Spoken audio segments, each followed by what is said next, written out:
Hello, we're here. Yes, it's Wednesday again, and welcome, Delboy. Yes, Hey! and welcome all of you who are sat here watching us just talk about anything that comes in. Yeah, Uh, it's not 5 to 5, and it's not crackerjack. Take it like yeah, that. but you can. It says ask us anything, and that is Please true. do, You can ask please us do. anything you want. Yeah, Yeah, just don't ask what underpants I got on and all yeah, that sort of stuff. I and sort of draw a line at things like that. And does I have to already put an apology. My dementia is already setting. I think I can't remember names very well. I get names wrong You, totally, but you you and know me what I both. mean. You and me both, and you're 20 years older than me. So I say. So, as we normally ask, what have you been watching? It sounds good. That Anyhow, impressive. well, I'll turn the background off like I always do. There we go. It's a bit dark in my room, and I'll mention the ones that I haven't got a picture of. But I watched after the stream on Wednesday. I couldn't get to sleep, and I put that talking pictures on. And do you know what they had on at 2 o'clock in the morning? Black Hole, the Black Hole. Wow. Oh, Amazing. did I have fun watching the Black Hole again? Yeah. And I mentioned it in my blog. I turned around and said, "Do you know what? That film came out in 1979. What other film came out in 1979? I'll tell you what. Star Trek: The Motion Picture came out in 1979." Yeah. And I was watching this film, and absolutely nothing happened in the first 20 minutes. It was all flybys of the big ship, of the black hole, of their little ship that was passing by. They got inside the ship. They went on a train that took them along the length of this. And I was going, talk about the motionless picture. Why the bloody hell did they not mention and say, hey, nothing bloody goes on in this film? And why did the motion picture get such a panning? Anyway, I love both films. Love Blake Seven. I love Black Hole, and I love the motion picture. And apparently, you can only get the Black Hole if you were part of the Disney Club on Blu-ray. Otherwise, you can only find a DVD of it.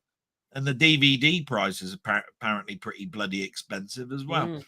But I haven't checked all my DVDs. I'm pretty sure I've got it because it'll be one of those films that, yeah, I definitely would have bought that if I'd have seen it because I like the Black Hole, just like Tron. You know what I mean? So, yeah. So that was brilliant. So Nikita came this week, which is a Luc Besson film. That's a favorite of mine. That's absolutely wonderful. So I really, really like that. Muckman turned around and said that, and everybody's been mentioning this. They've been saying, "Oh, I bought The First Omen. I got it on Blu-ray and all of this." So I decided I'd buy it. So I've got The First Omen. It comes in a slipcase. Not that I'm interested in slipcases, but it is on Blu-ray. It's not on 4K. It was pretty cheap. It wasn't expensive. So I bought The First Omen. The other one that everybody's been talking about is Sting. Yes, they have, yeah. So these arrived yesterday, right? So Sting arrived yesterday, and I've got the different cover. Look, if you notice, that's got a little dog with a bloody spider legs all coming towards it. Lovely, yeah. That apparently is the HMV pre-order. Nice. So I thought I want it. So if I was buying this on Blu-ray, which is all it's on, I'll go for a different cover than the standard one. The standard one's got a picture of a face with a spider on it. Right. Which is a nice cover, but I thought, I'll go with something different. Yeah. So that's nice. Yeah. It's good. It's good film. One that we've all seen, but I bought the box set of it anyway, and it's divided on whether people like this or not. But I bought Rosemary's Baby. Oh yeah. It's the 4K collector's edition. I love it. It's all very nice, but it is a divided film. Some people have seen it and gone, "Oh, what an awful ending!" and all. Well, yeah, it's because we don't see the baby. I think that's it, isn't it? So I don't want to say too much about it, other than I'm looking forward to seeing that again. One that Pete Yeah. got before I did, which really pissed me off, but I got my Stardust eventually, so that arrived. Oh, right. Yeah. Steelbook of Yeah. Stardust. He did a fantastic little unboxing of it. It's got some lovely cards in there. Yeah. Yeah, he mentioned just about everything that you can say about the film, which was really good. Apart from one thing, the one thing that I remember about Stardust, right, was that it's written by Jonathan Ross's wife. Oh, yeah. Yeah. Right, She's a writer. she I doesn't know get she did much of quite a a lot. she Yeah. doesn't get much of a mention Yeah. these days, but she's written Yeah. a few screenplays. So that was the other thing then, therefore, that hasn't been mentioned too much. And the last one is my big box set of The Hitcher has arrived. Oh, right. Oh, that's Look at the size of that. I mean, it's Jesus big, yeah. Christ. So again, Everybody's been talking about that for months. I know. Months and months. So I'm looking Yeah. forward to that. There's a ton of extras. I don't think anybody will read that and be able to freeze frame that. But Yeah. I'm pretty sure everybody's waiting for The Hitcher. That means that this must be coming to people's houses now if I've got my copy. Was that sold out? Was that sold out? Do you know what? That was one of those announcements that was really, really good, because who was it? It was Arrow, was it? Yeah. No, was it Scream Factory or Arrow, or can't quite remember. Anyway, they turned around and said the day before, if you go onto the website at 1 o'clock, you can pre-order it. So everybody knew when it was coming out, 1 o'clock, right? Fantastic. Everybody was there poised at 1 o'clock, hitting refresh, right? Refresh. I got there 1 o'clock. The site didn't go down. I hit the pay button, came through, bang, you've got this ordered. I went, marvelous. Brilliant. Why can't they all do that? You know what I mean? Yeah. Rather than Zavi turning around and saying, we're going to launch this at 12 o'clock midnight. Yeah, thanks very much for that. Yeah, for all of the red carpet owners, we're going to have it out at 12 o'clock. You wake up 5 or 6 o'clock in the morning to go to work and you find out it's all sold out. You go, well, fuck you then. You know what I mean? Because it's like, because unless you were up at 1 in the morning or something, you had no bloody chance of knowing that. What else have I been watching on TV? And Jim Jam is in the room, so I know he's got this, but I haven't. Great TV have started the show Doctor in Charge. Do you remember the old Doctor series? And I've watched about 3 episodes over the last couple of nights, you know, and I've really gotten into it. So I might start looking on World of Books for the Doctor in Charge, Doctor at Large, all of those ones. Because I forgot, you know, that it was partly written by Graham Chapman. And Graham Chapman is the Monty Python team. And I forgot all about that. Graham Chapman's dad was a doctor. And in fact, he wanted Graham to go into doctoring, you know, to become a doctor. He said, "Bugger that! I'm going to become a comedian." I think it pissed his dad right off, if I remember rightly. So I've gotten into it, and I'm just thinking to myself, do you know what?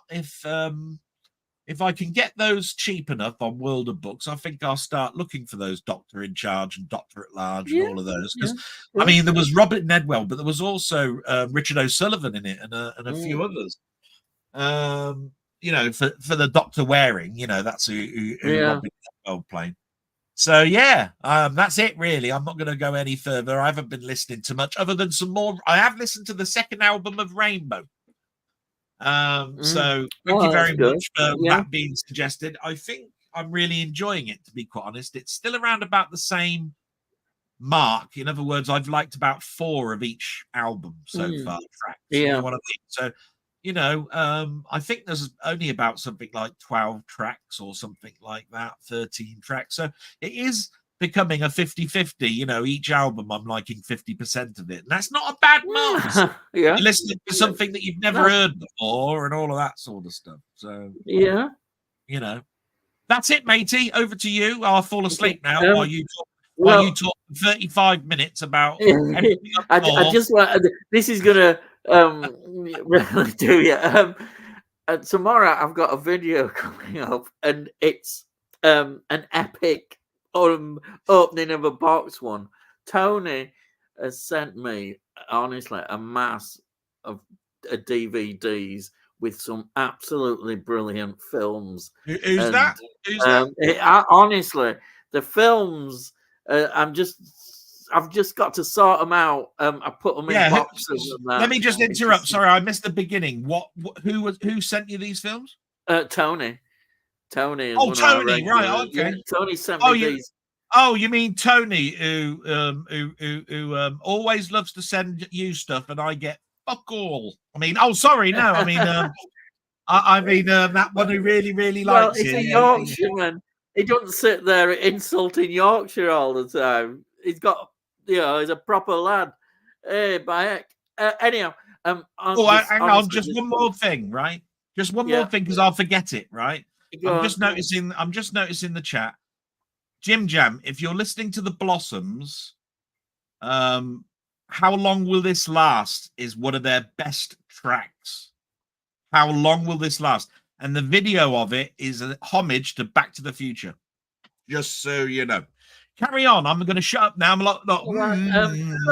better get on with what I've been watching. Well, I suppose the main thing that I've watched this week is all these. It's the Friday the 13th films, and then these. Now it's interesting. Notice I said these, because let's face it, these last two films don't really seem to fit in. You can only say they're not even Friday the 13th films, because even though people will argue that when Jason Manhattan is the last one in this one, and there's not much in Manhattan, it's still a Jason film on board the ship and everything, really. And I enjoyed it. It's a thoroughly good one. But this one, I mean, what on earth were they doing? Even this one, this Jason Goes to Hell, doesn't feel like a Jason film at all. It's just, I didn't think it was very good. And I've got the Steel Book of the 8 set. I haven't got those two. Yeah. I mean, both of them, the scripts are not very good. The characters are not very good. And this one, the space one, gets always the hate more. But to be honest, I didn't think this Jason Goes to Hell is that good, really. There's no lovable characters in it. I think the other one isn't Jason X in space. Now you see, people say there's nothing wrong in that concept. I think it could have been a good idea. The beginning where he's gone into stasis and all that sort of stuff is quite a good idea. But you know what it is?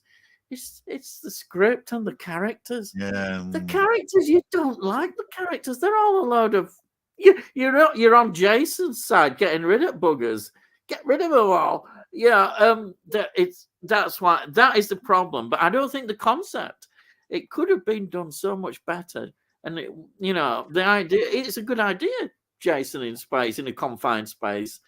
But the characters are so bad. The script, it doesn't work. So would you say it's like Alien, but with Jason instead of the alien? Yes. Unfortunately, it hasn't quite got the standards of Alien. I mean, when you actually think to yourself, you're cheering when Jason gets rid of the buggers, then you're quite happy and say, get rid of him and get rid of it. Oh, it's just awful. I didn't realize. I used to think that Jason X was perhaps not as bad as people thought, but now I've watched it, I'm thinking, well, maybe they were actually right. It was entertaining, but not as entertaining as when I watched it last time. I just didn't. It's just a bad script and bad actors and just characters you don't really like. That's it. And that one as well. Jason Goes to Hell. I didn't care. It was not a proper Jason film, in my opinion. It's just awful. Anyhow, but I watched those, and I suppose I'm always come back to this. You know it well, but I can't stop coming back to it. It's Sliders again. Oh, Sliders! Love Sliders. I just keep watching Sliders. Oh, it's such It's a The great the series. downside of that Sliders for me, right, is that I've only got the first 3 seasons of it. Yeah, I've got Was one there other was there one. I wasn't think wasn't yeah, there I've got the wasn't there 5 seasons? yeah. I haven't got the fifth one. I've got them all up to 4. Yeah, Yeah, but so it you've got one more season than I've got, but I've got 3 yeah. Once seasons. they start leaving the characters, it goes downhill a bit, doesn't it? Really. Yeah, Once you get lovely foiled boxes. I love it. I was buying that at the yeah, same time as Quantum Leap, if I it was remember really rightly. nice. And I got I like these. I got all of the Quantum Leaps, but for some reason I only got 3 of the Sliders, and I don't know why. Yeah, but I don't know. They're so easy to watch and so enjoyable. I think that's when I don't know what to watch, I can think, oh right, I'll put this on, and I just love it. I Hang just on, come hang on. back I've got to to interrupt again. I don't know what to watch. Have you watched your own stuff? it. Right? Well, it doesn't really often happen. But say I'm You've thinking, you've just turned around and said, I've watched 10 Jason films, right? And you're going, oh, if I'm bored, yeah. what do you mean if you're bored? Well, I don't get bored. Sometimes, honestly, Jesus Christ, man. Jesus. have you ever done this? Have you gone to, oh, no, you can, oh dear, nearly, you can't do it because you haven't got the shelves. But sometimes, No, I oh, haven't. let's do an overlook on my shelves. And I'm looking on the shelves and going, oh, shall I watch that one? And you spend ages looking along the shelves. You can't decide what to bloody well watch. You think, oh, should I watch that? I tell you what, Jim Jam is starting to do about the same output as you. I can't keep up with it all, man. Jesus. You all come out with around about 600 videos a week or something, and I'm there doing about 4 or 5, and I'm just going, sod this. You want to say that, but you could argue, you could say, well, mine's quality over quantity. You see, that's what you could turn around and say you could. The only thing that you could say is no bugger does 2.5 hours. Yeah, on a Sunday. Because I will say that for myself.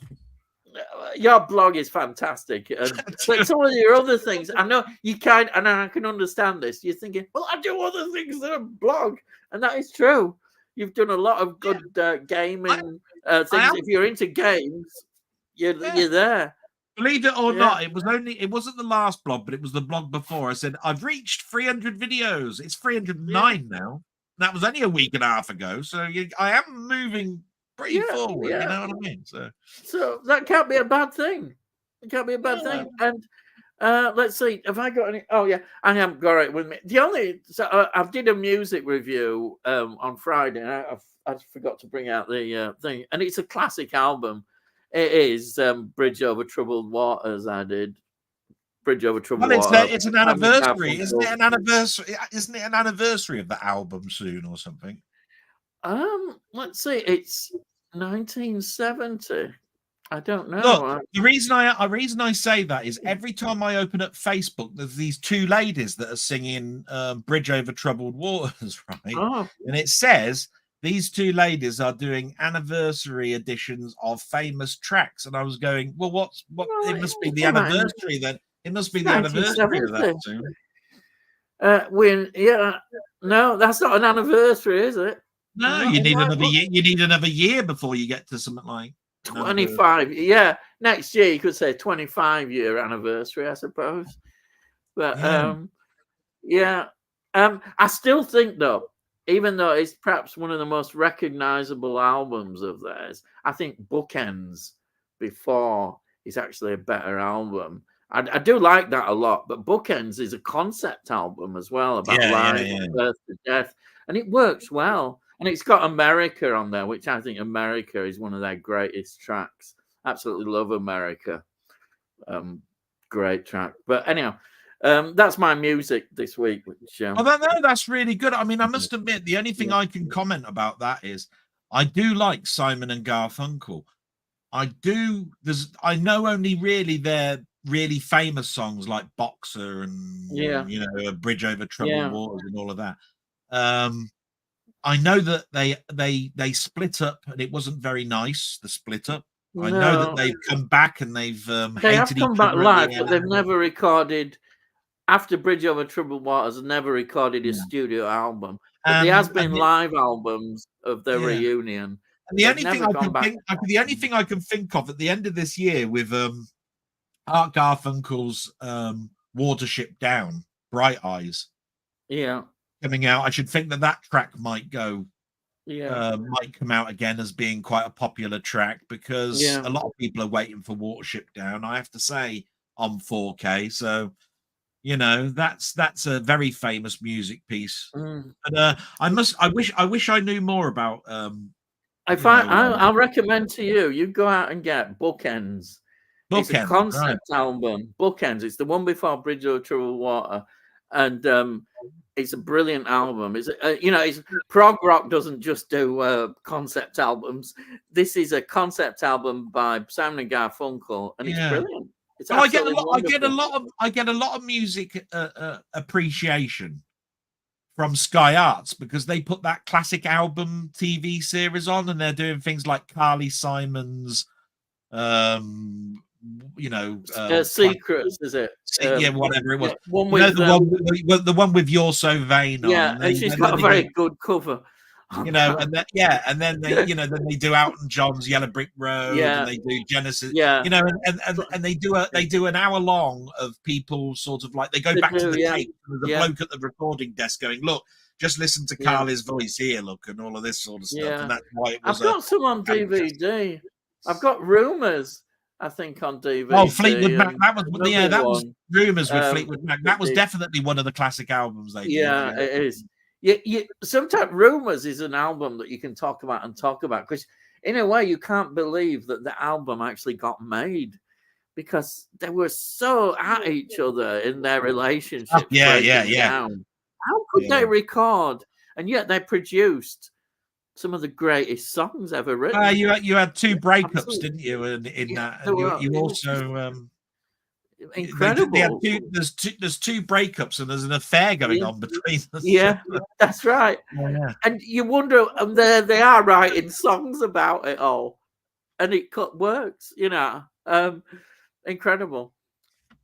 So that's what I've been watching and listening to this week. Yeah. So without further ado, as we say, or people say, we'll get into the comments. And the first comment is from Jim Jam. Good evening, gentlemen. Well, good evening, and thank you for joining us. And I hope you are all good. I'm great. Hello, Danny. Thank you, Danny, for joining. And hi, Jim Jam. Thank you for answering my question. On your question and answer. Yeah, we've part 1 videos come out from Jim Jam, which is a great video. And then Through the Lens. Hey guys, hello, Josh, welcome. And then hi, Josh, mate, from Danny. And then Sai, hello, amigos. Hello. Well done. Thanks, Sai. Then we've got hi, Sai, mate, Danny. And then Sai, hi, Danny. Danny, Sai, my itcher should be with me sometime tomorrow. Oh, you're ahead there, Delboy. Yeah. Cool, says Sai. I love the hitcher. Yeah. I'm just getting the standard release. Money is a bit tight at the moment. Yeah, I know, I understand that.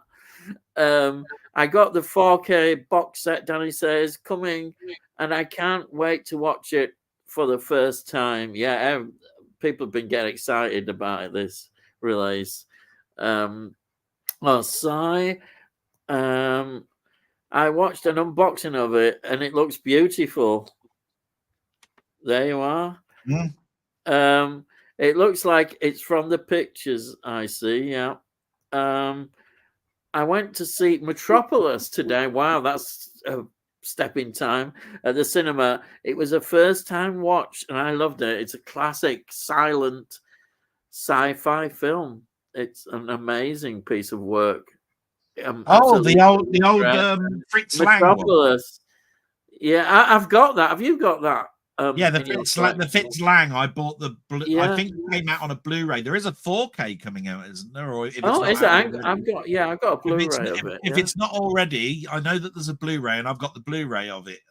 amazing film. It is because I mean, everybody remembers, the robot, the woman robot. Yeah, I mean, yeah, and everybody remembers also the flying car, the aircraft yes, and everything that yeah, flies over the exactly. city and everything. Yeah, So it's a lot. I mean, the film is a lot more than those visuals. yeah, A lot of yeah, people just know it from those visuals and don't actually know what the film's about. So I yeah, definitely recommend people sort of like get to watch it, even if you don't buy it, yeah. try and find a YouTube video of it or I mean, something. you think of the influence that it must have had, and Oh in yeah, yeah, fact, if you go on into 1930s, you've got Things to Come, and that's a sci-fi film of that period, and that clearly was influenced by a lot of what they were doing. And then these films became influential to all these other directors. um it's always good to look at these old films and see how they influenced so many different directors who perhaps we take, think, oh yeah, they were masters of this. All these people have always looked at all these old films, and they were, because they were probably brought up on them as well. Some of the classic directors, and yeah. amazing, absolutely amazing. Um, Metropolis is a great film. It is, yeah. We've got here Through the Lens. Just letting you guys know that you won't see any videos from me for a while, Oh as I lost my grandfather 2 days ago. no! I have planned, but I need to be with my family first. That's Oh, perfectly absolutely, Josh. understandable. I'm so Yeah, sorry. so sorry for your loss. I will put a I little know exactly. disclaimer in the promotion area of the Discord, to Yeah, let everybody know that what's happened, and hopefully you'll get some good wishes and best yeah, wishes. You definitely have best wishes from me. yeah, you do. Yeah, My God, I hate it when I hear stories like that. yeah, I do. Um, I remember when my granddad died, it was devastating, absolutely devastating. I wasn't even there in Leeds, and it was awful. And yeah. I still miss him today. Still miss him. Um, yeah. So yeah, I say. Danny says sorry to hear that. I'm so sorry. Thoughts to you and your family. Yeah, that's I'm understandable. hoping he's still in here so that he can hear all Yeah. the good wishes from everybody. But What was so Jim Jam says, what was the first film you ever watched that wasn't in English with subtitles? Bloody hell, that's a question and a half. How can I remember that? Whew. do you know what? I think, and it took me a long time to watch foreign films, so you have to remember that. Yeah. I think it was either an animation from the 70s, or it could be as not that far back as Akira, the manga, the Yeah. Japanese manga, the film that came out. I remember I saw a lot of the first Luc Besson film I saw in French was The Big Blue, followed by Nikita, which I've just shown. Yeah. But even those are late 80s, mid 80 films. So I'm having trouble thinking before 1985, but I'm bound sure to have watched a foreign film because I watched so many films with my mother late at night that would have been that might have shown a on BBC Two when I was like 10 or 11 years old. It would have been a horror film or something Yeah. like that. It would have been in another language. But I really can't think of the name of one at the moment. But I've given a couple of titles there: Nikita, Akira, The Big Blue. They were all in foreign language. But I'm pretty sure I saw a film in the 70s that would have been in French or Italian, or because I might have even seen an Italian Western in its actual natural Italian. You know what I mean? I mean, they didn't really show that many that sort of period in time foreign films on the TV, even No, they would BBC have been late Two. at night on a BBC Two movie drome or something like that. Yeah, that would be the place you would probably see them if you saw any, and maybe Channel 4. And again, initially. Channel 4 is a 82, 83 Yeah, broadcast.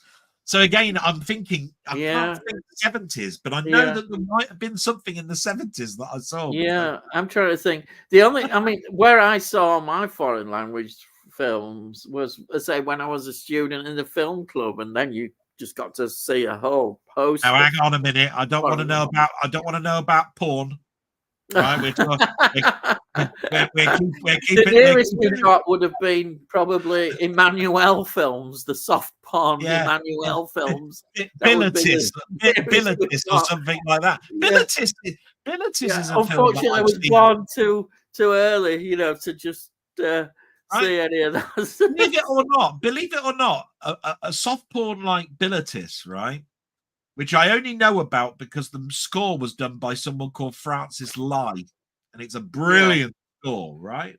Yeah, and that's a 70s soft porn foreign film, but I can't remember if I saw it early 80s or not. Yeah, but I only know about it really because of the score. Francis Lai, look it up. It's a beautiful score, beautiful. Right. Yeah. Really, really crappy soft porn, little, you know, girls riding around on bikes with their bloody stitched up and all that sort of, you know. Actually, it was a good excuse. You could actually go into an art house film and pretend it was art house when you was really watching soft porn or maybe near porn. I remember that with The Beast. There's a film called The Beast, which I enjoyed. Now that's possibly one of the early films that I saw with subtitles. But it's quite a farcical film. It's quite silly actually, but good. I enjoyed it. But then there's it's like a bit of a porn section in there, and that's why it got banned at the time because of, you know, you had a full erect penis and all that sort of stuff, which you know can't show that. I mean, I remember the first time I saw Caligula. But again, not foreign. Yeah. But I'm betting you any money that the reason I'm finding it trouble thinking of a 70s film is because I would have seen my first foreign film when I got my video recorder. Yeah. We got our video recorder in about 1981, 82. And we probably went to a video rental and we probably watched a foreign film that way. Yeah. So I must admit I am struggling, guys, for a 70s film. Sorry, I really am. Yeah. You know, that I would have seen in the 70s. Not that I haven't seen a 70s film in the 80s. I'm talking about actually watched it in the 70s. I can't think. Yeah. There's one, I think I think it's called La Boeuf. I have got a copy of it. And it's where all these people they come together one weekend and they all eat until they all die of overeating. It's supposedly, this is what I love about these art films. It's bullshit, but they like to say it represented the degeneration of the bourgeoisie and all that kind of stuff. They like to intellectualize it, but really, it's just having a laugh watching people kill themselves by eating too much food, and that's what it's about. But you know, they go, it's all the decadence of the bourgeoisie and all that stuff. But in really, it's just people put it in an art film and it looks interesting. But I remember that because it was controversial. But and that was foreign language. But you didn't really need much subtitles, do you? People eating on a bit of sex thrown in, probably. That was it. I can't think of any. When you got into art house stuff, there was you started seeing more foreign language films. I remember, is it Tin Drum? That's another one that stands out at that time. And they were good. I enjoyed them. You sort of, I've never have, and I still don't have any problem in watching subtitles. Some people do. They say it distracts from watching the film, but I never find that. And some people will say, well, if there's a dub, then they'll go for dub. And maybe if I was lazy and feeling that, I might go for dub. Yeah. But generally, I've got no problem with subtitles. But a dub is if you're feeling maybe a bit tired and what have you, then you could be lazy and watch a dub. But the dubs are sometimes very funny, aren't they? Because they don't Yeah. quite, and the voice acting and anyhow, let's see what we got. So hopefully we've answered your question a bit, Jim Jam. And then the usual gang back again. Yeah, well, we are. Where's Tony? I don't know. He hasn't come on yet. I don't know. Yo, Tony. What's your favorite family from a 70s sitcom? Family from a 70s sitcom. Family. Oh. Could you count George and Mildred as a family? I mean, they were husband and wife.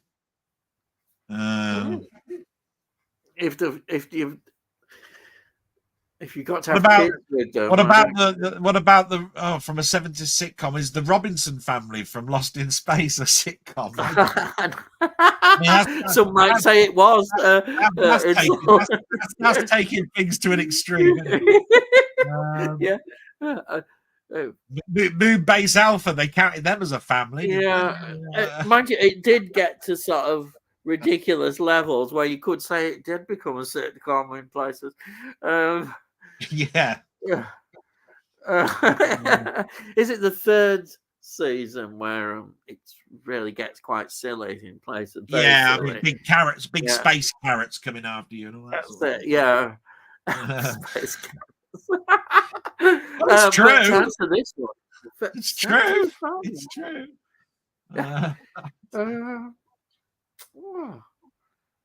I mean, MASH is a family, isn't it? I mean, it all depends on how you look at things, isn't it? Because I mean, there are families within comedies, isn't there? I mean,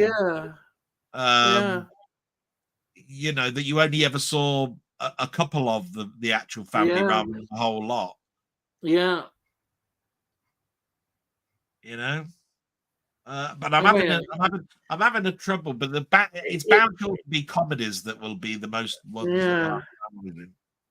I mean, the Fosters is a 70s. I can't say. I mean, to me they are, but you can't really use it, I suppose. But I would say Steptoe and Son. Yeah, you see, that's a family. As far as I'm concerned, they're family. Yeah. Oh well, I'm going to use that then. That's my answer. Even the Likely Lads. You see Bob's family. Oh, Likely Lads. Oh, I love that. Bob's. You see Bob's family, don't you? I mean, yeah. Actually, that's a good answer. And you see Terry's. Yeah. Even though he wasn't married, you did see his sister, didn't you? And his sister had a little baby. His sister had a little baby. Yeah. I mean, is Robin's Nest from the 70s? It is, because Robin Tripp did marry in that show, didn't he? He married. I'm not sure on that one. Yeah, actually. You could use George and Mildred if you want. Well, like I said, why not? You did see them as husband and wife, and they were a family. Oh well. How about the next door neighbours then, with little Tristan and you know. Because you had the 4 Miles, didn't you? Next door, and they were a family. They were a family in it. Yeah, that's a good one, really. Yeah. What do you mean by family? Well, I'm going to say Steptoe and Son, so I can get away with that. Yeah, no. I mean, I've listed a load. Yeah, you have. And I also don't want the comments to get to the point where we're not going to get to until about 12 at night. So I'm hoping you count what I said as read. That was here we are. You've got a nice question for you now. Everybody, really? yeah, get ready for that. Yes, those boxes that you can't see at the moment. They're all in there and probably garage. Here we go. Del, how many steel box do you own? There you are, everybody. I wish I knew. However, my phone is on at the moment, which means I can open up my catalog program. Let's have a look. Give an estimate. An estimate. I'm just going to tell you what it, because I haven't cataloged them all.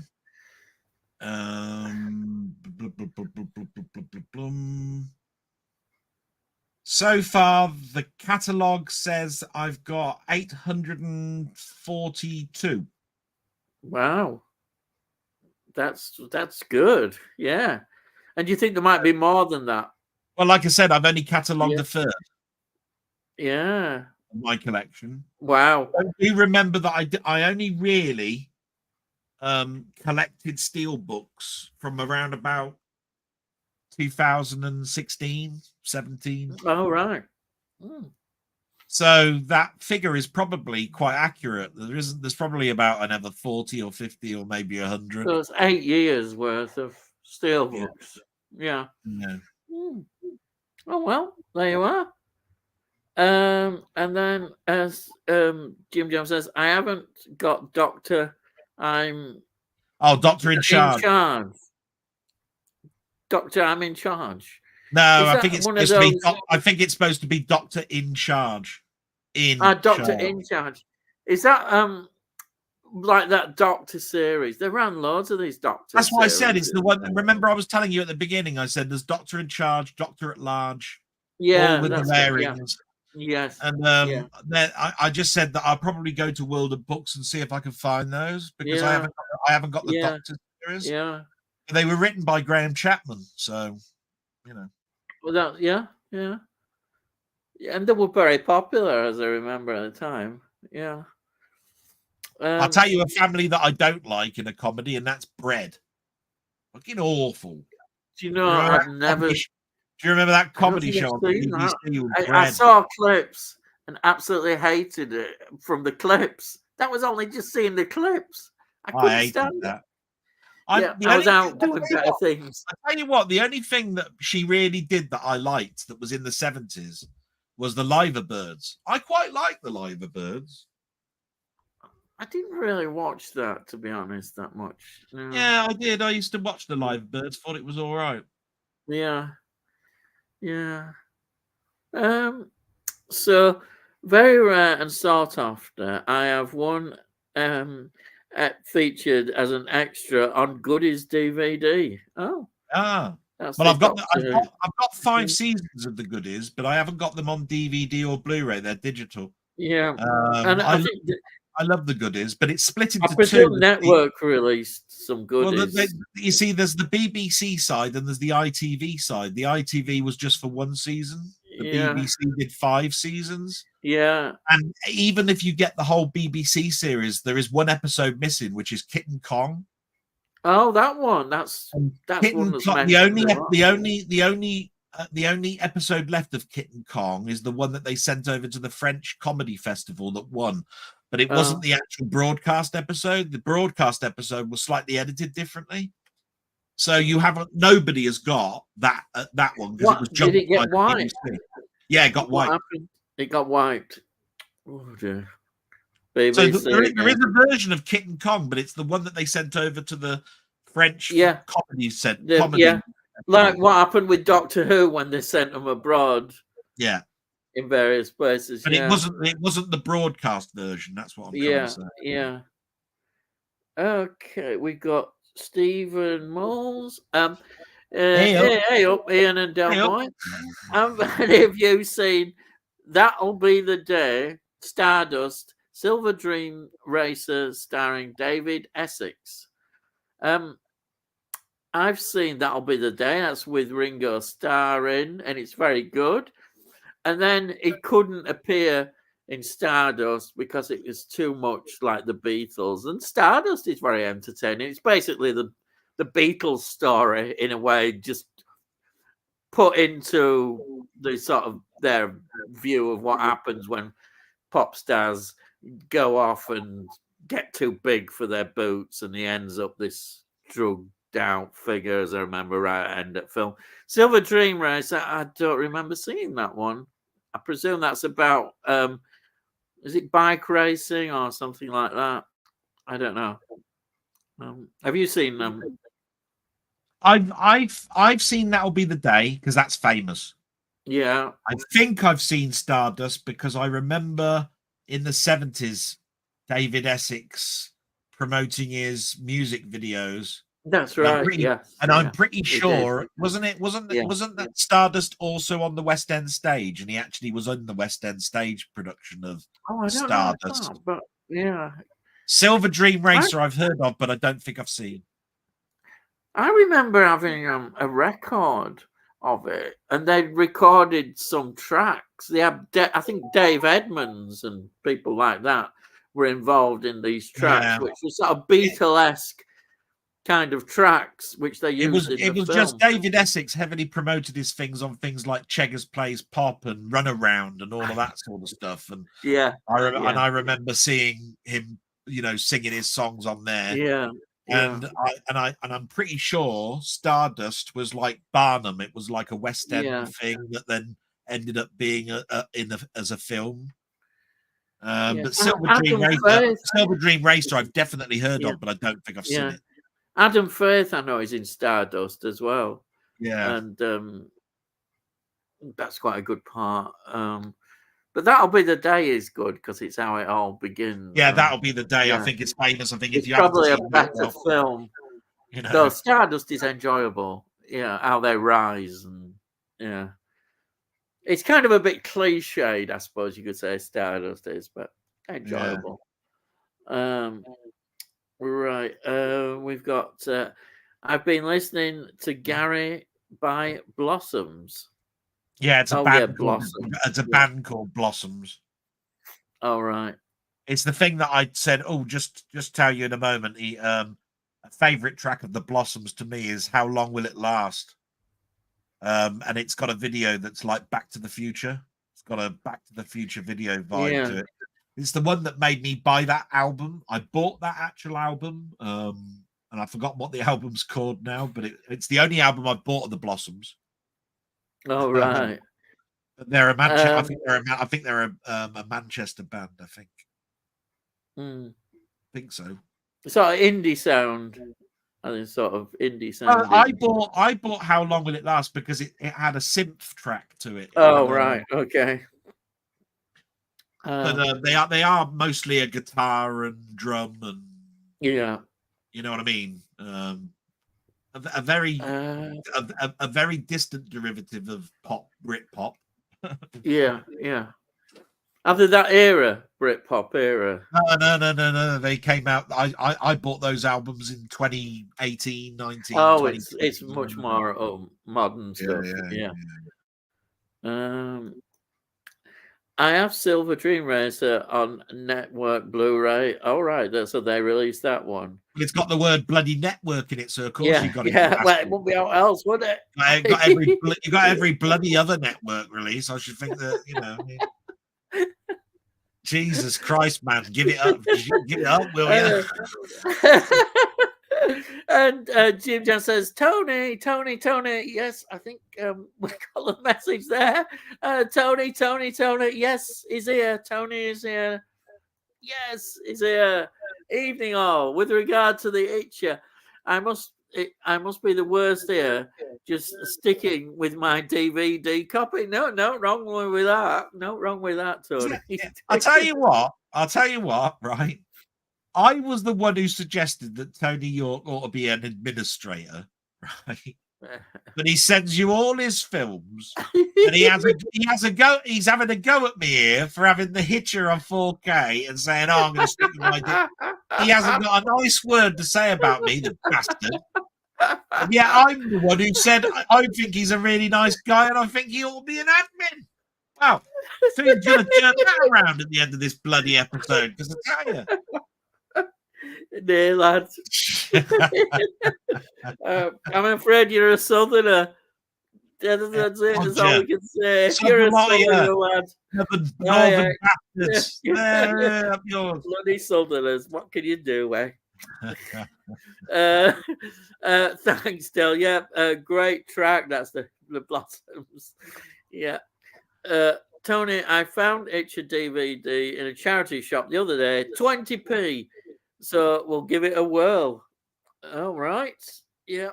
Hang on a minute. Just go back for a second. Yeah. No, what he actually did was he bought 5 for £1, and that's why he's totaled it up and said, I got it for 20 pence. I've never been in a charity shop and said, here's 20 pence, I'm buying it, right? When it comes to DVDs, he bought 5. I bet you any money he bought 5 DVDs, and he said that cost 20 pence. Well, which is not wrong. No, but he didn't go up to the counter and say, here's 20 pence, love, and took it away. I'll tell you that. I love you, Jim Jam, bastard.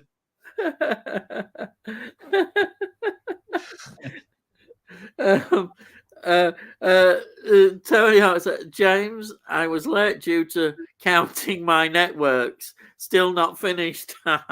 Yeah. All the network titles. Was you a fan of Halloween Ends? Who's that aimed at? I think it's at us. Where are you? Do you want to start, or do you want me to? I've got them as steel books. I'm not a big fan. I've never really enjoyed the later versions compared to the early versions, but there's a couple that aren't too bad.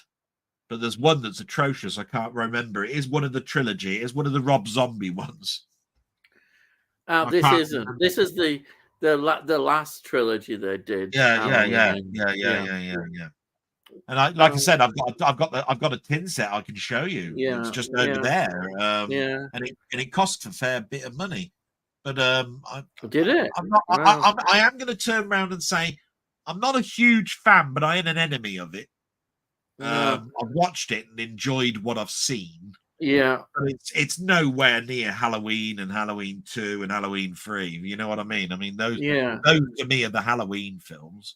Yeah, and I think you'll find that there's a lot of people that are with me with that. I mean, if you were to ask Keith of Euphoria Pictures, what do you think of the? He don't like it. Halloween he doesn't like it. You know, he will turn around and say, "Look, I've got them all. I bought them all on Steelbook."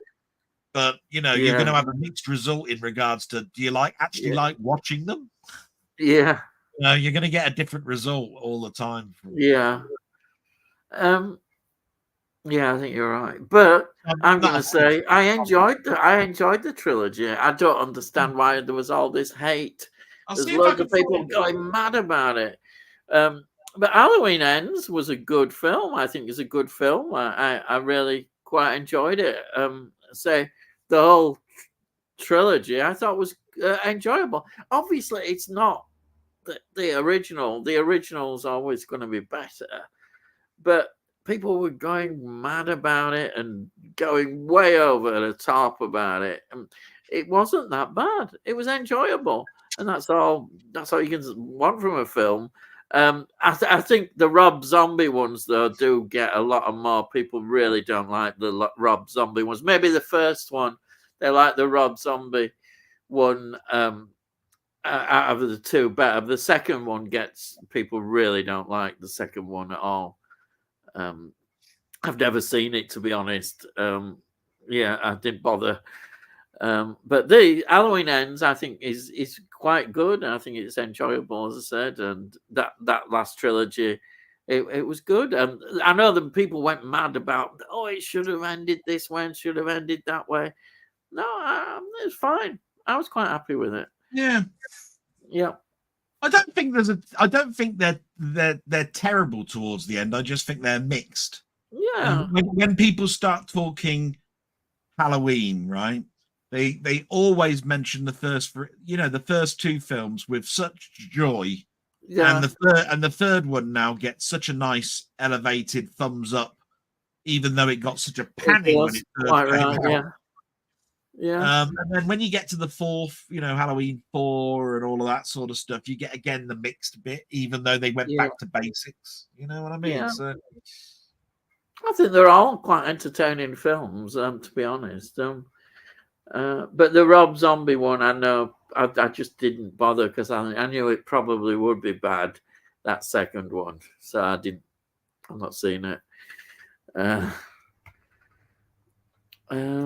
And Simon says, Tony, I'm not buying the Itcher 4K York. sod the lot of you. I bought it. It's because he's got it here, Mr. Tony, I'm really intrigued to your final total. Oh, it's he's again. counting network titles, isn't he? Yeah. Tony, you heard of a series called Tightrope? No, it's a good film, but a lot of people don't like my Clint Eastwood. That's a brilliant film, Clint Eastwood. Yeah, I like Tightrope a lot. I heard somebody reviewing it and saying it was. I quite like Tightrope because it's different. But that's not the Tightrope you mean. I think it's a TV series on network. Which was it a crime show? Tightrope? I can't quite remember. Was it a crime show? Yeah, I think it is. I mean,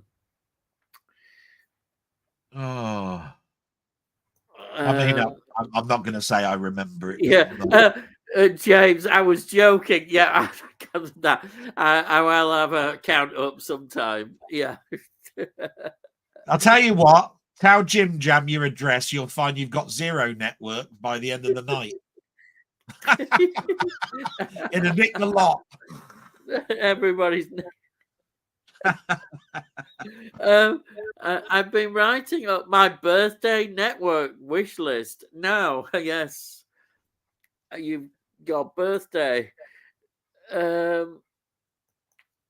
Tony, laugh out loud. We are talking hundreds or thousands, mate. Well, I wonder how many they actually did network. Yeah, there's a question for you. Jim. I would have said it was under 1,000. Yeah. Oh, it would be. Oh, it wouldn't be any more than that. Definitely. I would possibly say there's more than 500. Yeah. It's a difficult figure to come to. Yeah. I mean, at the end of the day, you got to ask yourself: is there somewhere on the internet that tells you the exact number of network releases? Yeah. First thing you got to ask. So. Yeah, I bet you there isn't probably. You're right. A place that I bet there's like some special forum of these network collectors.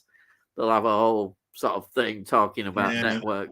You can normally find some sort of. All I know is the nicest, kindest man in England has got the biggest network collection. That's Jim Jam, and I don't need to know anybody who's got a. Yeah. I don't need to know a person who's got a bigger collection because they're probably bastards. Enthusiastic as well. He's always enthusiastic. I like that. Being enthusiastic, positive, and yeah. Jason X is worse than Critters 4. I've never seen Critters 4. It must be Critters 4 must be pretty bad. Is it worse? Is it worse than Leprechaun? Oh, but honestly, one of the worst films I've seen is Leprechaun.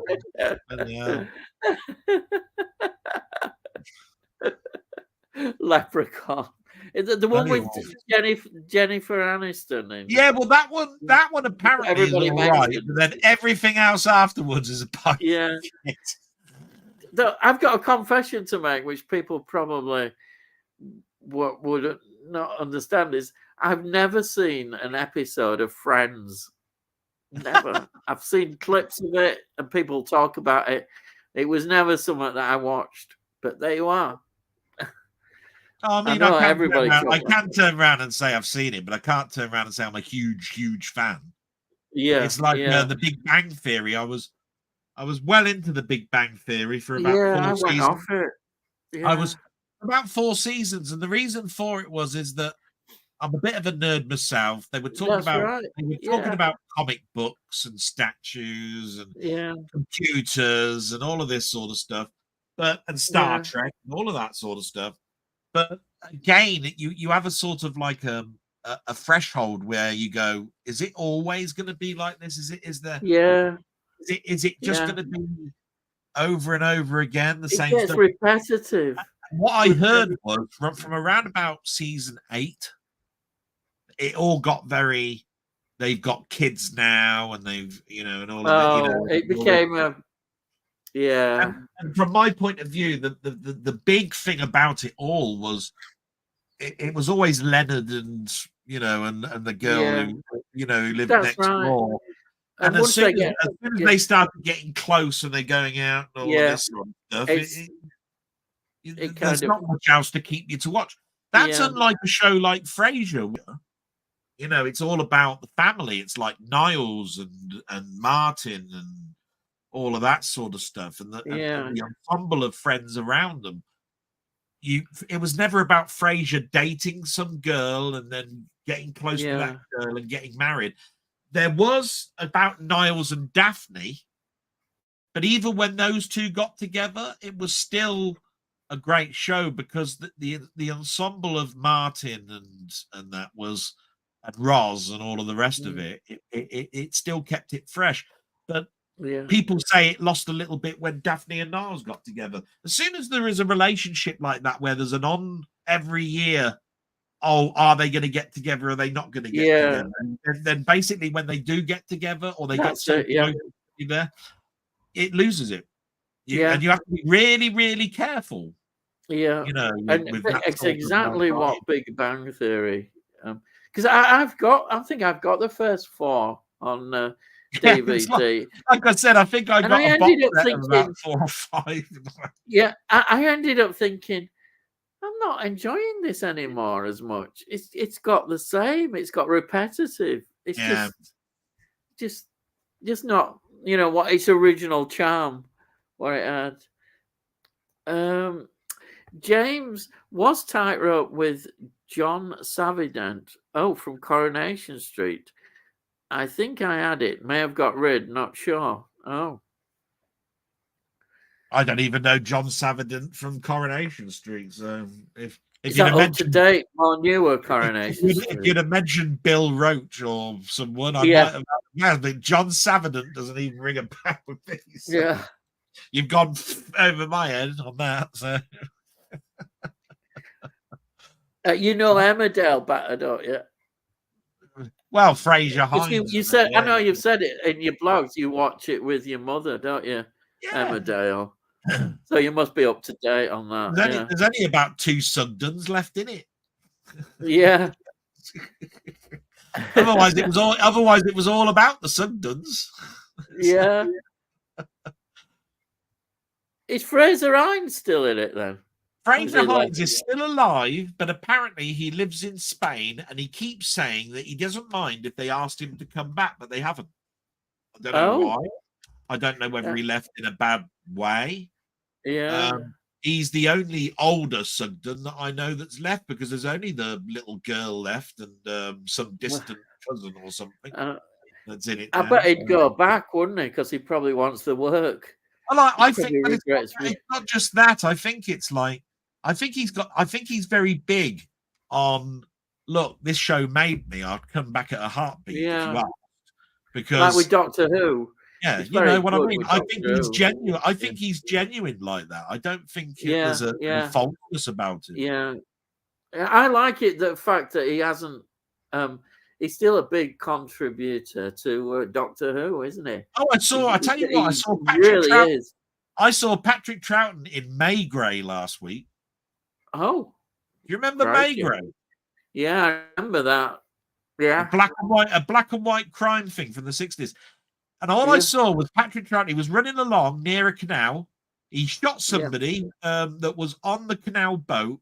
The police caught up with him. He turned the gun on himself, shot himself, and then landed and then fell into the water. That was the end of Patrick Troughton. I want to know what the story was about, because I only saw the last 10 minutes. I thought, that's Patrick Troughton. That's ever such a young Patrick Troughton. Where's the? Oh, missed the story, bastard. Oh dear. Let's see. Who remembers Harry Worth? Yeah, I do remember him, but not much more than that. Yeah. I just remember that shop window and doing the thing with his arms and legs, and Yeah, do you know that's what? I about think it. I think we've mentioned Harry Worth about 8 Yeah, times or something because yeah. we keep saying about the window and That's all you can remember. It ain't much of a legacy, is it? If that's all we can remember of the character.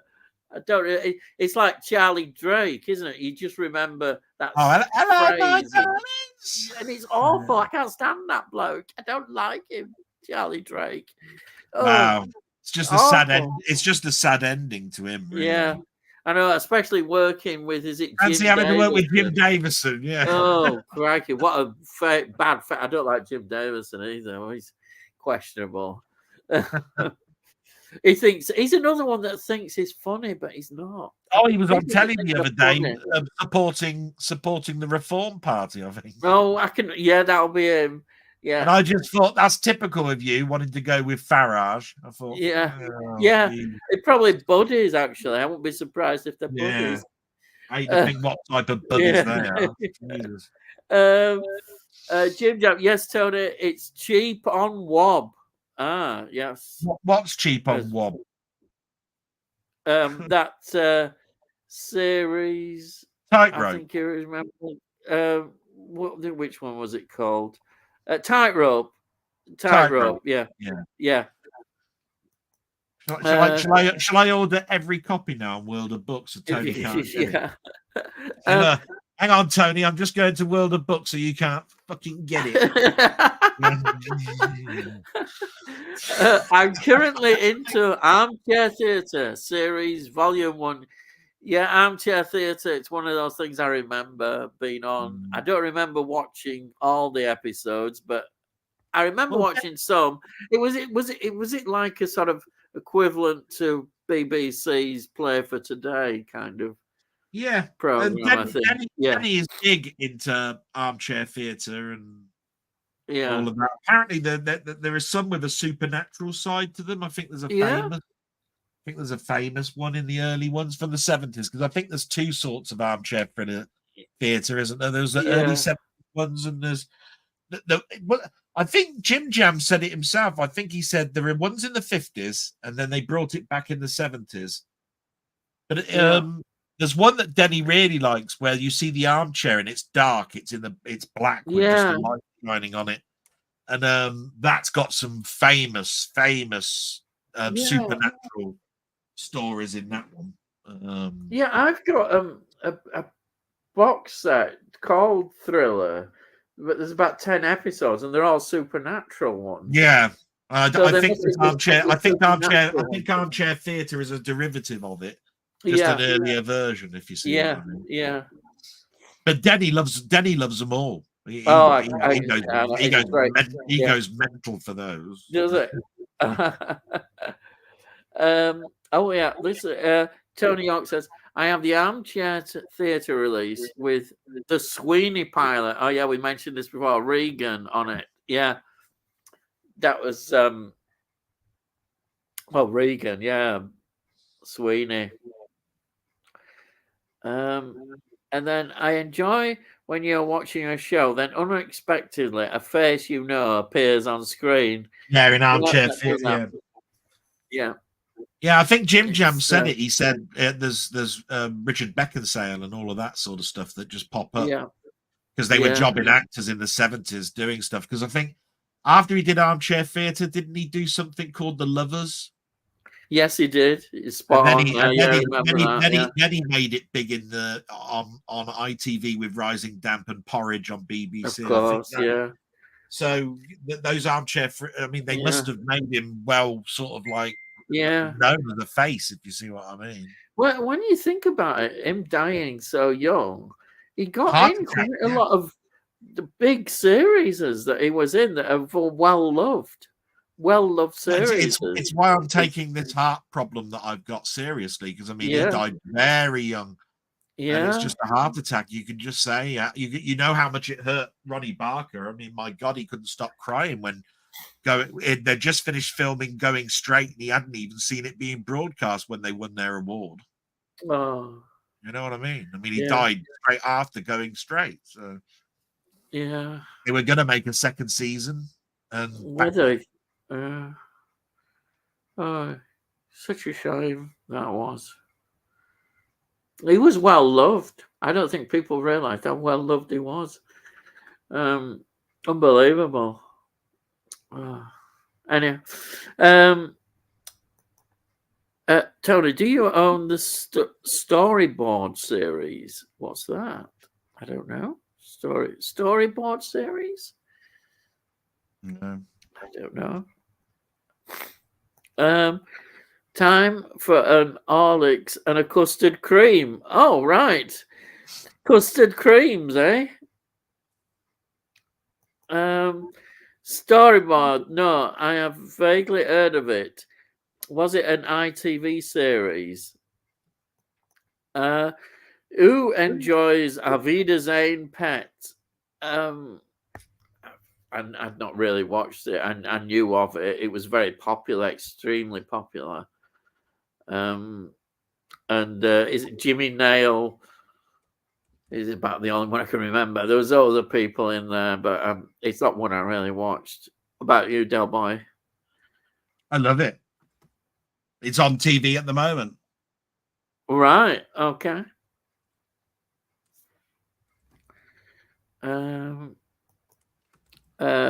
Jim Jam movies and TV. Hoping to see Blossoms again next year. Oh, right. Yeah. You mentioned them earlier. Tony, Storyboard was like a play showboat, famous for introducing us to the Bill Woodentop episode. Oh, right. Simons, I own the greatest hits of Simon Garfunkel and also Paul Simon's greatest hits. Yeah, that one was a massive seller. That one, it came out the year 1971. Simon Garfunkel's greatest hits. It's famous because you see the two on the front. Massive seller. And Paul Simon, I love this earlier stuff of Paul Simon.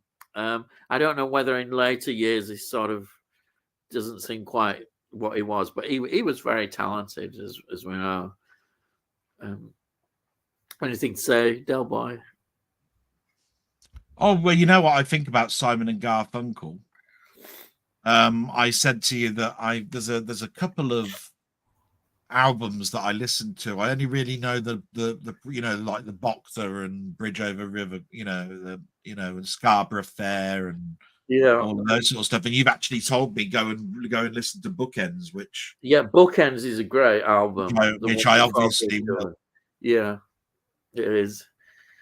So it's a concept album, which I really like the idea behind it.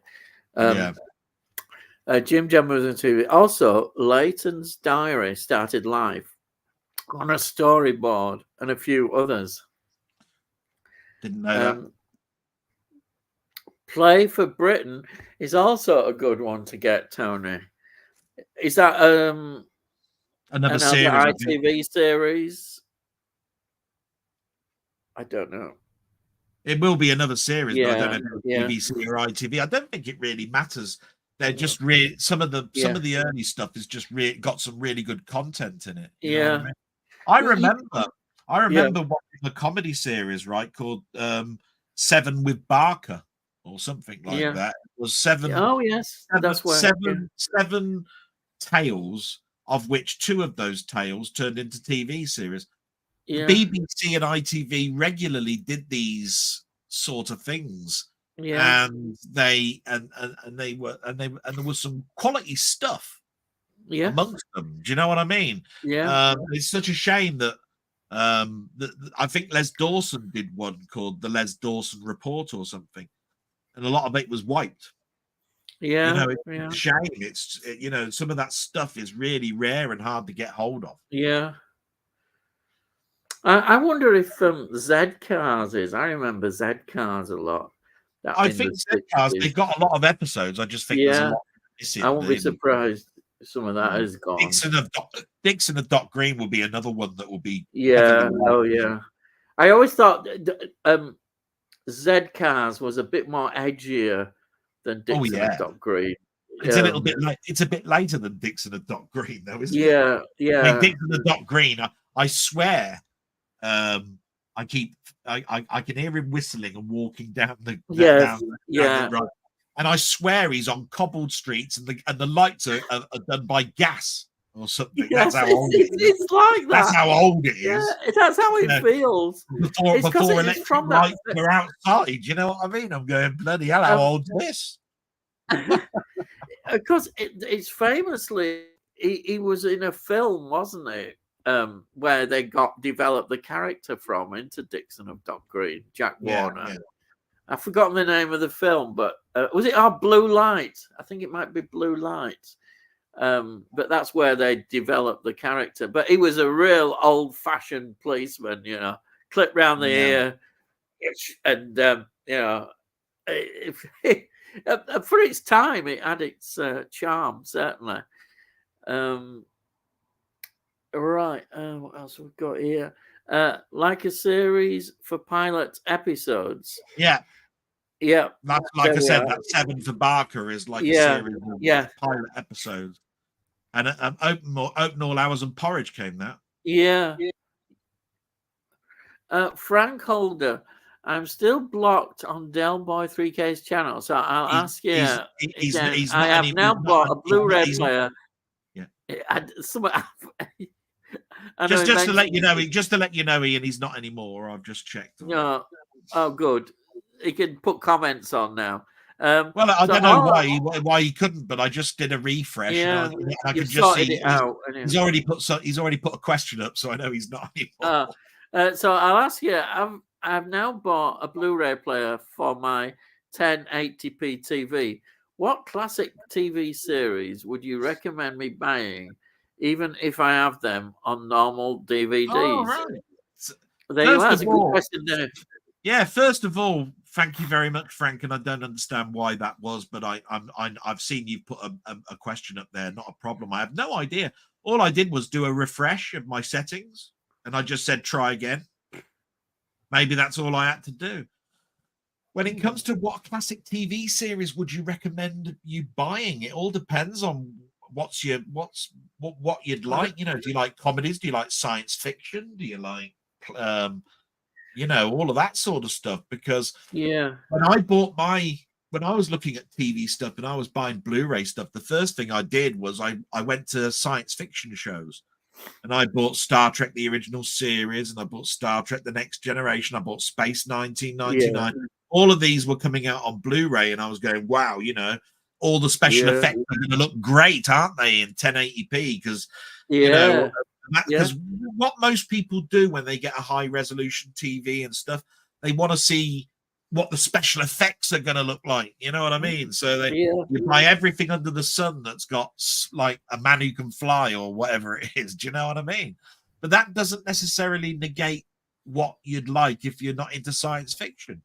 I'm still buying stuff now. I bought Columbo, right, on Blu-ray. You know that I showed you that box set the other day, and I told you that I'm waiting for the second part of that box set to come out. There's a lot of comedies, like Cheers and Frasier and all of these sort of things are on Blu-ray. So it's a bit of a tricky one, really.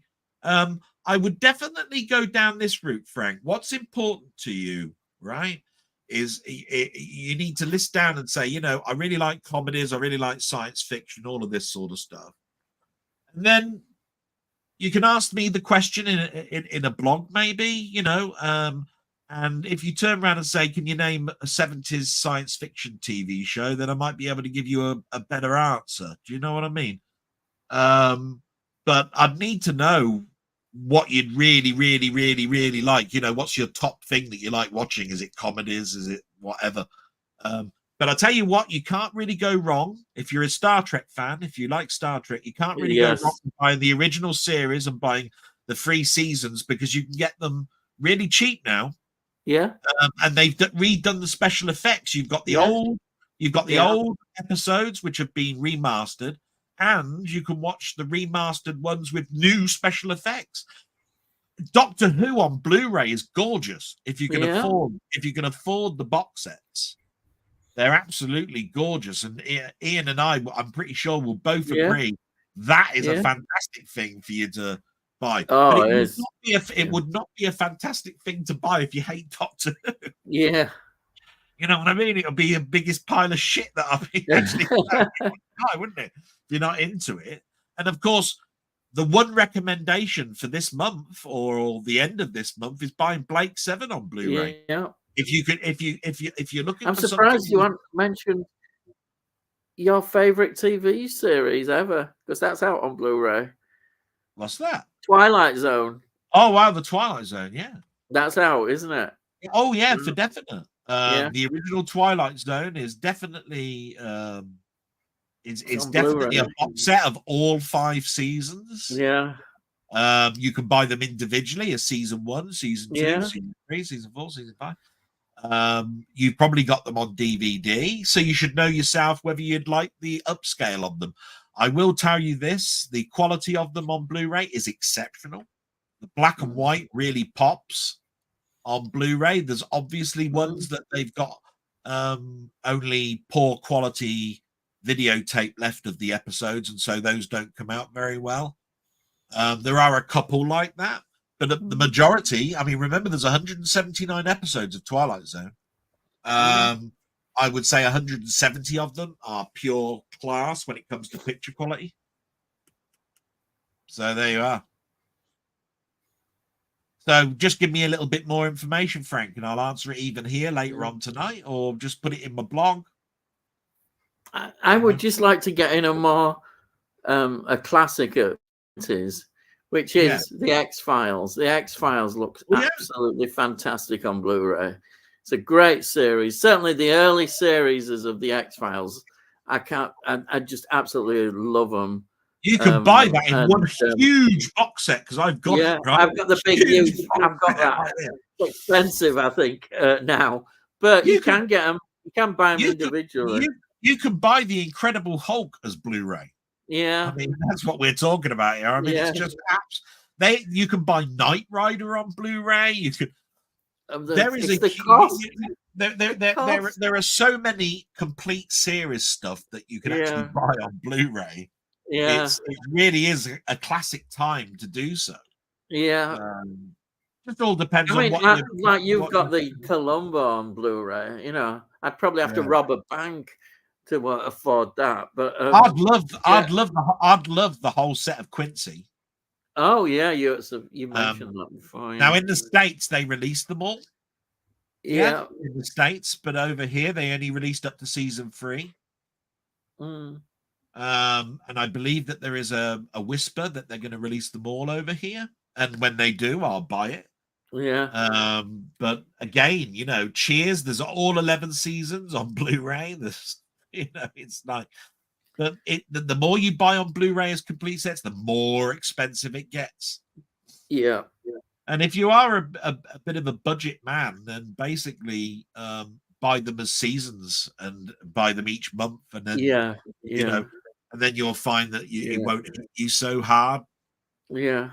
But I think also as collectors, but I know not everybody can afford it, and I'm included, but it is good if we buy these Blu-ray releases, because it means they'll do more. You know, this is the Star Trek dilemma has been that the next generation didn't sell that well. And it's expensive to do.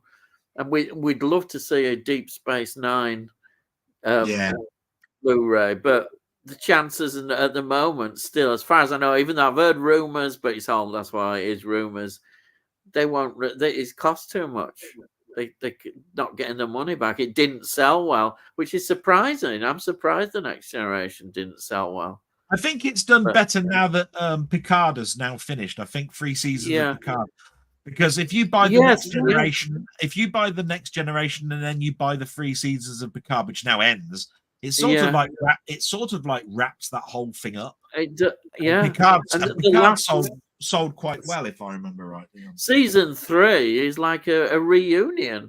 It is a reunion. Season 3. It was the best selling of the whole Picard sort of like 3 seasons. Yeah. And even Denny turned around and said, "Do you know what? Even if I haven't got the first 2 seasons, I'm buying the 3rd season. It's bloody brilliant." Yeah. Of course. Yeah. And all I'm saying is, I think that whenever they do something like that, people tend to go back and buy the next generation stuff. Hopefully But they will. by Yeah. that point, they're buying it in knockoff cheapo sales, which means they're still not getting the money. They needed the money when it was being sold at $49.99 a pop. Yeah. When they're sold at 20 odd quid, they get next to nothing money wise. Yeah. So it's not going to give them enough money to do the Deep Space Nine. But I'd like Voyager. That's a great series. Deep Space Nine is perhaps a series that divided quite a few Star Trek fans. I got into it, but I preferred Voyager. Maybe that's because I'm a perv and I like Ryan. I like 7. Jerry Ryan. I like 7 of 9. But people argue that they only brought her in because ratings weren't doing that well, and they didn't she didn't get on well, did she? She didn't get on well with Kate Mulgrew, did she? I mean, no, apparently not. I think they've kissed and made up now. There was another character in, and a female character, and she left, didn't she? She was with that awful. I've forgotten his name. There's a character that's not that popular. Oh, was that the girl who sort of like was a woman even at the age of 7? No, she looked like a woman, but her actual age was 7. She was going out with Neelix or someone. Oh, that's it, Neelix. Oh dear, you've just said it. It kind of. I've forgotten her name, but she left and then she came back as a sort of like an enemy sort of thing, but she wasn't really. She was all right at the end. But they brought Jerry Ryan in for ratings, no doubt. Oh Christ, yeah, and it did its job. And of course they came up with a creature that's more malevolent than the Borg. You know, this species 13 or whatever it was called. So I think now I bet now it gets more love than it did at the time. I think it's one of them that people look back and think, honestly, it was a better series than we thought. There was a cliffhanger that I thought was really, really good. I think it was the one where there was a bloke who kept blowing up planets to take time back so that he could go out with his wife again or something, right? Yeah, I think it was called The Year of Hell or something. That's right. They had to keep putting these time dilution shields on, otherwise the Voyager would be blown out of existence or something. It was the only ship that wasn't, because it wasn't even part of the timeline in the galaxy that they were in, which meant it just got more falling apart more and more to the point where they suddenly won. They won, yay! And time got put back to the way it was, and I thought that was quite a good story. Yeah, you know, that was there was some good stories, undoubtedly. So let's have a look now. Jim Jumbo was in TV. What was the last vinyl you bought? I say record. It's records, not vinyl. Anyway, sorry. The last one I bought was the soundtrack to Wednesday. Wednesday. Mine, I call mine CDs. Last one I got was AC/DC Back in Black from. Well, because he purposely mentioned vinyl, I said Wednesday. But if you want to know CDs, I bought some recently from World of Books, which aren't new, but they're new to me. You know, in my collection. And I bought some soundtracks. You know, but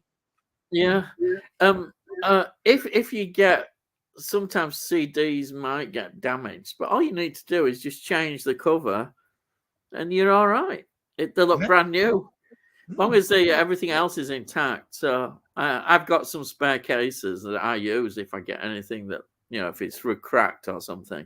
Yeah, it's just as good. But vinyl, as they call it, or records, are overpriced, in my opinion. New releases, 35 quid for an album. Are you having a giraffe? What a ridiculous price. I mean, really, 35 quid for an album? Bloody hell. Yeah. I'm sorry, but it's just ridiculous. It absolutely. I mean, if you're paying 20 quid, that would be enough. Yeah. But 35 quid. Yeah. Whew, 20 quid's bad enough. Yeah. Anyhow. I won't even some vinyls, you know. I mean, I used to buy box sets for 20 quid of vinyl. You know what I mean?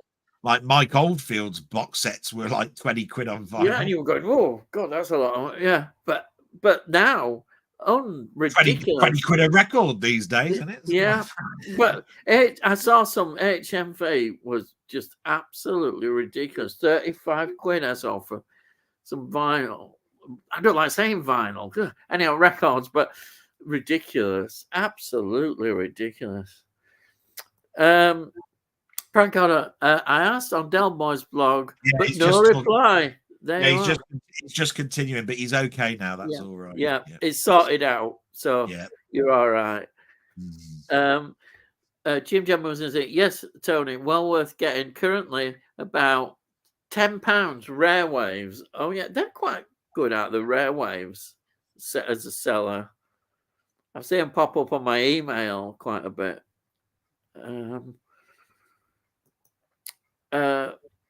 I do like these one episode plays. Oh yeah, it's on about the Britain one. Yeah.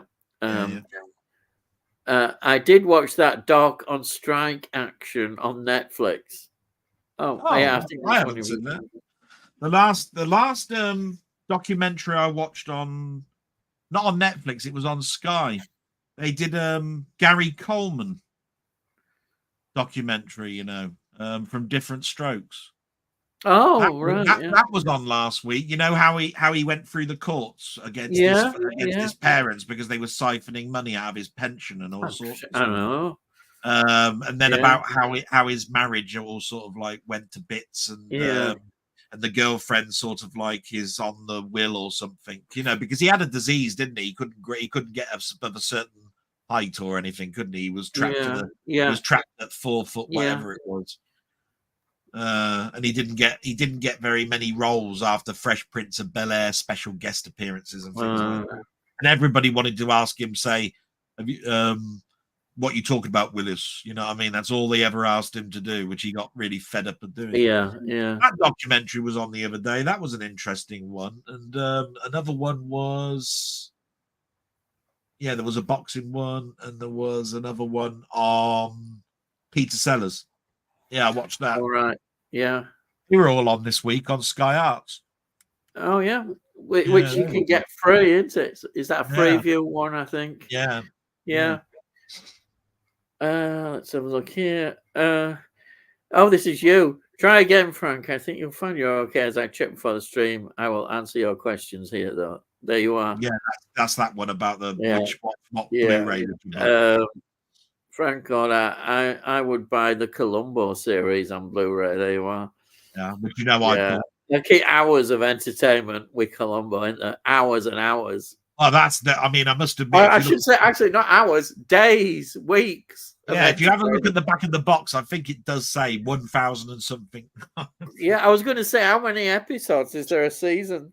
That's what I mean. 25, 26. They weren't even called seasons until a certain amount were made, because it was actually drama of the week. Yeah. But when they did 4 or 5 Columbos, they said, right, that's season 1. Yeah. You know what I mean? But they weren't even that. So later on, there's more and more episodes that make up a season, but the first one is something like 5 or something. I think they group together. I mean, nowadays, you're lucky if you get 6 out on some of them. They call 6 a season, 8 maybe. Well, yeah, Frasier is 8 episodes. It's half an hour long. It used to be 24 episodes a season. Yeah. Now you get 8. Yeah. There's a massive difference. Let's see what we got. We got Through the Lens. Thank you, guys. Appreciate it. It's hard, but we're coming together as a family. Yeah, that's what you do when you lose somebody, your loved one, and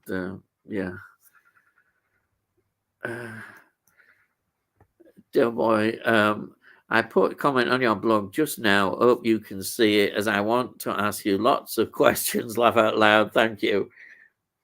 It's all sorted. Glad it works, and thank you.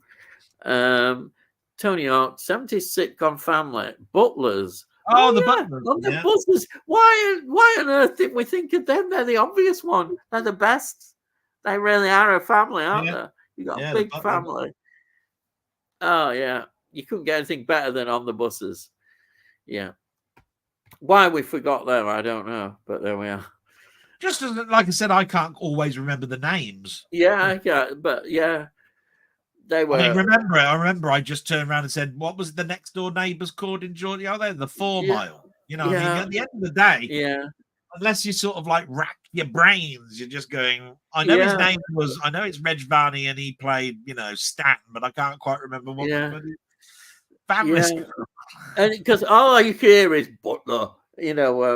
What's his name? The inspector. Blakey. Blakey. I hate you, Butler.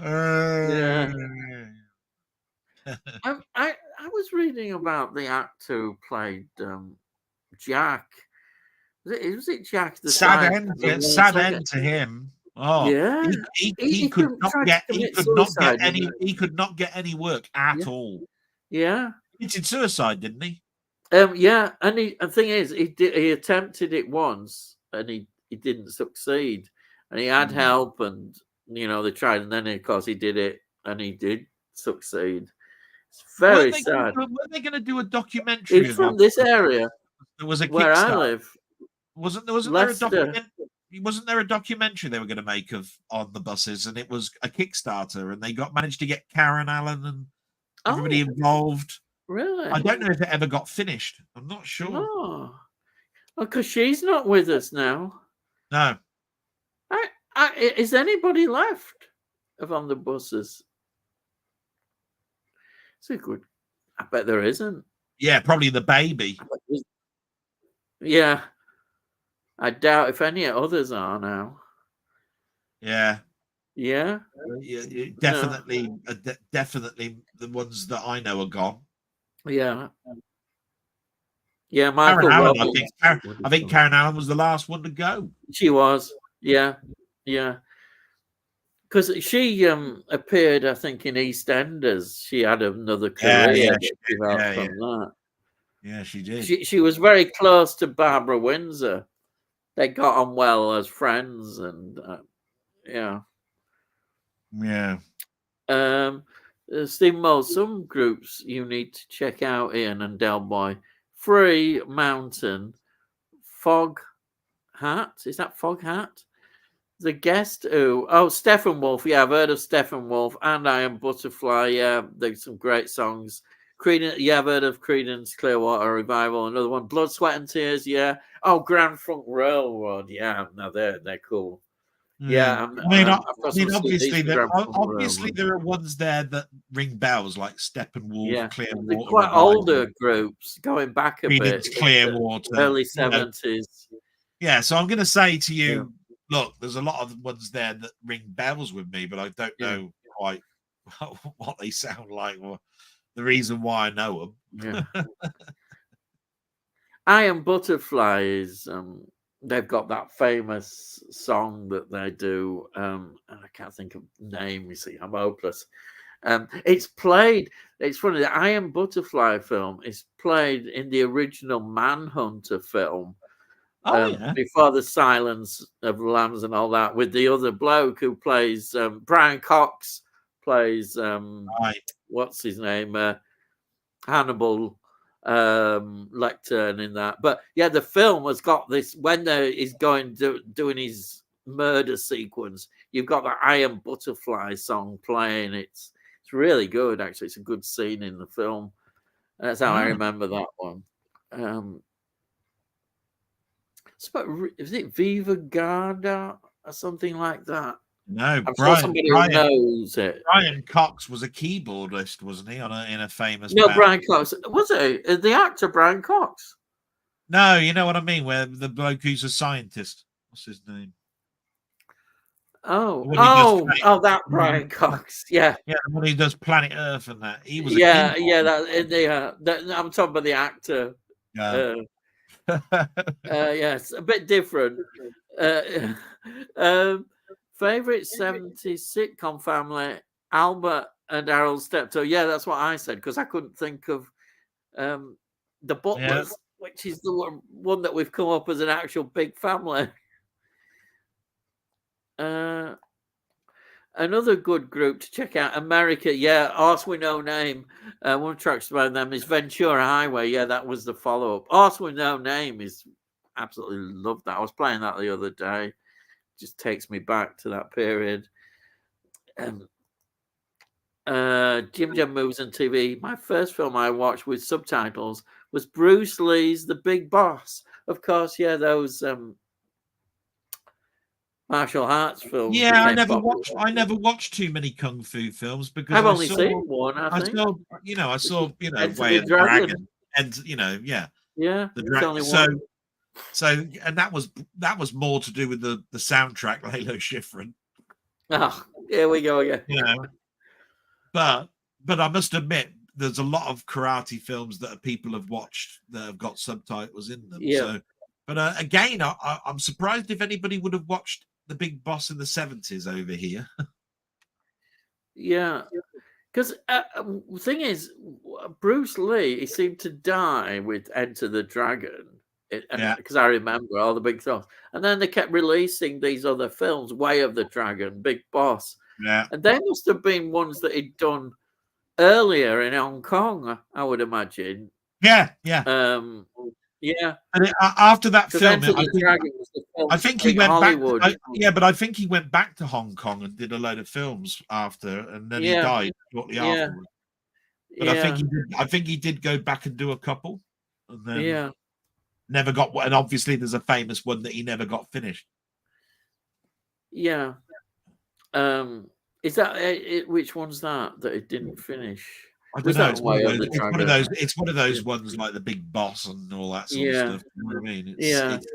I think there's like 3 or 4 films that are grouped together, and the last one didn't get done or something. I'm not a big karate knowledge person, so. And of course, probably a lot of people. Well, not a lot of people. People might have remembered him as in the Green Hornet, wasn't he? Which was, that's how I remember him the most. Yeah. Kato, in other words. Yeah. So I don't think it was as big over here because I don't know whether it had a proper place where they showed it. No, it was only big when they showed Batman. They showed Batman, and then they'd show that as a replacement, and then there'd be another Batman series on. Yeah, and I think it was made even more popular when Good Morning Britain ran out of Batman episodes with Roland Rat when Roland Rat was over. Yeah, and then they showed some Green Hornets at that point there as well. Yeah, because a lot of people wouldn't have thought, oh, Bruce Lee. It was in because I mean, most people know Carradine in Kung Fu, and that was famous, with Grasshopper and all that sort of stuff. There's 3 seasons of Kung Fu, isn't there? I've got 2 box sets, but I don't know if one of them says season 2 and 3, and one is season. I've 1. got 2 box sets of it. Yeah. I mean, I just remember all the comedies that came out saying Grasshopper and all this. And everybody went on about that. They all used to take the piss out of that. They did, yeah. But I remember watching that on a Saturday after the news or something, and World of Sport, Grandstand or whatever it was. Then Kung Fu on. I loved it. I'd be watching it. I'd be watching it. There'd all be these flashbacks, and I'd be going, these flashbacks with these weird Chinese people because it was almost like a Western most of the time. I was just going to say that. In fact, that's one of the reasons why I found it really interesting at the time. All that business, because in Playground we always used to go around like all the voices. But the fact that it was a Western, it was really a Western. It was great. That's what I mean. I remember it more being a Western than anything else. Yeah, it was. They just had these weird flashbacks to him when he was back in China doing all these weird things. Yeah, he wasn't very talkative, was he? He didn't say much. Actually, he must have enjoyed his script.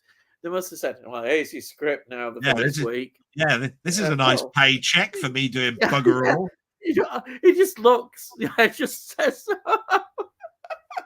I get a nice tan. I wear rags. Get a nice pay Yeah, you don't have a packet. script to learn. Yeah. Because all Oh, they did was keep repeating of him jumping up in the air and hitting that's right. Yeah. some stick of wood or something. And he'd always get picked on. You know, you get some cowboy going, "Hey, you, what are you doing?" You know, and that's it. That was it. And he'd help I somebody. know some people from Kung Fu turned up in the Incredible Hulk and all that sort of stuff. Oh, he could You have know had a what I mean? crossover there. Yeah. Oh, right. Tony says, as you mentioned, Steptoe, I watched Harry H. Corbett in Rattle of a Simple Man, 1964 this week. He plays a naive Mancunian who travels to London with workmates for a cup final. For a bet, he itches up. Oh, right. I can see, yeah. When people... No, isn't there another bit to it? He hitches up. Yeah, continue. With a prostitute. Some funny and poignant moments with a great ending. You know So what? this was The thing before about that Steptoe and is, Son. yeah, the thing about that is Harry H. Corbett in Steptoe and Son, the motion picture, he also hooked up with a prostitute. Well, not a prostitute, but a stripper. Wasn't it? Oh, yes. Yeah, it does. They go off on holiday together, and Grandad, Yeah. and of course his father gets ill or something, guts ache, and he has to fly back with him, and then she goes and one of his complaints was he was typecast. Yeah, that's all it was. He was typecast. And Son. He said nobody could take him seriously. He said he couldn't do Shakespeare because if he did, everybody would be laughing, even if it was his normal voice. You know, that's what he said. Yeah, apparently. But apparently, I saw this on YouTube. Yeah. Okay. There's this YouTube channel that basically says debuffing common myths. Oh, and right. Apparently, Harry H. Corbett's daughter has actually put the record straight in regards to her father by saying that she remembers her father socializing with with the other cast members. Yes. There was nothing bad. There was no rift. He got upset about his TV work, but he had an equally happy experience doing stuff on the West End. And he actually enjoyed the West End more because he actually got immediate acknowledgement of his art from the crowd, which you couldn't get when you're watching stuff on TV. So it's all a little bit of myth, a little bit of people have turned around and said, oh, they hated each other and it's just stuck. No. You know what I mean? But apparently that stuck for such a long time because he was a private man and didn't do many interviews. You'll see that the interviews that he did, they never really outright questioned him and said, did you hate your fellow guest, your fellow guest, person on it? So I remember when he died, he was so upset about him dying. He was crying and you could tell he was genuinely upset. So that said to me, it was somebody who he was close to, who had,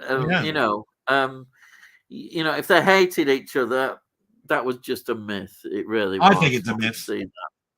I mean, you'd have Goldberg and Simpson basically then piping up, but apparently, because they didn't really socialize out of work, because they weren't that close. That the writers never even saw whether they had an argument or not, so they couldn't really comment. They just turned around and said, "Look, as far as I know, they came on set, they did their job, off they went, went off, so and just because they didn't socialize doesn't mean that they didn't like each other." And this is where I think myths like this go on for years and years and years.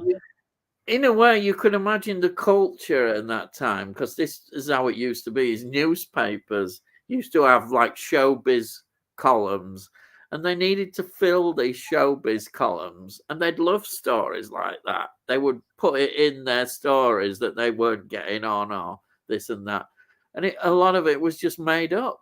It sells, their sort of columns and things, and oh well. Is there a genre of films you refuse to watch, or a weaker genre you really dislike?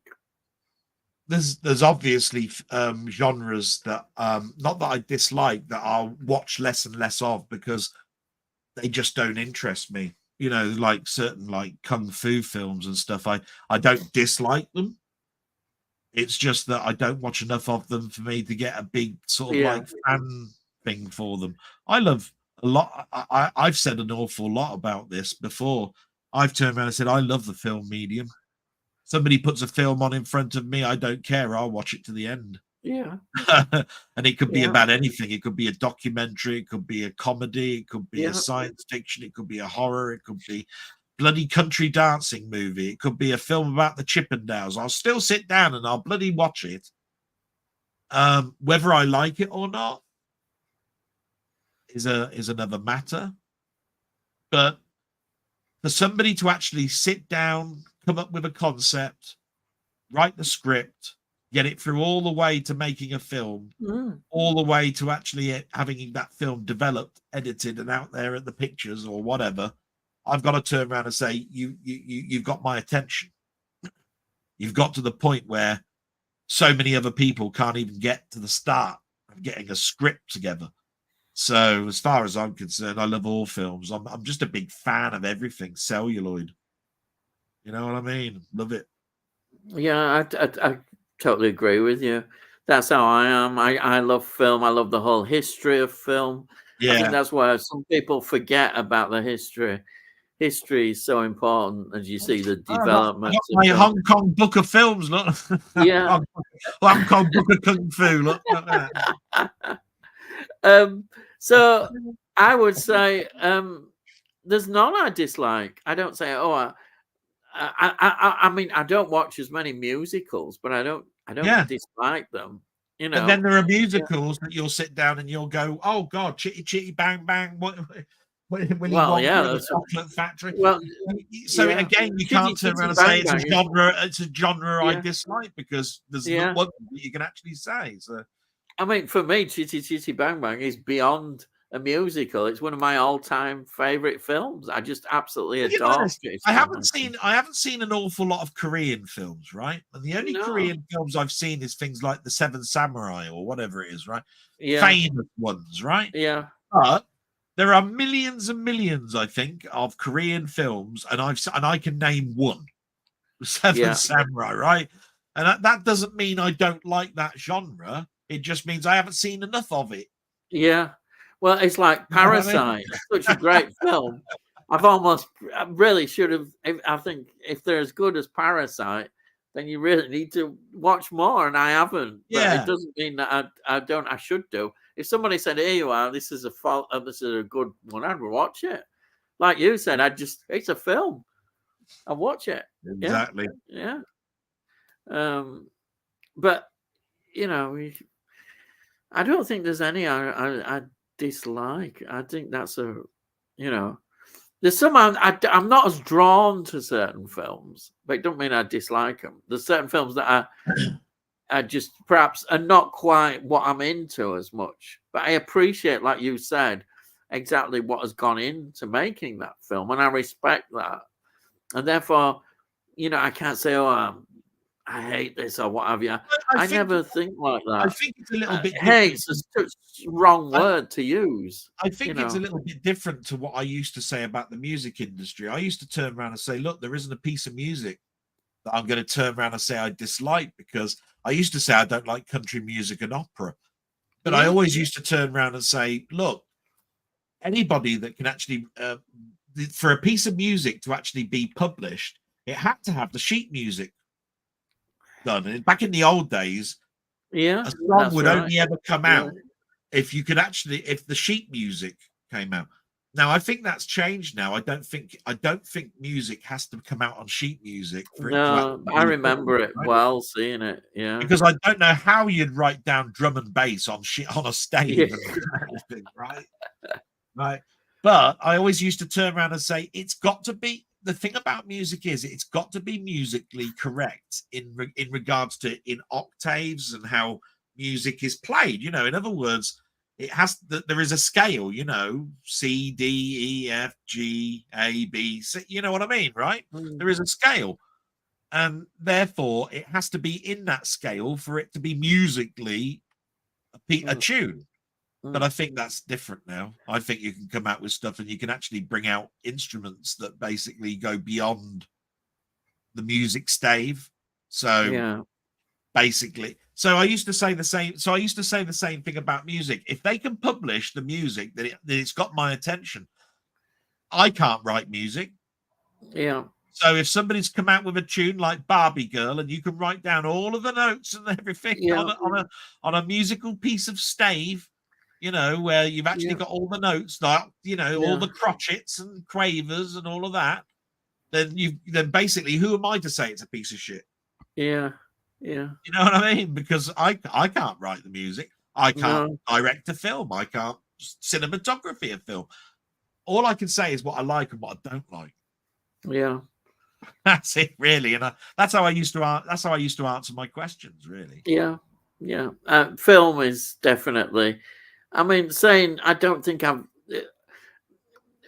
refused to watch anything. There's things that I won't watch, maybe because, but it's very few. There are those like, what is it? I'm trying to think. I did have Serbian film in my collection. I watched it once and it's gone now. I'm never going to watch that again. And there's a few films like that are notorious films that I wouldn't buy or want to watch. But that is only a very few. As it's Sallow, that's it. I think that's the one I really don't want to. And Pink Flamingo. I know what people have said about them, the content, and I don't really want to watch people doing that, to be honest. It would put me right off. I'd feel sick. There's very few. So that would be my answer on that. Yeah.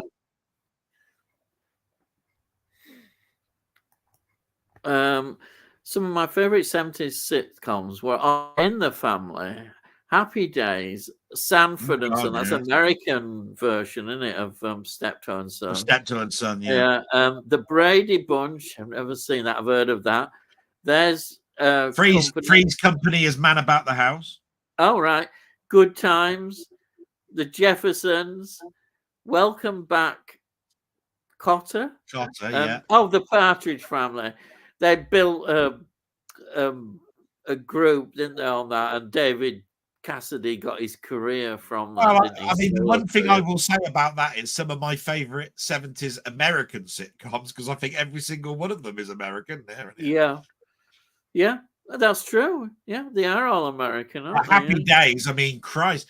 I think somebody turned around and said once the franchise, the Fonz in it, and all that the franchise of Happy Days. It's the biggest amount of spin-offs. So you got Jodie and Chachi, Happy Days. You've got I can't remember them all. Laverne and Shirley, Mork and Mindy. They all came from Happy Days. Mork and Mindy. Mork and Mindy, yeah. Mork from Ork was in one episode of Happy Days where he met the Fonz. Oh. Well, yeah, I didn't know that. Yeah, Robin Williams' first acting gig. Yeah. Wow. Was in Happy Days. Yeah. But I just know that Happy Days span off the most sitcoms, the most should I say, Happy Days did. Yeah. Let's see.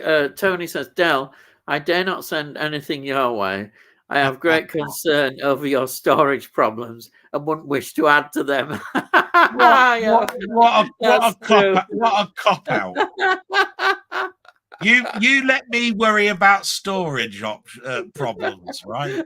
Because I tell you what, HMV, Amazon, Zavvi, none of them have got those problems when I order from them, and they keep turning up either. So I don't want you to be concerned about storage, Tony. That's there's room in the garage still? I'll find the bloody room. That's all I got to say. Oh yeah. Now talking. Look who's next. We have got Muckman movie. Yay, Good Muckman. evening, chaps. Oh, yes. I'll tell you, I'm getting closer to finding out where he lives. Yeah. Oh, he's I'm going to laughing nick there. every bloody steel book he's got. He ain't going to have one left. Oh, dear. Do you remember a series not released by Network, laugh out loud, called Different Strokes? Go on, Del, sing the themes tune. Well, the one thing I will say is that Different Strokes will never appear on Network because it's an American show. Don't think that'll ever show. No. Different Strokes. We were just talking about that, weren't we? Yeah. Gary Coleman. Yeah. I see. Sing the theme tune. All right. I've got to think now. Hang on. Just bear with me a minute. I've got it in my head. Oh, yeah. Now the world don't move to the beat of just one drum. What might be right for you may not be right for some. A man is born, he's a man of means. Then along come two. They got nothing but the dreams, but they got different strokes. They got different strokes. They got different strokes to rule the world. Something like that. That's how it goes, isn't it? Yeah.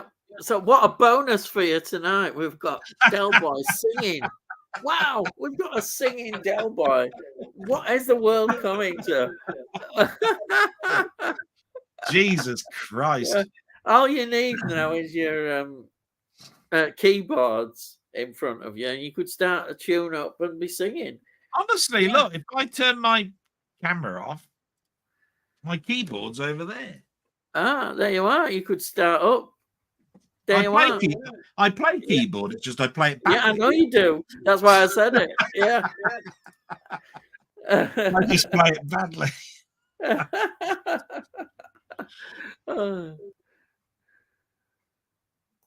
And Muckman, how are they all keeping this evening? We're doing Reet Grand. Yeah. And you've had a bonus of Delboy singing. Well, I mean, crikey, what more can you? Ain't going to happen again. Bloody hell. It's only because Jim Jam said, and he's a nice guy, so I did it. Yeah. Yeah, requests. You could get your requests in. That's it. We could have him singing all sorts, yeah. Right. And then says, all right, Muckman, as Jim Jam says, and then Simo's Taxi, Mork and Mindy, One Day at a Time, Soap. Oh, here we have The Odd Couple. Well, I remember. I mean, Soap. Yeah, I know you remember the Odd Couple, the film. The Tates and the Campbells. Yeah, but you got the Tates and the Campbells from Soap. Yeah. Jessica Tate and Mary Campbell, wasn't it? Obviously, The Odd Couple. It's Felix, isn't it? And oh Christ. But The Odd Couple is a film, Walter Matthau and Jack Lemmon to me. But the TV series had Jack Klugman in it, didn't it? And who was it? Right. Anyway, Carrie, let's go forward. Otherwise, we'll be here forever. Then we got Tony saying, "Evening, Muckman. Evening, Jim Jam and Tony. Muckman movies. My hitcher order arrives tomorrow morning. They are, because some people have already got it, as we know. There's a charity shop I go into where DVDs are individually 10 pence each. That's really cheap. Yeah, there you are. So you don't have to buy 5 like you were saying, is it? You have to buy 5. I doubt he's bought one from there for 10 pence. Jim Jam just buys in bulk. You ever seen him going? If you've ever seen him going out around Birmingham, you'll know he's never bought one in his life. He buys about 5 at a time. Del, you're a very funny man. There you are. You've got. Yeah, he's being sarcastic, the bastard. Go on. Muckman, don't tell people how much you sell them on Jim Jam. People are very sensitive these days. I know we had that thing about people which is ridiculous to say the I'm extreme. still totally behind Jim Jam, though. I mean, as far as I'm Yeah. concerned, what's it? Del, thanks for those kind words. There you are. That's nice of him to say that. And I've always got kind words for everyone. Yeah. What about me? Oi, why don't I get any first? All right, yeah. It's all right. Oi, you get bloody stuff sent. You get stuff sent to you. You get stuff sent to you. I'm bloody fine, you bastard. I wouldn't start going, you want the compliments as well. Jesus. What would I be left with? Hey, here's one of yours. We Bob Art. I just Hey! Liam. Yeah. My mate. He's brilliant, he is. Oh, yeah. I tell you what, everybody ought to go and see his channel. Yeah. He's a fantastic artist. Go and have a look at his website. Go and have a look at it. No, YouTube channel. Sorry, YouTube channel. Yeah.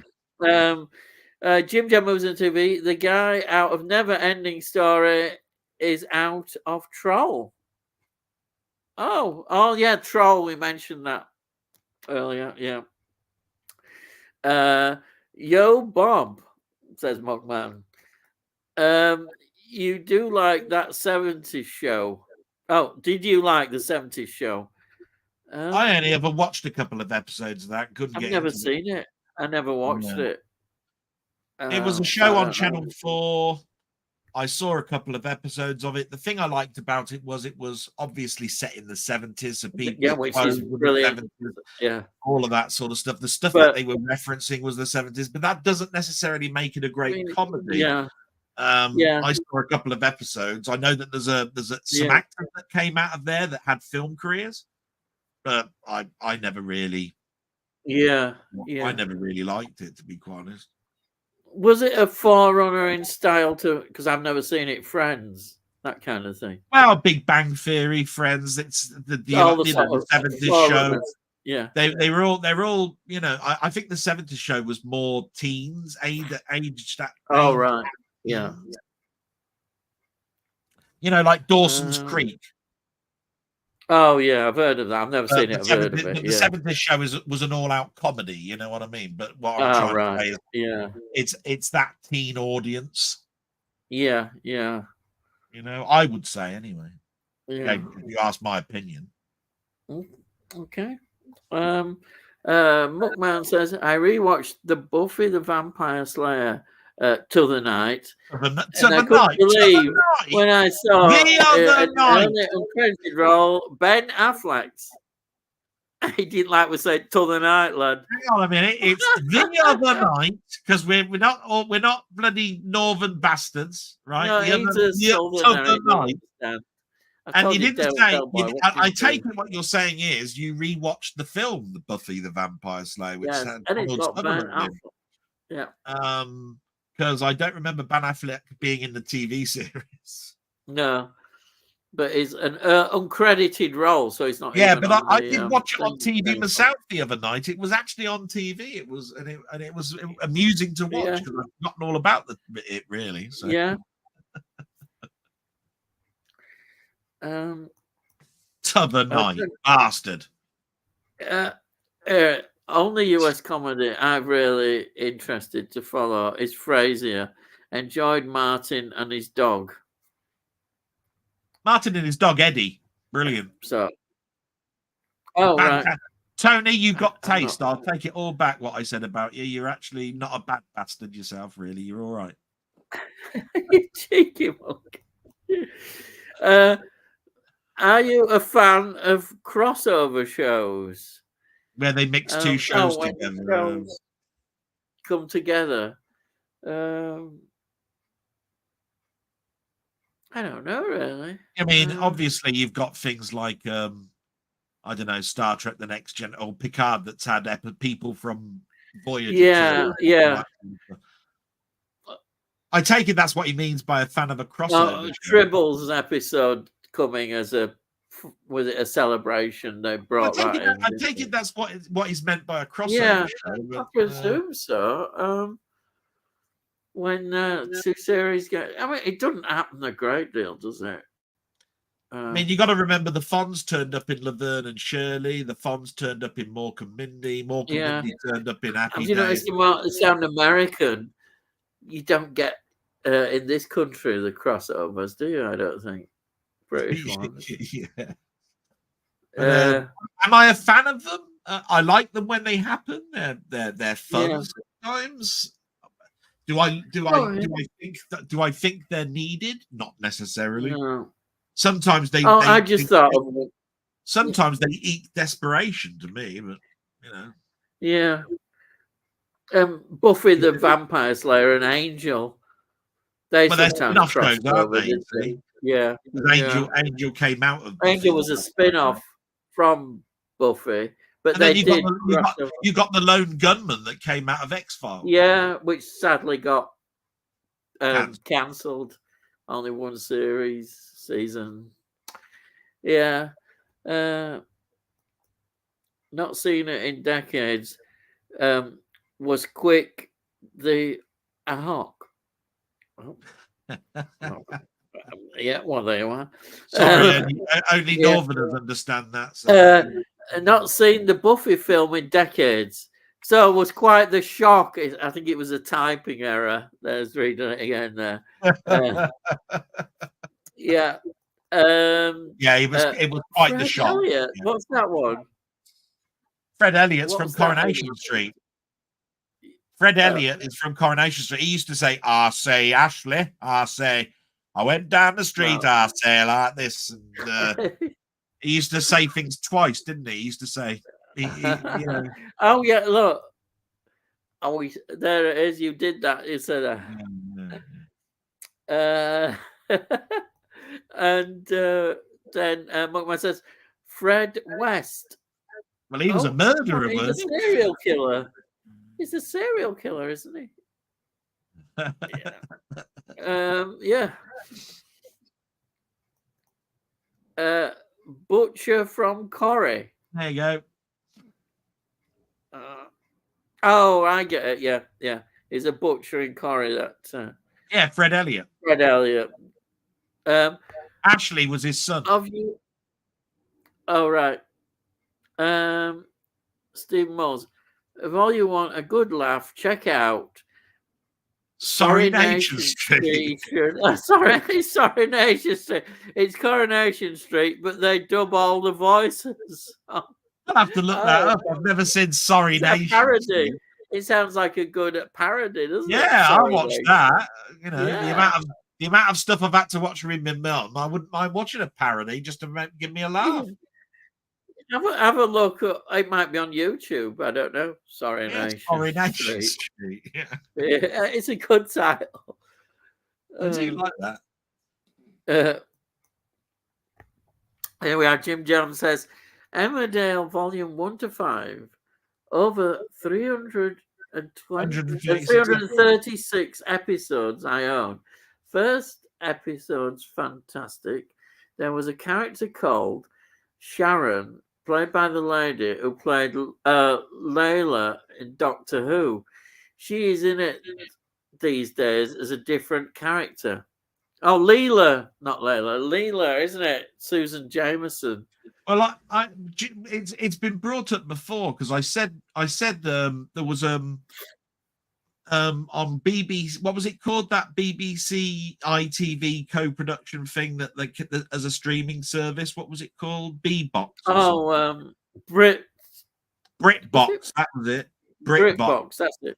Yeah. They used to have Coronation Street and Emmerdale listed in their listings, and they did famous episodes, and the first one was obviously there.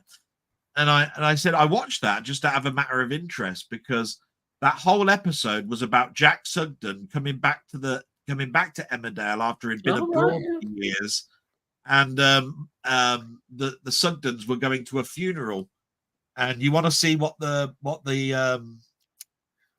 pub looked like, because the pub looks totally different to what it looks like now. It really looked poor. You know, this what was it called? The Woolpack.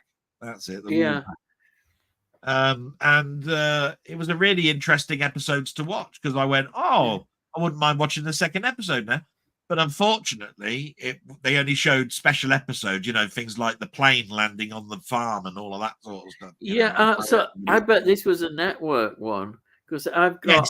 So he's got the first 5 DVDs. That's 150. Because Jim Jones sent me 2 Coronation Street ones, which work out from 1978 and 79, which have 8 episodes on, but the selected episodes are quite good, actually. So if you can imagine that I know is spot on. If you can imagine that Crossroads was on 5 days a week, Emmerdale was on twice a week, Coronation Street was on twice a week, but then it changed to 3 nights, and then it turned to 4 nights, and then it went back to 3 nights. I think not long ago back.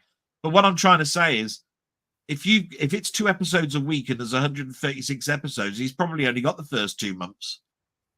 There must be thousands. There must be like 5,000 episodes now or something, right? It's like, how many DVDs would you need to have the whole set of Emmerdale? Jesus you need Christ. A hell of a lot. Yeah, I got dizzy when I looked up on Wiki how many episodes of Crown Court there were. Oh yeah, it's another one. There's 1,800 episodes. I went, bloody hell. And yet they got to volume 8 on network or something like that. Crown Court. Wow. I'd love Crown Court. I'd buy Crown Court if they had them all. Yeah. I'm recording them at the moment on Talking Pictures. Oh, that's good. Yeah. Because all of the episodes of Crown Court, they're 3 episodes long. They do the prosecution, then they do the defense, and then they do the verdict. Yeah. So every single one's 3 episodes long. Yeah. So network, did they release some? They released them on network, but they only did the first 8 or 9 volumes of it, and then that was it. All right. So Steve Moss says if. I think he's corrected himself again. I think if you look at an earlier one. Yeah. Ian, are you a fan of TerraVision?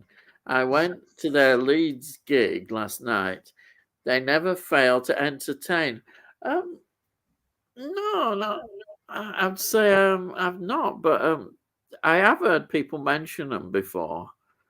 Have you heard of TerraVision? Oh, do you know what? I thought he was talking about a film.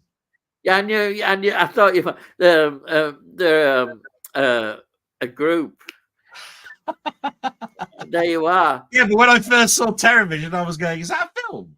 Yeah. Oh no! Look, it says here Leeds gig, so it must be a band. I think I've heard of them, but I definitely haven't. I definitely couldn't name any tracks.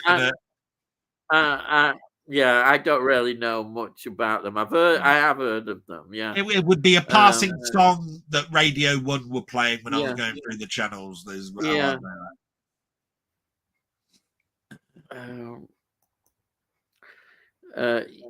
You can find it on YouTube. I wonder if that's the Coronation Street. Yeah, that's the Coronation. Sorry, Nation Street. Sorry, Nation. What a brilliant.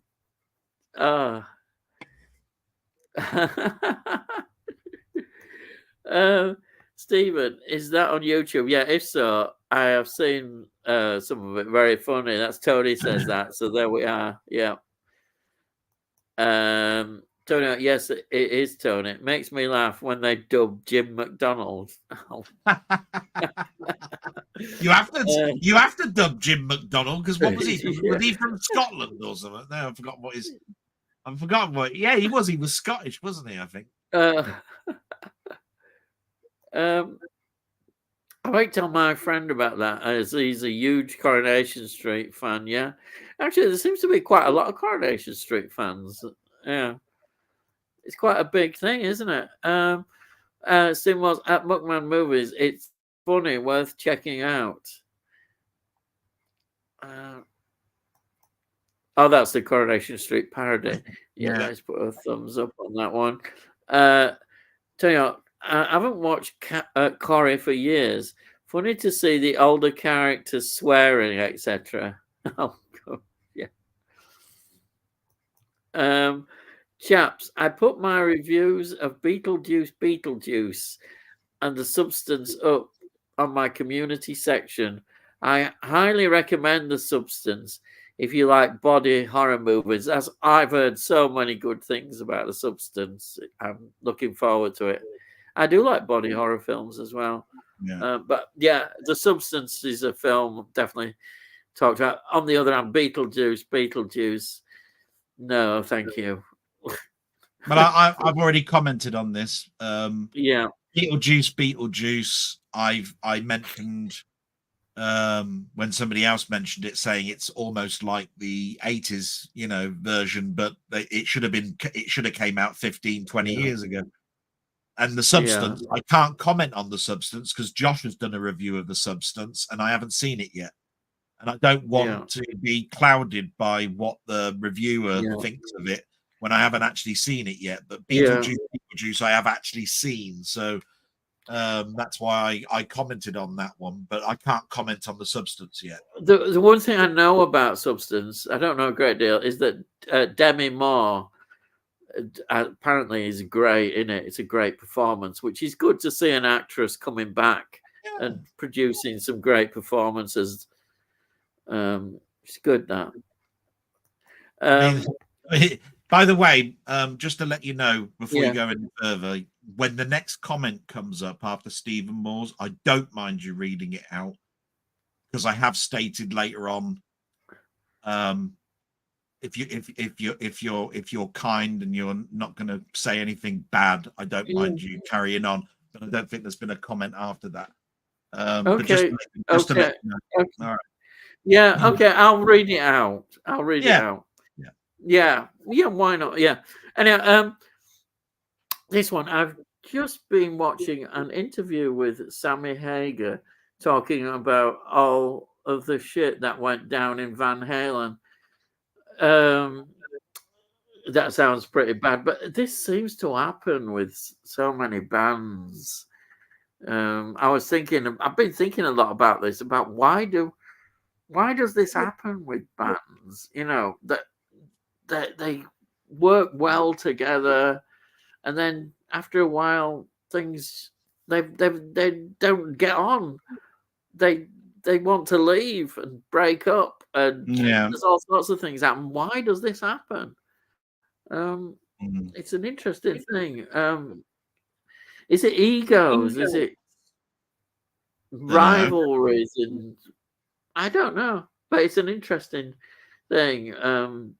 Yeah, because I suppose it's all with. Is it Dio who took over as well? And I may be wrong in that, but there's always the lead singer is often the one that gets a lot of hassle with a lot of groups, and especially if they're quite the center scene of the group, and there's people say, "Oh, that singer was crap," and this one's much better, or other way around, the new singer's crap.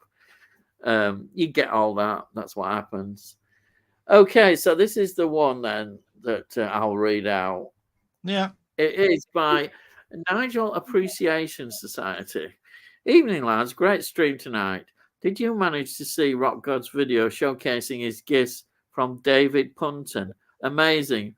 Also, amazing DVD package you got, Ian. So well deserved. Well, thank you. Yeah. I've got something to show tomorrow on my channel. Anyhow, so there we are. I've read that one out. So obviously, all I can say about the Nigel Appreciation Society, look, we've had some people come in with similar names that basically have caused trouble. Yeah. I wouldn't. I mean, I can't make you change your name. I can't. All I'm saying.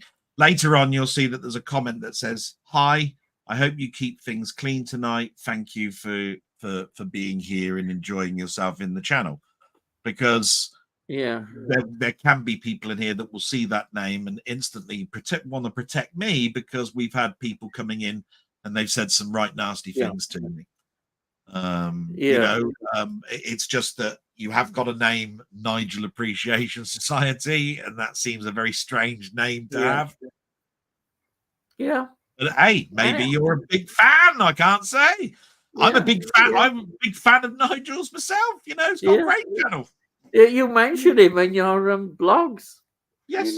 there you are. So all I'm saying is that we have had some people coming in with similar names, and they've said some right nasty things to me. Yeah. So just that's all right. That one's fine. Just expect some messages might get blocked instantly because they see that name and think, I'm not even going to bother reading the comment. I'm just going to block it, and that might happen. Yeah, right. Nothing I can do about it. Yeah, that's okay. So the next one is Tony York. Sorry, Del, I was in two minds over that comment. It looked suspect. Yeah, I mean, the other thing you got to put in there was, apart from the last two lines where you said, "Well, Ian, that's a really good stuff." What you've done there is promote Nigel's channel. I suppose there's nothing wrong in that. Yeah, I think promotion is something I'm very big on in regards to community. I promote as many people as I can. It's nice that you thought Ian stuff is great. I notice I'm the one missing all of that in that comment. I will say that. We can all have fun. You see, the thing about it is we can all have fun about it. It's like, it's all right. We've got here Muckman Movies. Ian and Del, favorite real life serial killer. Crack, it's a question. How can your favorite serial? I don't know, the Boston Strangler, the Yorkshire Ripper. The Yorkshire Ripper. There you are. That's great, wasn't it? Manson family. I don't know. I'll tell you what. One of my favorite. If you were to ask me which film do I like the best, Copycat or Seven? Yeah, I'm hard pushed to actually give an answer to that because I love both of those films. But I tell you what, Copycat is the most underrated of the two films, and it's a fantastic film. Copycat, wow, and that's all about serial killers. I think the most underrated serial killer, though it shouldn't be, is 10 Rillington Place, directed. I'm talking about. I'm talking about. Yeah, 10 Rillington Place. 10 Rillington Place is about one particular killer. Yeah. The film Seven, the film Copycat, is all about is talking about serial killers as a general. Right. Yeah. Right. Yeah. Copycat is about a bloke going around who copycats all the serial killers. He leaves the bodies dressed up right. the same way that they would be as if they were killed by Manson family. Yeah. They are the Boston Strangler always used to leave his victims with the strangulation attached onto the leg or something, of the victim, etc., etc., etc. And this killer was going around copycatting every serial killer out there. So he did Fred Bundy, he did all of them, right? And Seven is all about a serial killer going around doing the 7 deadly sins. Gluttony, sloth, all of that sort of stuff. 10 Rillington Place is about one bloke, like the Boston Strangler is about. Yeah, that's right. There's one serial killer. And I'm with you. 10 Rillington Place is a fantastic film. Yes. It's the performance. The reason I mentioned Copycat and Seven is because they came out the same year and Copycat got obliterated. Nobody talks about Copycat because Seven was the big film and that's what everybody saw. But Copycat has got Sigourney Weaver in it, Holly Hunter. Yeah. Wow. I mean, it's got a fantastic story to it, and yet everybody just talked about Seven. Which is such a shame. Such a shame. Yeah. Then we've got you. We comment. Hi, Nigel. Appreciation. We keep things clean tonight. Thank you if you do. And welcome to the stream. Thank you for putting that. Like I said, it was really just to say, look, I've seen somebody with a similar name to yours that didn't keep it. Yeah. That's all it was. That's brilliant. Yeah, that's fine. With regard to the substance, arguably Denny Moore's career best performance. Anyone else seen it yet? So we haven't seen it. I'm looking forward to seeing it, but everybody's saying good things about it. I'm looking forward to seeing it, but I Yeah. might not get to see Yeah. it until it's out on physical media, unfortunately. But Yeah.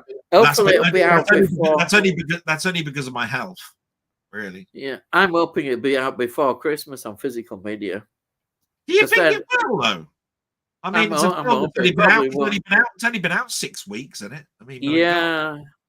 But still, it's September still. There might be a chance. There might be a chance. I hope you so know. as well, you know. Yeah. Yeah. Because I'd like to see it so I can include it in my because people are going to ask what your favorite films of the year are going to be. It's And just there's a good chance that might be in it. But if I've not seen it, yeah, it's just that if they do bring out the Substance, though, it's just the likelihood is that you'll have to have before the Substance, The Crow. Before The Crow, you'll have to have Blink Twice. Before that, because all those films came out before, and you'd usually have things come out in chronological order. Because you know, in other words, it's a film that's 3 months old, so of course we can now bring it out. You see what I mean? If it gets on streaming, there'll be a chance that I'll be able to see it. So, well, that's the thing. Although if it comes out on streaming on Apple, chances are you won't see a physical copy ever because the Napoleon hasn't come out. I just want to mention this to everybody. Thank you so much for all the people that tried to help me, you know, in the last couple of weeks. Try and get the Three Musketeers, you know, the French version, you know, the one and D'Artagnan. I mentioned it in my blog saying the problem that I've got is that I can get D'Artagnan, I think, on 4K, but I can only get Milady on Blu-ray. And if I want both on 4K, I've got to buy a deluxe box set that will cost me 120 euros to get them both on 4K. Yeah. So if anybody sees D'Artagnan on 4K and they say Milady on 4K as separate releases at 24 quid or something, I'll buy them. But 120 pounds to get them both. Sake. And I won't buy one on 4K and the other on Blu-ray. That to me is a waste of time. Yeah. Know what I mean? Oh, this one, Stephen Moles.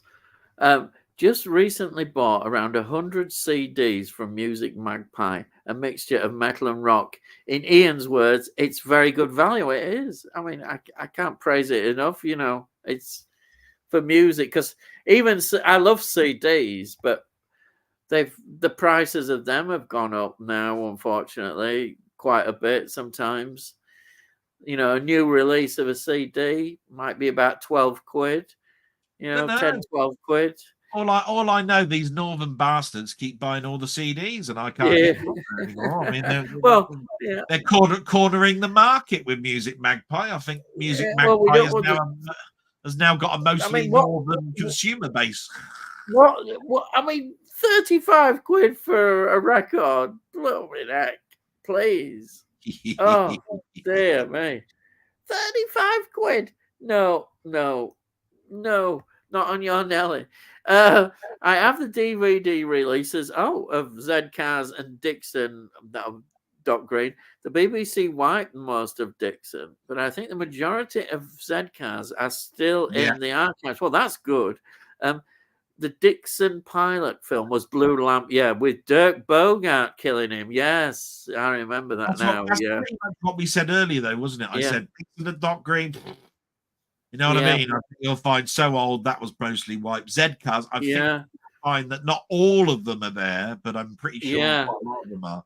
Yeah. The weird thing about the wiping process, you know, is that they've got absolutely every episode that Dick Emery's ever done, and yet they've only got 3 DVDs out of his stuff on the market. You know, it's like the best of Dick Emery or something. We know why, don't we? Well, yeah, but at the end of the day, you could always put a disclaimer saying this is but they won't dare. Because Talking Pictures and that do that. And there's a lot of people out there that are comedy historians that are not getting to see this stuff. And not everything is in bad taste. The way I look at it is that I mean, Benny Hill's got some really offensive stuff in there if you look at it from a certain point of view. Yeah. You don't turn around and censor the whole of his stuff because I mean, he used to have a person that that was Chinese in it that he used to. He did. Yeah. Yeah. And I still see that on Talking Pictures. Yeah. But what about Dick You Emery? can get the Dick Emery film still, and there's those characters in the film. Yeah. And that No, obviously has nothing to do with BBC. He played 7 So you can characters still get in the one. film. He played 7 characters Yeah. in one film, didn't he? I mean, he actually Yeah, I played like the 7. film actually. I think it's quite good. But Quite enjoyable. what I don't understand is why censor one person and not censor then all these others. I think that's wrong. That's like singling out a person to say you'll never see anything from the BBC ever in relation to this guy because you know something that I don't know. Is it? Was he found out to be somebody that did underage sex or something? Is there something I'm missing? Because the only thing I heard is that he was an adulterer. He was basically married and then had an affair with somebody else, and that went on for years and years. But I never heard he was a Jimmy Savile or anything. No. So I didn't think bad about him. No, you know, it's just because the characters are considered. All you have to do is put a disclaimer on the box. Exactly. All you got to do. I agree. Yeah. It's funny as well because the people who think that they're being, who they say are going to be offended by, some of them will probably just laugh it off as well. Anyhow, they probably wouldn't find it offensive. But there. Dixon during a jewelry robbery. Yeah, that's from the film Blue Lamp. Yeah. Dirk Bogart. I have a ton of CDs in boxes in the garage. Oh, another one with garage. I thought it wouldn't fit in. No room for them anymore. Just stream through Prime Music. Oh, I don't like. That's all right. Streaming. Just remember, as long as you put your postcode in the box, I'll be round to get the boxes of CDs. It's not a problem. I can soon put them on the boot of my car. I've got a van I can hire. But don't forget the steel books are in there, aren't there? With the that's what I mean. You need to move the CDs to get the steel books. That's what I mean. I'll hire a van if you want.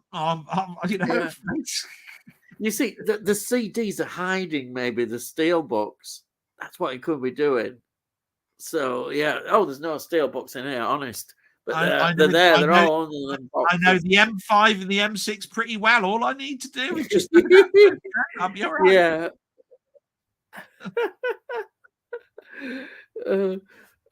I buy the odd vinyl here and there. Bought a signed vinyl of Terrorvision. Well, you're a big fan. TerrorVision's new album at the gig last night. You know, if he mentions TerrorVision once more, I'm gonna have to bloody buy them. I'm gonna have to buy the albums myself. Yeah, all I say is, how much did it cost, especially a signed copy? I'm interested to know what TerrorVision sound like now that I've heard that name about. Well, you can try on YouTube. I'm sure they're on there and see what things. But how much did it cost? You didn't tell us how much it cost. My garage guilty secret is boxes of books. Tony Hawk says, "All right." Well, some books are pretty good. I bet. Yeah, worth looking. I've just to let you know, Ian, I've just got to take my tablet, so I'll be back in about. Okay, that's fine. I'll carry on then. It's just approaching 11 o'clock at night, so I've got to take my tablet. You probably won't get all the good answers, but I'll try and answer all these. No. You just carry on. I do apologize. It's just I definitely at 11 o'clock need to. The doctors have told me I've got to take them before midnight. So that's fine. Yeah.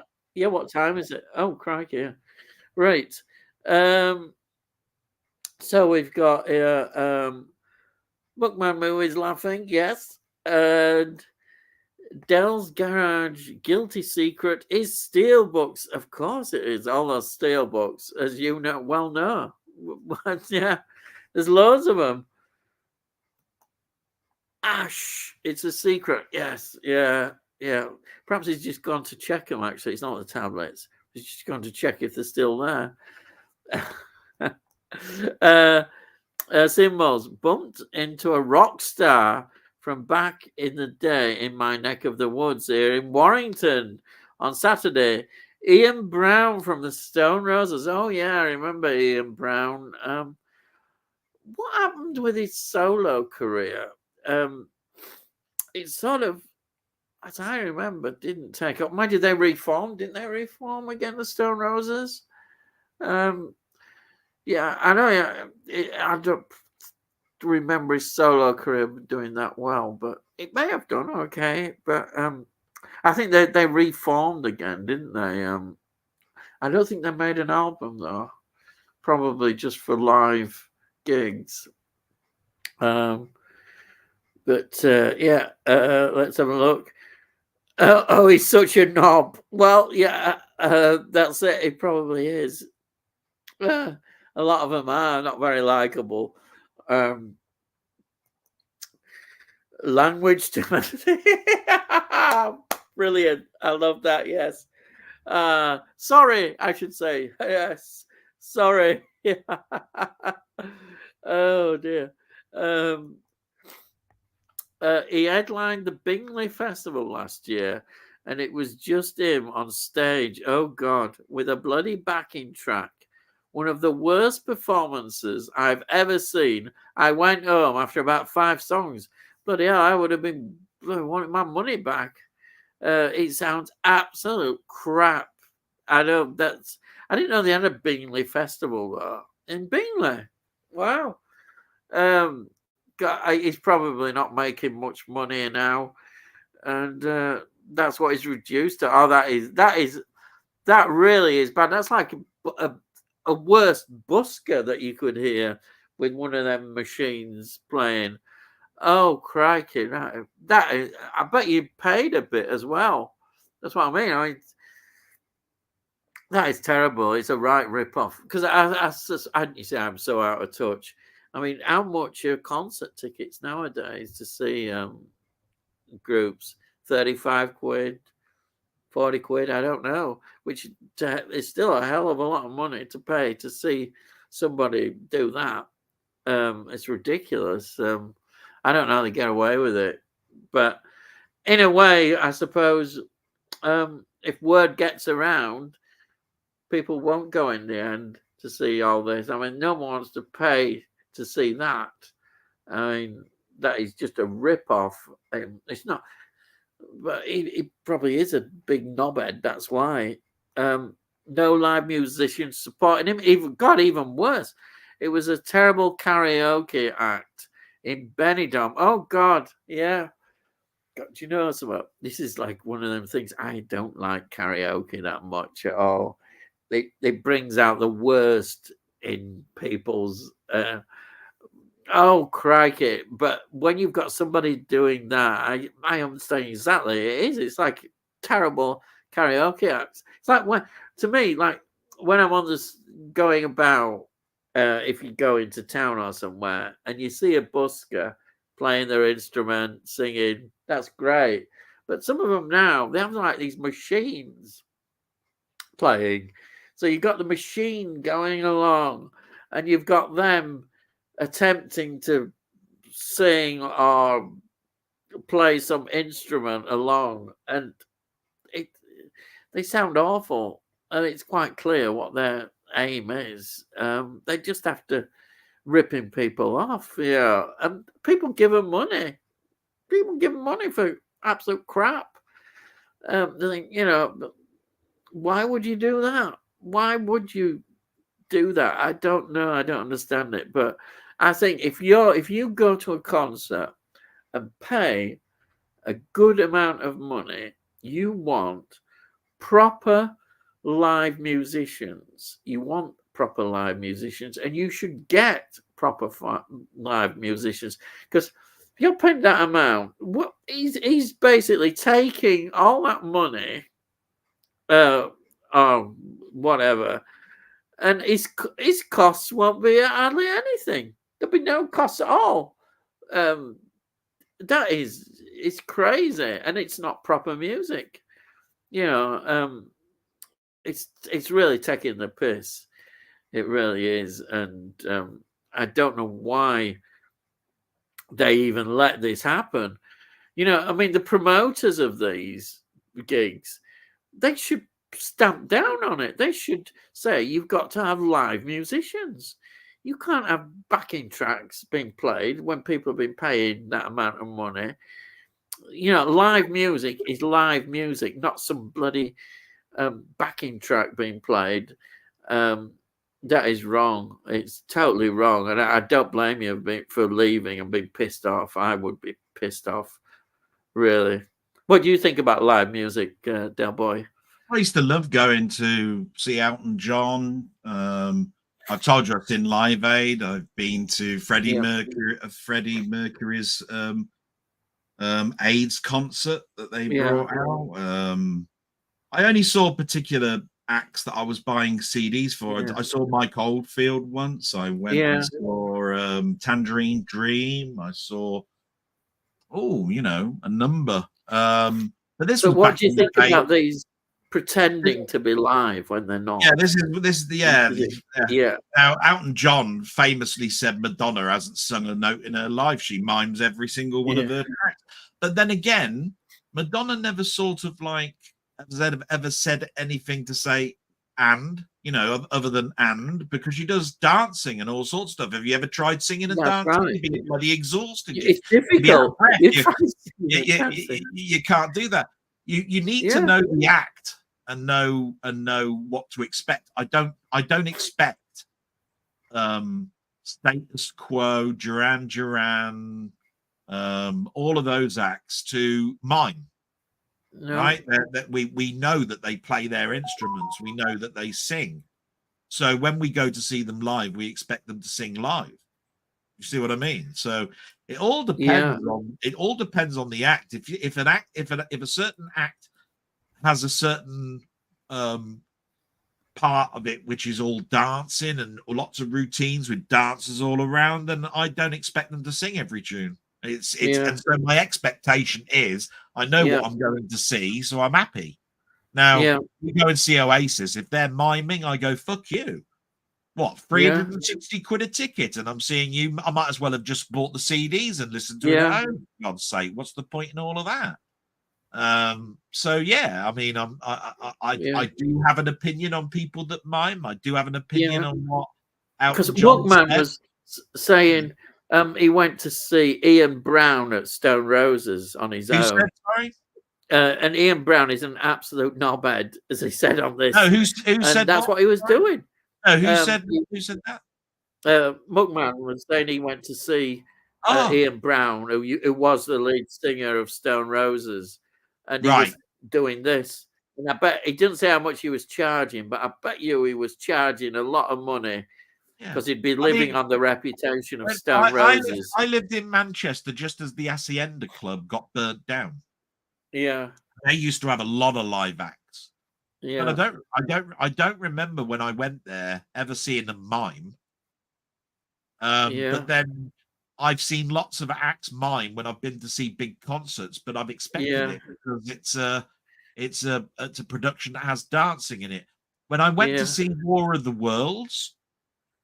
Again, that was hard to say whether they were miming or not because it's got a lot of video footage that's going in the background, right? Yeah, and the people that are singing are playing people like Nathaniel the Parson and all of that sort of stuff. And you've got the lead singer of the Moody Blues. And when that first was being, as far as I know, they were singing. As far as I know, every night they went out there and they performed and sang. But I think what he's saying here, and I totally agree with him, you're going to see a live music, you're going to see a singer live. And if they've got like a machine thing, no other live musicians, but a machine playing the music. Well, then that is a real. It is karaoke. It's like that. It's not. It's cheating. It's live music. Teleprompting words and then singing from them is karaoke. Yeah, it's cheating. It's cheating the audience. And is Ian Brown? Is Ian Brown? This Ian Brown fella? Is It's lead singer of Stone Roses. Yeah, I mean, is he taking so many drugs that he has to sing from words because he can't remember them anymore because he's got? Who would be surprised with some of them? I mean, there could be some part of that to it. I don't know. But other musicians. What I'm trying to get at is it was when you go to see him. Is your expectation to see a karaoke act? because Well, he's it known would be. for He he's had a lot of known for, fans. Stone you know. Roses were a big band, relatively. Yeah, but you know what And I'm trying to say? You know what I'm trying to yeah, say here, Ian? What I'm trying to say isn't Stone Roses, yeah, they were a big band, you expect them to sing live. What I'm trying to say is, yeah. for the modern audience, is your expectation still to be the same as when they were singing in the 90s? Because What I would say is, a lot's happened to the yeah, group, but to the the owners. modern audience are going to be older, like us, or maybe a Oh bit yeah, younger. Sorry, my but they're expectation will going be to to sing. expect live music. Yeah, They're my going to expect expectation live will be to music. sing Yeah, live. It's just, yeah, so you'd I want mean, that. I suppose what I was trying to get at is that I do Yeah, know there are certain people that I expect to be miming, yeah, right? And there are certain ones that I expect that, you know, that they've taken so many drugs that you're just there, happy there to support them because yeah, you're appreciative of what they did in the yeah, 90s. I wouldn't be with the Stone Roses because I was never a Stone Roses fan. I couldn't give a shit, to be quite yeah. honest. But I'd give a shit if I spent 30 quid and I saw it. Like, I would. I'd be pissed off. I'd be like Muckman Definitely. Movies. I'd be going, can I have my money Yeah, back? Fucking hell. yeah, I'll yeah. go up there and sing Quite it if you right. want. Yeah, I'll put a yeah, Stone Roses t-shirt on and get up there yeah. and start singing. God, I bet you just. I bet you this charge a hell of a lot for blooming t-shirts before you've even got to see Yeah, this right. mess. This is where they get their money, is the Imagine. merchandise, isn't it? Yeah, you're probably charging what? I don't know how much they would charge. 50 quid, maybe something ridiculous like that for a Yeah. t-shirt. I've heard that the Yeah, average price now for seeing a live act is about 60 quid. yeah. But Oasis, I just hope they get sued for every bloody yeah, thing that they can. And it's I don't think totally Oasis are at fault. It's Ticketmaster. It's the agents yeah. that say, It's look, the way they do it. Yeah, we're going to sell the tickets through Ticketmaster. As soon yeah, as they did that, then basically I still feel Oasis are partially yeah. responsible because it's, I do. you know, I think they could have done more. They could have they done could have more gone for to a stop different it. agent. They could have gone for a Yeah, different agency. So yeah. they should have done more. But I get you. I totally agree with you. If you go and see something that is claiming to be live, then you want live musicians and live Yeah. singing. You don't want this shit I'm around. 100%. I'm 100% on that. Yeah. Yeah, yeah. I think you're entitled to get your money back. To be honest, I think yeah, Oh yeah. yeah, yeah. Does any remember Jack and Ori on the BBC? I used to love that. I do remember it. Yes, I don't know. I wasn't one that was watching it all the time. Sometimes it depends who was reading the stories, because you remember certain people favorites who read the stories, and that kind of was a draw to watching Jack and Ori. Oh, I like if you Bernard sort of read Cribbins, them. Bernard Cribbins, and that. You know, I mean, Yeah, people like that who were really good at it. Some others, I know it was one of those things, wasn't it, that a lot of people wanted to do Jack and Ori. They would go on and do the stories. A lot of people, but that's my memories of it. I won't say I was a big fan of it, but I enjoyed sometimes seeing it. well, the thing about it for me was that it was a very dry show. I don't know quite what audience it was aimed at, because sometimes the stories were quite adult.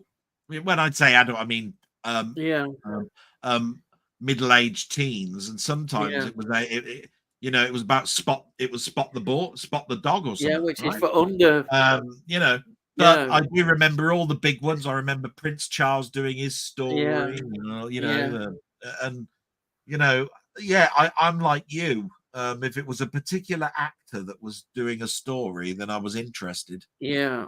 Like Kenneth Um, Williams, yeah, somebody but like that who was to be quite honest, brilliant. I Yeah, remember when Jackanory used to come on, and I'd turn it over to ITV. And I'd yeah, say, "Oh, yeah, right, 10 minutes of that shit. I'm going over to the other yeah. side. Might be a cartoon or something." Oh, I think it was always on more at the beginning sections of TV. It wasn't considered the main event, was it? It was like a lead up to that's the other because shows. that's because it was never a 25-minute section. It was a 10-minute Yeah, thing. yeah, They'd fill it in, Then there'd be something that was a bit longer, like Screen Test or Clapperboard or whatever it was. And then there'd be a section right towards the end where it'd be the Magic Roundabout, Wizard of That's Oz, right. Before Will o' the that's Wisp, always before whatever it news. was. Yeah. And that would be the end of the whole BBC Yeah. production. I think ITV did have a stab at doing something like Jackanory. They called it the Book Tower. All right. And then there was what it was. I think it was called The Storyteller. All right. There was a famous song at the beginning of that saying, you know, in England I am John, in Sweden I am Ivan, and all of this sort of stuff. And it was and basically it was all stories from all around the world. Yeah. But I was never that big. I always wanted something a little bit more. When, you know, I mean, I could never. They were always split into 10 minutes and lasted 4 or 5 episodes. So you had to watch it Monday to Friday to get the whole story. Which is a bit of a. I don't like that, do you? Because it's trying to make you come. You have to watch it the next episode. Yeah, you can't just dip into it. Yeah, so I was always, oh Christ, I've missed yesterday's episode. Yeah, so yeah. this, I don't know what the hell's going on anymore. Yeah. I don't remember ever a recap that was before they actually then started reading that section either. It was always, and now we'll continue and all this sort of stuff. And I'm going, right. I have no idea what the last 10-minute segment was then because I didn't watch it yesterday. So that was me stuff. Chapter 4 and 5 missing. So there you are. Do I really want to hear it from chapter 6 when I've only got up to chapter 3? I don't know what the Actually, I think you're right that it was a bit dry. It wasn't always very exciting, was it? It didn't feel exciting. Other than the Prince Charles one, where they actually had him sitting on a lump of wood out in the sticks in Scotland, talking about Noggin the Nog. Yeah, that's right. Or the man from the bogs or whatever, right? Yeah. Bernard Cribbins would be sitting in a rocking chair with a load of sort of like with some sort of background. Yeah, and he was good. He'd be reading it, and then all of a sudden there'd be a few pictures that were from the book that were done by Quentin Beck or something, right? Or you know, Quentin whatever. They did have illustrations, were quite nice. Yeah, they were quite good. Yeah, and that's what I mean. So some of them did that, and others it was just some old fogey that I don't know what show they came from talking about. And they were just staring at them. Telling a story, talking about dormouses or something. Yeah, and going, what the fuck's this? Yeah. Well, I wouldn't be saying what the fuck this is because I don't know swear word back then. Yeah. I'd be going, what? Yeah. What? I'd be just going, what? Yeah. I'll tell you what I never liked was all these Peter Rabbit stories, Beatrix Potter. Christ. I was never a fan of Beatrix Potter. No. I don't remember Jack and Laurie ever reading out an Enid Blyton story because they always used to turn those into dramas. I'm surprised they didn't actually do any Blyton. Yeah, I don't remember them doing it. You know, because there'd always be the famous 5 and the Secret 7 as dramas. Yeah, but she wrote a lot of other things. Noddy, didn't she do Noddy? I don't remember. I don't remember Bernard Cribbins doing a Noddy story. Right, Noddy would have his own show. So would Teddy Edward and all the rest of it. Yeah. Right. Tony up Frank, remember Jackanory very well. They had some great storytellers on. Yeah, that's when it was popular, lots of famous faces. Yeah. When they were they were good, but when they were just somebody who just seemed, as you said, the word dry, then it was like that sometimes. But when you had somebody who was really good, like Bernard Cribbins, then they brought it alive. Yeah. They made it. There's no point having the third actor that was inside a Dalek from Doctor Who telling a story because I wouldn't have a fucking clue who he was. Yeah. Well, who's that? Yeah. Don't recognise the voice either. Yeah. So he can get stuff. I'll wait till next week when they've got That's right. Yeah. Yeah. If they had Tom Baker on and I recognise the voice, I'd be going, yeah, I'm listening to this. Everybody, oh, yeah. Yeah. You know what I mean? Definitely. Yeah. Stephen Moll says, I just buy CDs now used to have around 2,000 pieces of vinyl until I got them all stolen. Oh shit! Along with turntables, speakers, and everything. Everything that I had was Technics, so worth a lot. God, that must have been. You must have my been. whole hi-fi kit was Technics. Yeah. I mean, I totally feel for you, Stephen. If you had all those stolen, Jesus Christ. Horrible. I dare That's say he really had things horrible. like white albums and all sorts of stuff that he would have. Oh. What do they call them? White label and all of that. Yeah. I bet you any money was a Just fortune. terrible thing to happen. It'll be like that scene from Shaun of the Dead. I got the white label of Prince's Batman. I'll chuck it. Yeah. Yeah, I'll say. Yeah. Got Happy Mondays. No, don't throw the Happy Mondays. Get rid of it. Get rid of bloody thing. Prince's Batman. Fucking chuck it. Yeah. Muckman Movie says, gutting. Yeah. Were you insured? Yeah. That's the problem. A lot of people don't insure yourself, and even if you are insured, it's not the same, is it? You've lost these things that you've worked for and built up over years. It's awful. At the time when all this was happening back in 2022, so it's not that long ago, is it? I was in hospital very ill, and my uncle rang me and gave me the bad news. Let's just say I wasn't happy. Yeah, I'm pretty sure that means. I'm pretty sure that wasn't happy. Yeah. Yeah. That's not that long ago, is it? It's only a few years ago. That's awful. That really is bad. And Technics, I mean, that's a lot of high-end hi-fi equipment there. Yeah. God. And then movies. No, I wasn't insured because all my vinyl was very rare. I'd been collecting for over 25 years in my early 20s. Well, I just feel for you so much there. I mean, you built it up all that time. The thing about that statement is you have to go to specialist insurers, right? Now, I know this because I've got comics, right? They go back to 1963 and they fluctuate on the market in regards to prices. Some artists die and suddenly everything that artist ever did goes up, and that means thousands of comics all across different magazines all go up all of a sudden. Do you see what I mean? Yeah. And when it comes to vinyl, right, there was a person that I knew that used to collect soundtracks, right? And I'll tell you an insurance fiddle he did, right? He used to insure his, not through house insurance. He insured his through a special insurer, right? Right. When he was short of money, right, he would burn vinyl, right? Oh God! He would burn vinyl, but he would actually not burn the actual vinyl itself that he was actually claiming for. He'd get 99p records and burn them and say that was the 1962 soundtrack by Ennio Morricone from this film, and that was insured for 500 quid or whatever it was, right? Because when you burn it, it melts. There's no way of knowing what the actual vinyl was that melted.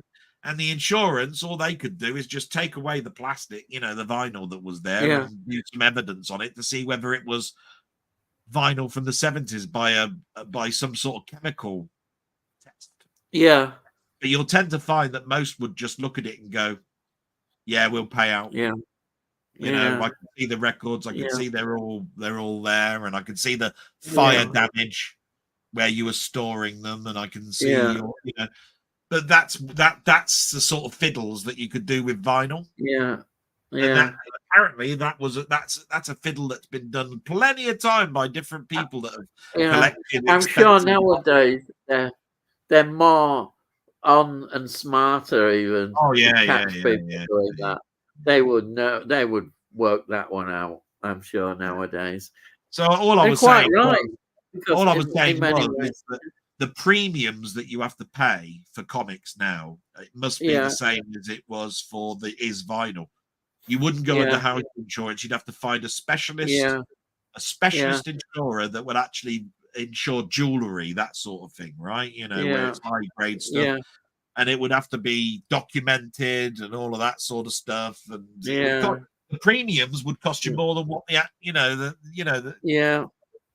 than what you yeah, could afford, because you'd never be buying any records anymore because you'd be paying the insurance bloody premiums yeah, for it. So yeah, yeah, I can understand totally, Stephen, where you're coming from, and I just feel yeah, totally gutted for I, you. You know what I yeah. mean? Devastating that it is. Yeah, it really is.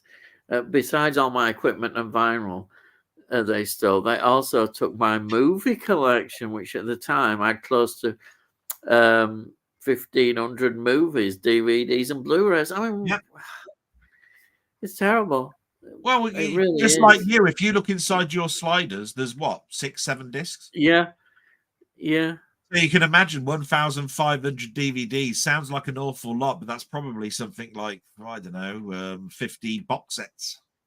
yeah, yeah, You know what I mean? But I'm pretty sure when you're talking yeah, about the collection, he's talking movies, and yeah. that would be one disc, but and that's he probably had 1,000 Yeah, films. it's devastating when you've been building it up and it's over a long time and that happens. What can you do? It's because the thing is, some things you can replace, but some things you never be able to replace. That's the other bad thing about it. You can't replace everything. Um, I'd swear, but I'm not allowed. So you can swear here if you want. Yeah, we'll The sodding allow you. Yeah. The baby from On the Buses is now an airline pilot. Hey, there's a There bit you of are. trivia information for you. I think at the end of Holiday on the Buses, they actually showed 2 babies that that were Yeah, which played the same baby. They just had 2 babies on set. I'm pretty sure they yeah, published the name underneath there. So yeah, I yeah, wouldn't be surprised he's an airline pilot. yeah, yeah. Mm. Stu Mills, I had to start from scratch. Now I have close to 2,000 movies, which has taken me to collect from the beginning of 2023 to now. You've done actually from 2023. You've What, been last year he's got collecting 2,000 films. 2,000. He's doing bloody well. Yeah, How big's but your credit card? yeah, but I still think you must. That such a thing happening, it still must. You must feel it still, Well, even though you. there will probably be certain films in there that are out of print. So. Yeah, yeah. Um, favorite soup.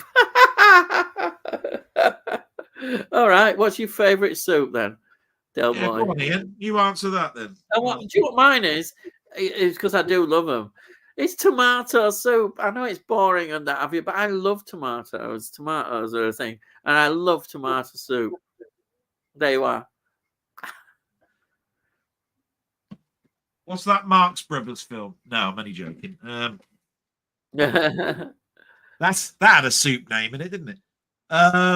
Oxtail, I suppose. yeah, I like that, but tomato just beats it. Just I can only really eat tomato soup if I've got bread. yeah. But Actually, oxtail I can drink. do you know what I do with my bread? You might think this is peculiar. Some This is people going to be do. If this is disgusting I and puts me cook off the bread tomato up. soup, and puts me off I with tomato put all soup, the I'm going bread to kill into you. the soup.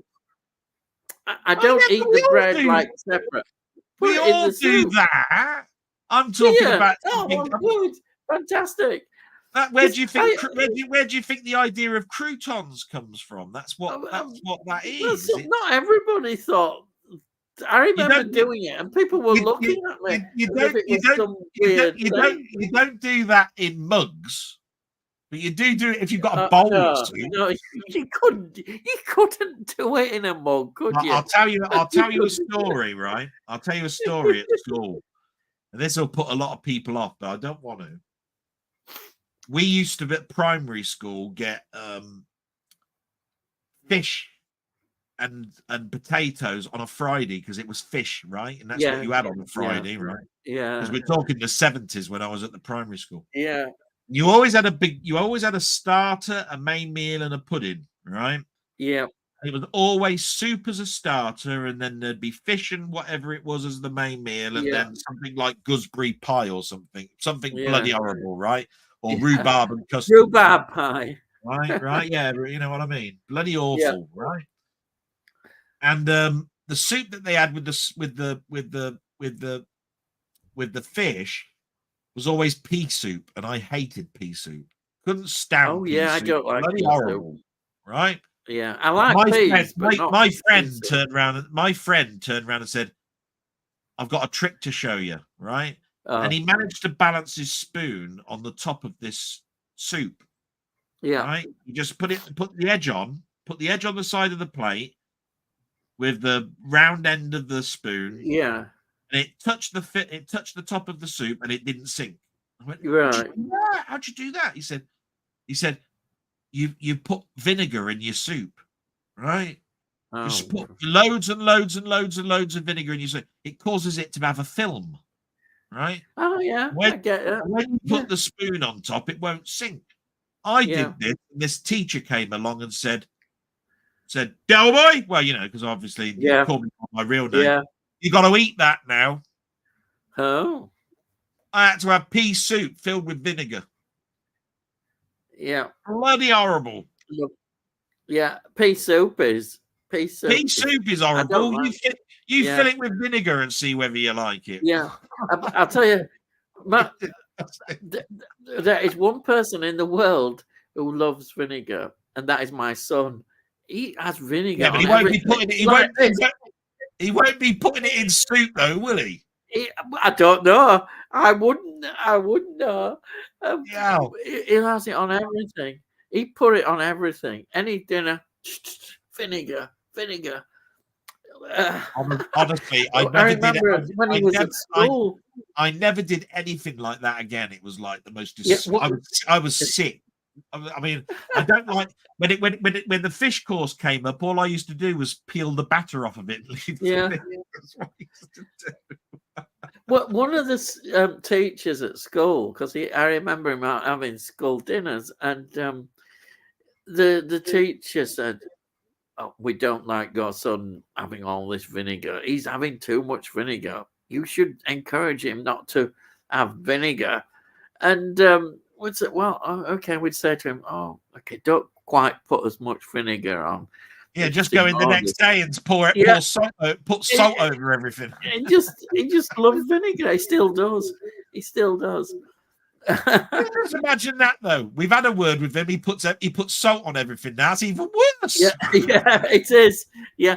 Your son has got an unhealthy obsession with salt now that he's gone off vinegar. You have a word with him. So you don't want him to have vinegar and you don't want him to have salt. What the bloody hell is going to pepper next week, isn't it? Yeah. How many words do you want me to have with my son about bloody salt and vinegar and stuff?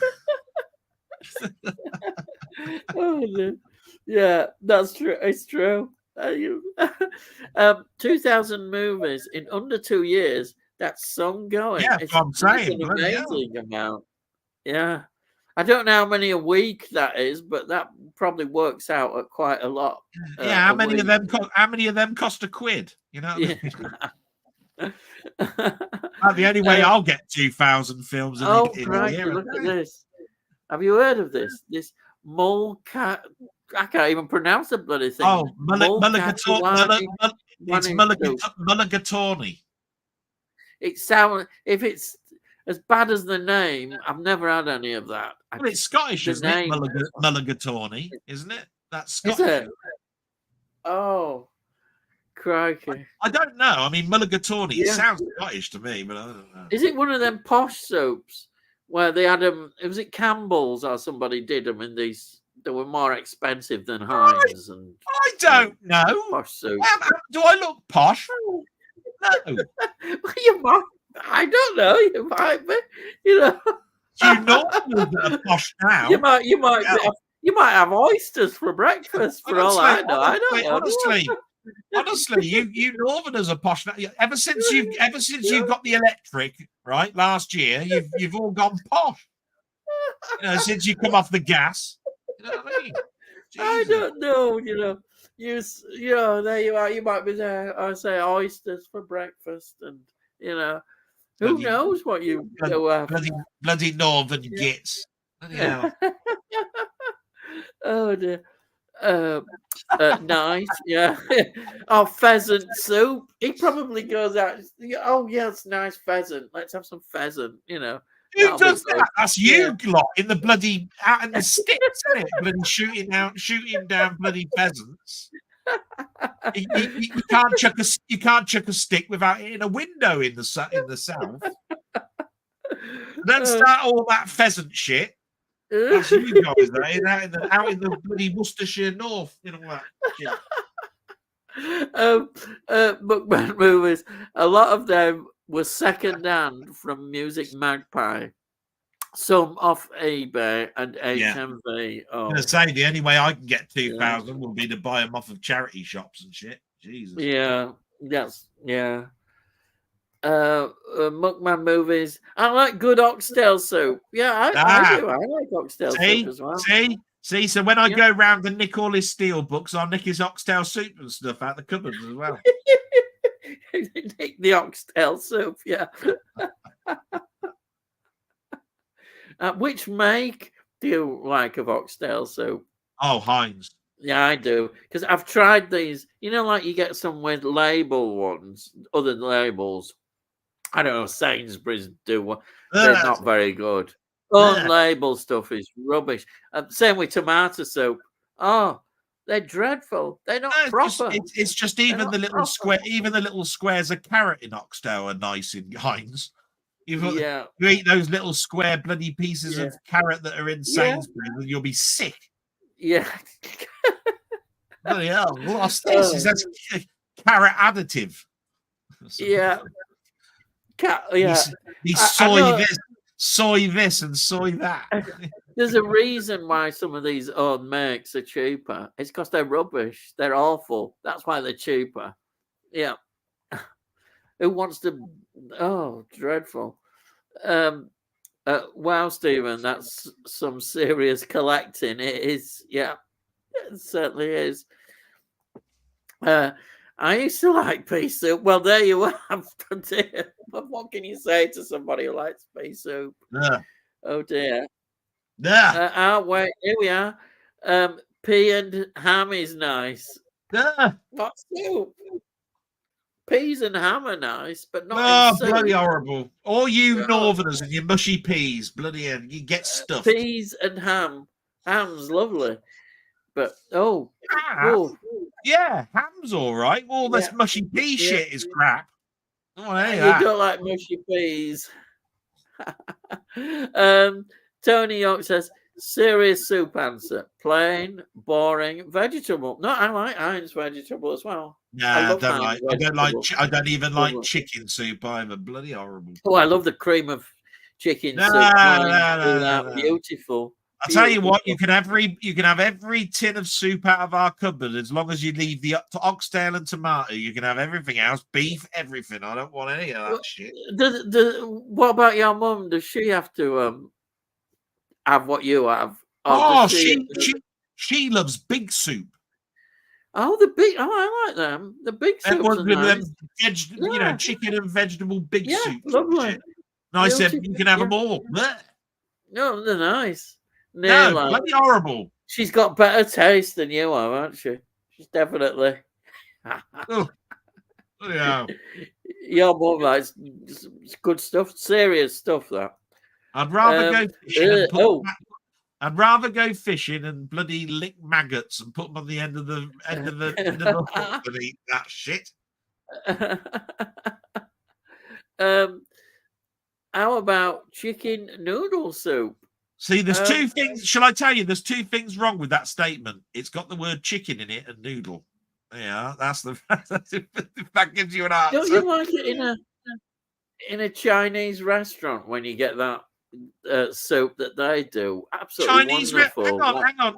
The first thing you've said there that's totally off the out of the question is you mentioned Chinese restaurant. I don't go to Chinese restaurants. All bloody horrible. Oh, you don't like Chinese? Oh dear, there's no. I'm going to explain. Honestly, Chinese food. I'm going to explain something to you, right? Yep. I'm allergic. Okay. Oh, well, you've got reason. To onions, mushrooms, skin of tomato. Oh, crikey! So right? No tomatoes. So if you go into an Indian restaurant, if you go into a Chinese restaurant, half of them have got an onion-based sauce. Of course, yeah. So I can't have it. So when it came to our family and going to restaurants and stuff, we went to English restaurants because I couldn't have half the food. You know, there would be things like, we're going to have you know, chicken masala, and I'd go, what's masala? Oh, it's a sauce. They'd go up to the waiter and say, what's in a masala sauce? And they'd say, oh, it's got onion and that. And they go, right, you can't have that then. Yeah. The only thing I could end up having if I went to those things was something like dry chicken tikka.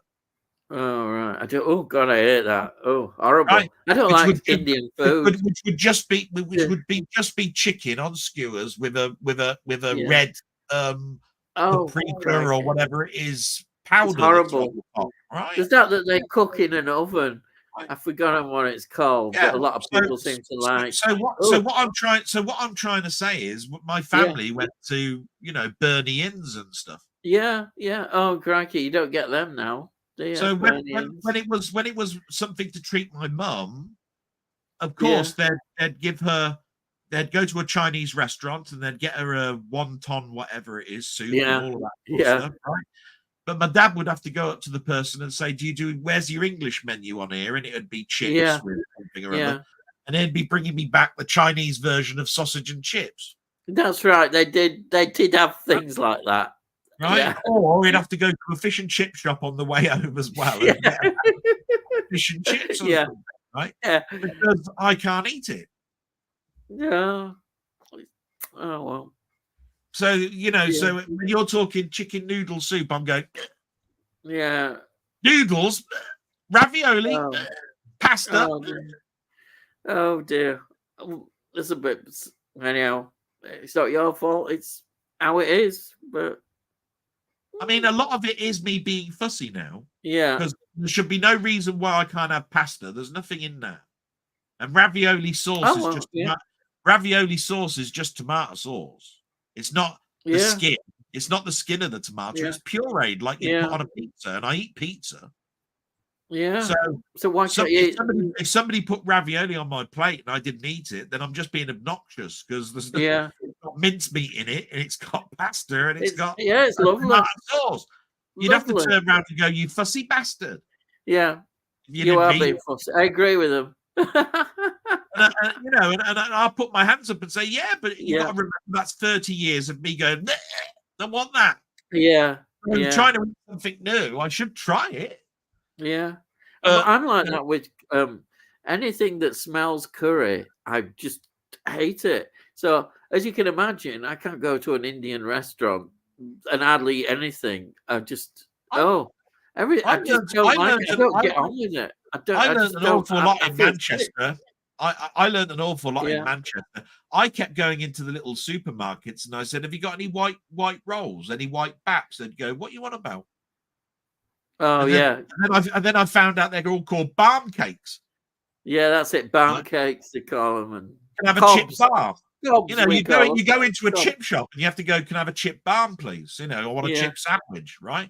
I just said, I want a chip butty. What's a butty? What you want about? Chip butty, yeah. They'd look at me weird. You know, what the hell's a chip butty? And then I'd say, look, it says it up there. Look, chips in bread. Chip balm. Oh yeah, all right. We'll do a chip balm for you. Yeah, right. And I go, what's this balm crap? Where what's a? It's a batch loaf. It's not called a balm loaf, is it? I mean, what the fuck are you talking about? Why are you making things so complex? It's a roll as well. It's a roll. Chip roll. What's this balm crap? Yeah. I've Cobb. heard of keeping the barn door open, not a barn door. Or Yeah, barm cakes. You I've know heard what I mean? people say that. Barm Bar- cakes. is they called barmy cakes then or something? Is that They're mad. They're obviously mad. Yes, they're mad. Actually, honestly, I was up there for 7 years and I had to get used to all this. I had no idea what half the time they were talking about. No idea. So you've lost me. You probably needed a dictionary to go around going, oh, that's what it means. Yeah. No, I was living in places like Sale Moor and Northern Moor, and I was going, I have no idea. I talk English. Oh, sorry. Oh, you shouldn't say things like that. There's a back, Southerner. They say, is that what you call English? Bayak. I hate to think what they. I hate to think what they read. I hate to think what they call an English muffin. You know. Look, he agrees with me. It's usually Heinz Big Soup quality. Yeah, Heinz Big Soup, lovely. Absolutely. That's what my mum likes. Them big soups. Yeah, they're great. Antonio, yeah, it took me a while. I haven't replaced everything that I had before, and if I did, I upgraded for the DVD to Blu-ray. Yeah, makes sense. Must be quite a job rebuilding everything, but you've done pretty well actually. I love the Vietnamese soup, beef brisket pork, or the Thai soup, tom yum with king prawns. Oh, right. You all are disgusting. Oh, wait a minute. What is wrong with ramen? What is wrong with having a bacon butty or a sausage roll or something? There's no wrong with it. Young Tong Thai bloody things with. There's no wrong with them. It's just, mind you, I have to admit, I don't like sushi. The idea of eating raw fish. No, I don't like that idea. Oh, raw fish. Oh, what was it? What was it that Ricky Gervais said? He said, I'm actually agreeing with Carl Pilkington. Going into a restaurant and saying, do you want to eat some of this fish? It might kill you, but it might not. is an obvious no, I want to survive, please. So can I have cod or something, right? Yeah, yes. Because cutting the fish in the wrong angle and then being poisoned is not my idea of the right thing to do. Yeah. And I don't want to see it moving on the plate. Oh, octopus. I don't want to see what I'm eating moving. Yeah. Bring all that octopus to me. Yeah, I'll have it all on my plate. Yeah, octopus. I like that. Cheers. Yeah. Bollocks. I'd say if I went into that restaurant, I'd say, have you got beans on toast? Yeah, and don't you know how to cook?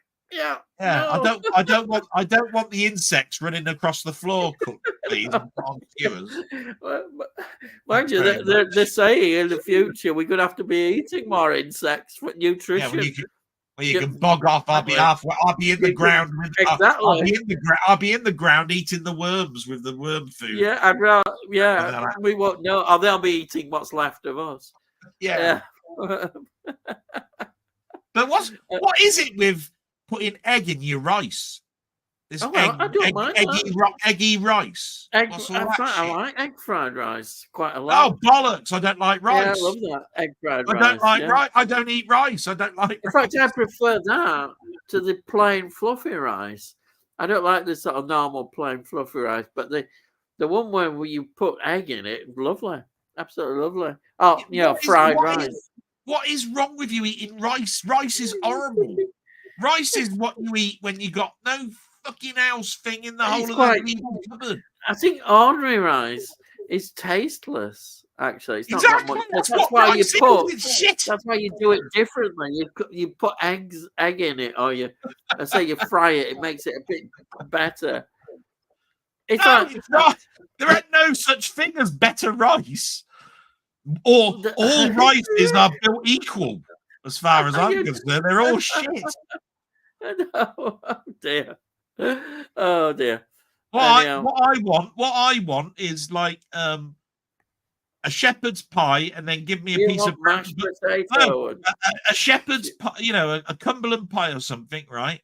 and then give me a Yeah. piece of bread and butter to mop up the gravy with. That's what I want. I don't want any of this other shit. What do you want with it? I just want me Oh, mopping up bread and butter at the end. oh That's yeah, it. you, You know. yeah. You always have bread and butter with these things. Yeah, that's another thing. When you have, I like with fish and chips, proper fish and chips. I like bread and butter with it as well, and a Yeah, cup of tea, and a cup of tea as well. yeah. Definitely. I don't I want, won't I don't have want this. coffee. I I love don't want coffee, this. but I you don't don't want have this. coffee. I don't want this egg foo seven samurai vampires crap food that you're throwing at me. Bugger off. But I'm funny with tea and coffee. You don't have fish and chips without tea. You don't have coffee with fish and chips. What's all that about? Really, I don't understand it. No, proper tea. Why can't you have a milkshake or a can of Coke? Stephen, you wouldn't think thieves were interested in DVD Blu-rays these days. Well, they might have not been that bright. They might have thought, "Oh, these will be worth a fortune." You know, they might not. Yeah. No idea about these things.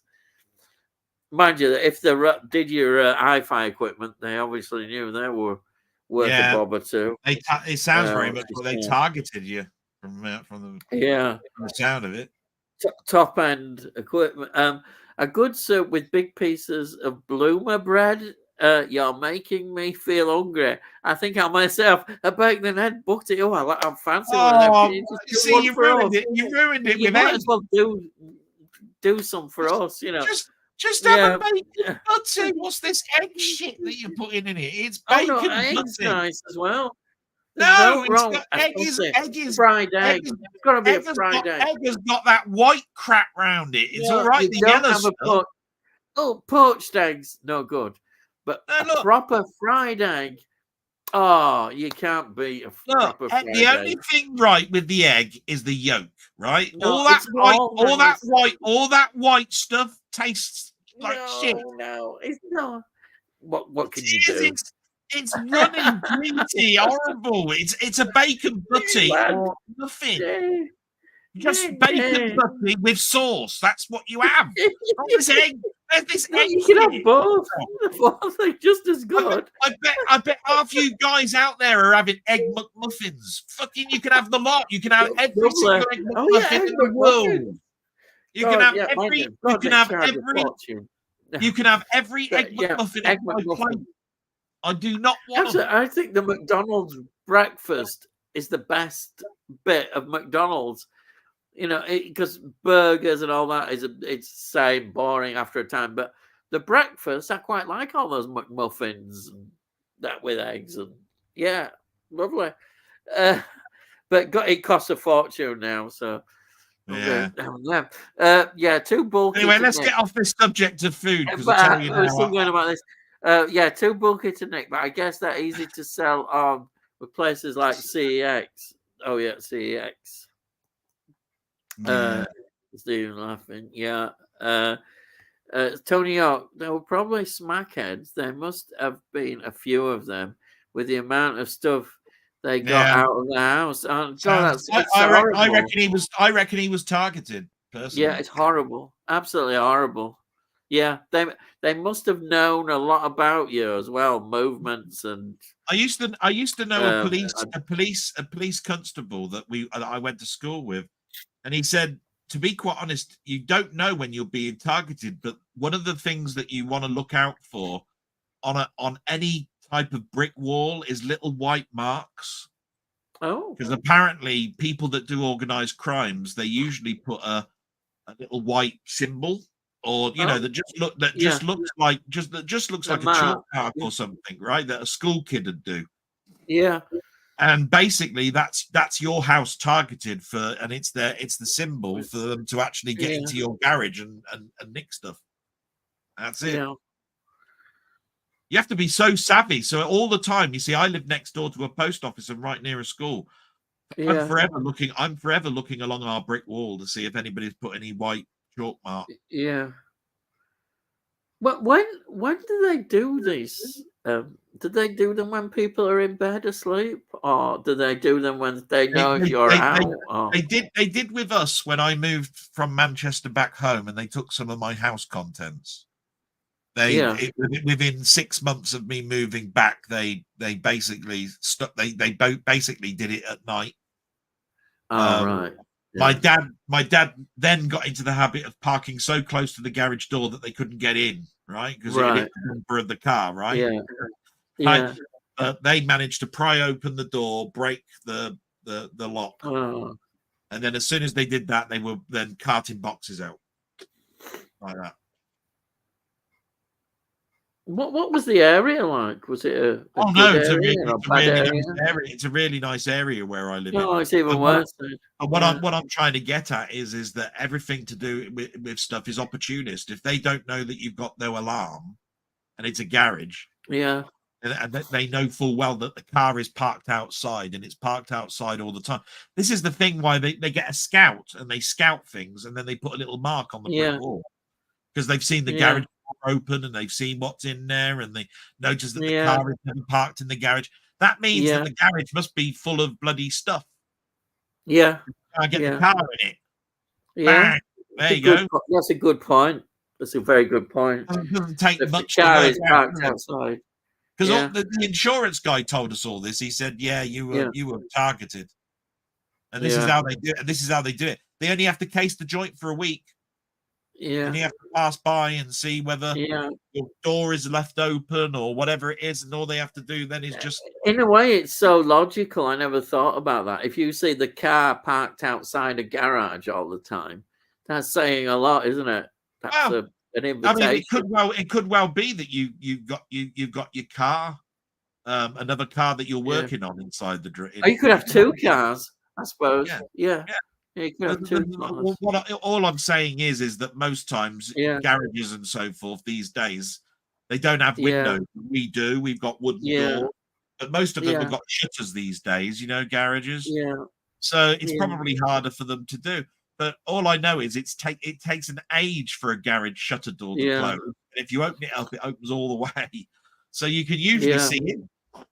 All you got to do is look on a Sunday afternoon and see if anybody's washing the car, and you'll see exactly what they got all on the bloody. Yeah. It's a good You know what point. I mean? It's So, just so it's just so yeah. easy. Yeah.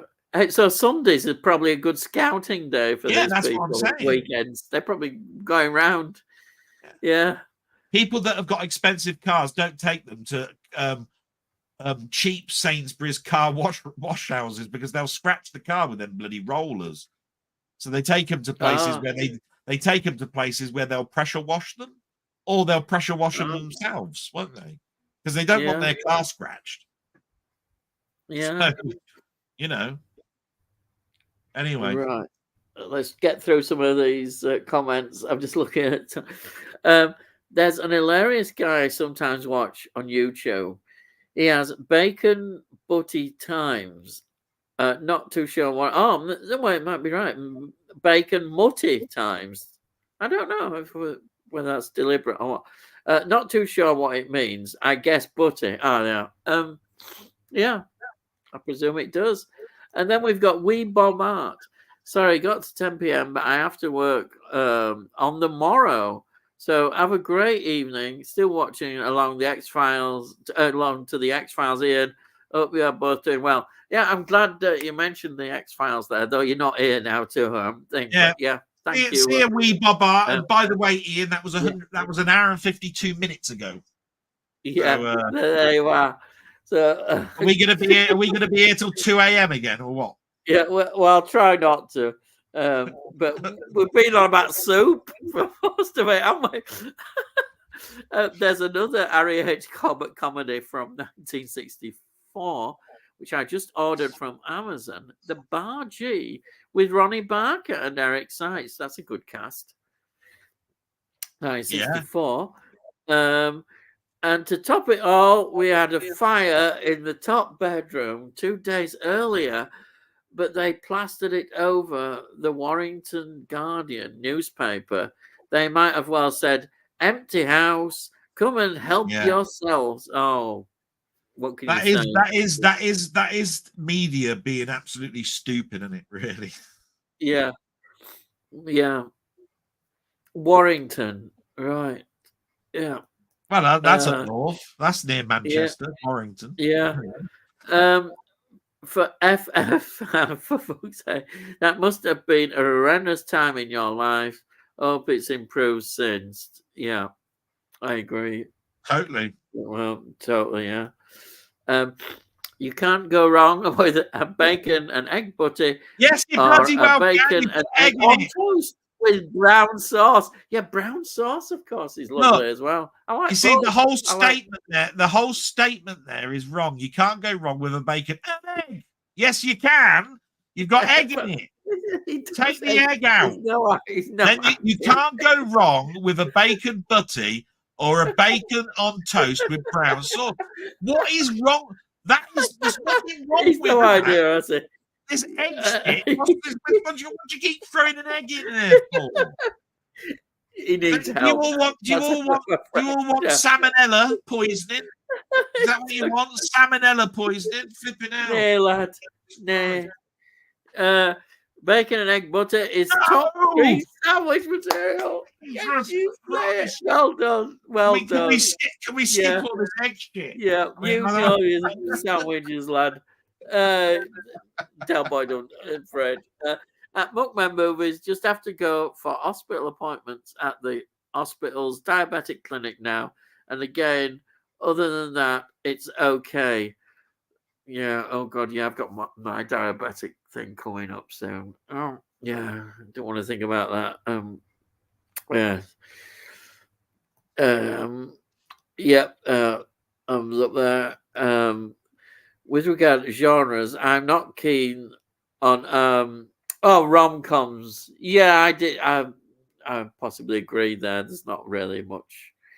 It's not something I go. Oh, there's a lovely rom-com on. I must watch that. No, yeah. Seven Samurai is Japanese, Del. Yeah, I sort of like. What you have to understand is that I do realize when I was saying it. Yeah. You know, I'm not. Sometimes when I'm in mid-sentence of something, I'll say something stupid like, "Oh, I've watched Seven Samurai." Korean. Yeah. Whatever. I don't mean it. It's just obviously when people talk samurai, of course it's Japanese. It's one of the most famous films that people haven't watched. Yeah. I mentioned Seven Samurai because it's definitely a film that is most popular, probably when you're talking foreign films other than kung fu films. And then everybody says Magnificent Seven, and we get all that stuff. And all I'm saying is Korean films at the moment are very popular, right? They're all talking about that TV show coming back, aren't they? That one where they're everybody's killing each other in a game show. What's it called? Oh, that Squid Game. That's Games, it. Yeah. So all I'm saying is that I didn't mean anything. I do realize it was a misword and stuff like that. Yeah. It's like anything. I might call somebody Bertie Baggo, and it's Bertie Bassett, or something like that. Yeah. Only because I'm in mid sentences going fast. Yeah. All that sort of stuff. So thank you for the correction, but I've sort of realized samurai is Japanese. Yeah. The amount of games that I've played with samurai in, you'd think I'd go, yeah, it's Japanese, wouldn't you? I mean, goodness sake. Well, you was like making a point, and I understand exactly what you mean. Yeah. By the way, this bit here that's coming up about Chitty Chitty Bang Bang. Yeah, talk about Chitty Chitty Bang Bang. I forgot to say, Chitty Chitty Bang Bang, the car was on TV the other day, and I was thinking about you, Ian. There's this guy that's built Chitty Chitty Bang Bang from the ground up. Wow. And it took him 18 months, and he's going around the world with it to get money for some sort of charity. Yeah, that's great. Yeah, he even built the wings that come out and all of this sort of stuff. Wow. I wish I'd have recorded it, but it was on Meridian News, which is down south. So you wouldn't have seen it because you get that northern shit, don't you? That northern. Yeah. You know what I mean? The one where they've only got time to show mug shots. They haven't got time to show you you know what I mean? Yeah. Okay, Stephen Moore says, talking about Chitty Chitty Bang Bang, NECA, the toy company, are doing a figure of the child catcher, and it looks good. I've heard. I've got one actually, a child catcher. I've heard one more about that. Not Have only you? are they doing the child catcher, but they're doing the whole range. Hot Toys are doing it. Well, Right? right. And they're doing the car, and then they're doing the figures around it. Wow, So but Hot Toys did this for Back to the Future, where they had Marty McFly and the Doc and all of that. They had the DeLorean and all of this sort of stuff. But I've heard it's coming back. I've got a funny feeling, Chitty Chitty Bang Bang is going to get a huge revival. I don't know if it's because it's approaching an anniversary, but it seems to be being mentioned all the time now. Yeah. Bang Bang. Every week I hear at least one comment about Chitty Chitty Bang Bang, and I have no idea why. Yeah, I think it'll get a 4K release. I think it's probably because it's due a 4K release. Yeah, it probably will. Right, let's a look. Rom-com's least favorite. Yeah, I know exactly what you mean. Really, yeah. If you want some South Korean or Japanese film recommendations, I'm your man. Fan. There you are, Delboy. Honestly, this is where I think, man, look, bring it on. I'm open to all sorts of different films. The trouble that I've got, is that sometimes I can't write them down during a stream or something, right? Because I lose the paper. I suppose what I need is written down in things like my Discord, or I need them written down in an email, or I need them written down in a blog note or something, right? Yeah. Because then I can go back to my blog and I can see them all. Yeah. The only Korean one that I know of that I've watched, I think, is Old Boy.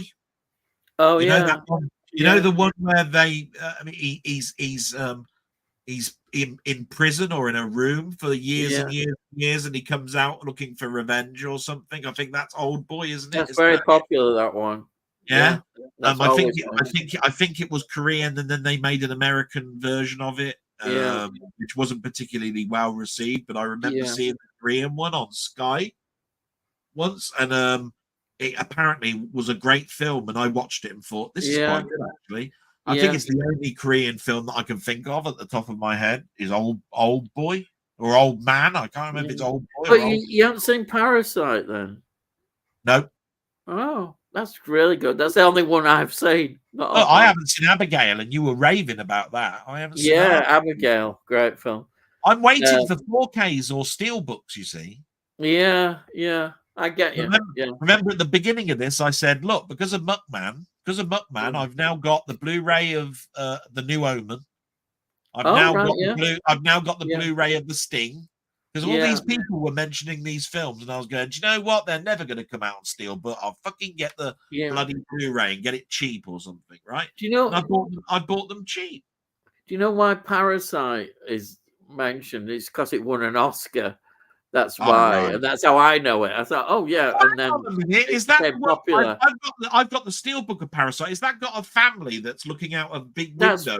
There's a family there. It's about a family. Oh, I got that. I've never seen it. I've got it. I've never opened it. Well, open it up, lad, and get it open and watched. Yeah, buy it. Yeah, so I've got that film. Yeah, honestly, it's a very clever film, and it's really good. It's spot on. It's really good. I've got films that I didn't even know were Korean in my collection. Well, there you are. Get it open and watched. There you are. Wow, because you've told me, I've got to, I. Just try it. If you're not, you're old enough to be my granddad. So I'm gonna have to. Listen, lad. Pay attention. I am going to have to watch this now. And to be quite honest, right, I need to ask you this, Ian, right? When it gets close to Christmas, have we got time off because you'll be going out doing all the going up on all the chimney roofs and going down all the chimney stacks? Oh dear. With your big sack. I doubt if I could.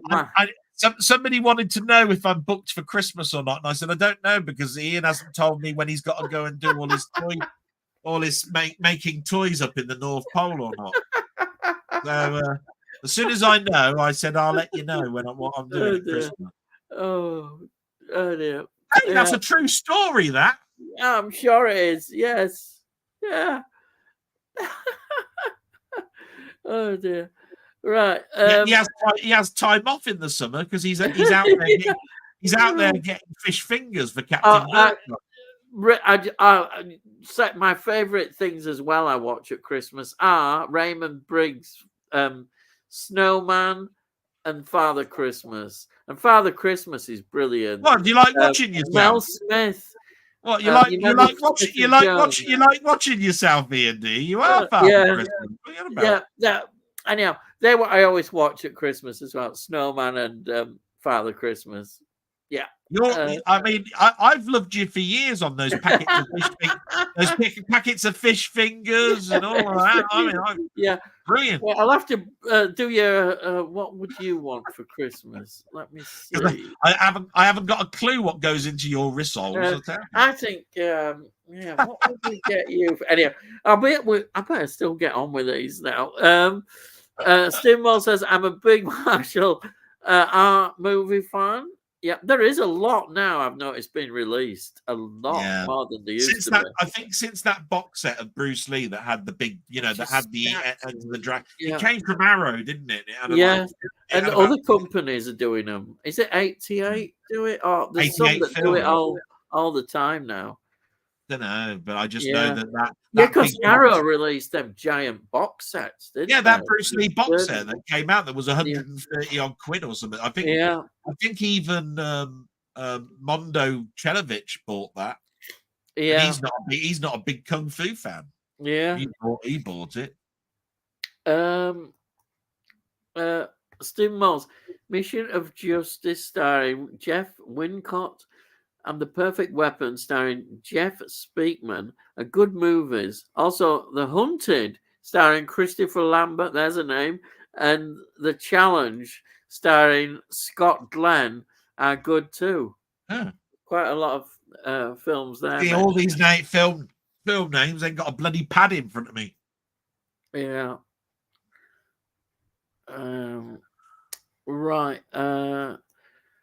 Among my movies, South Korean films I recommend: I Saw the Devil, A Bittersweet Life, A Tale of Two Sisters, Old Boy, which you mentioned, The Handmaiden, Mother, The Tiger, The Eye, Shutter, and The Wailing. Hasn't The Handmaiden been on Channel 4? I'm pretty sure I might have seen The Handmaiden then. I'm just trying to see if you Stephen Moores. I enjoy Old Boy. Saw the Devil. I'll have to check out the rest.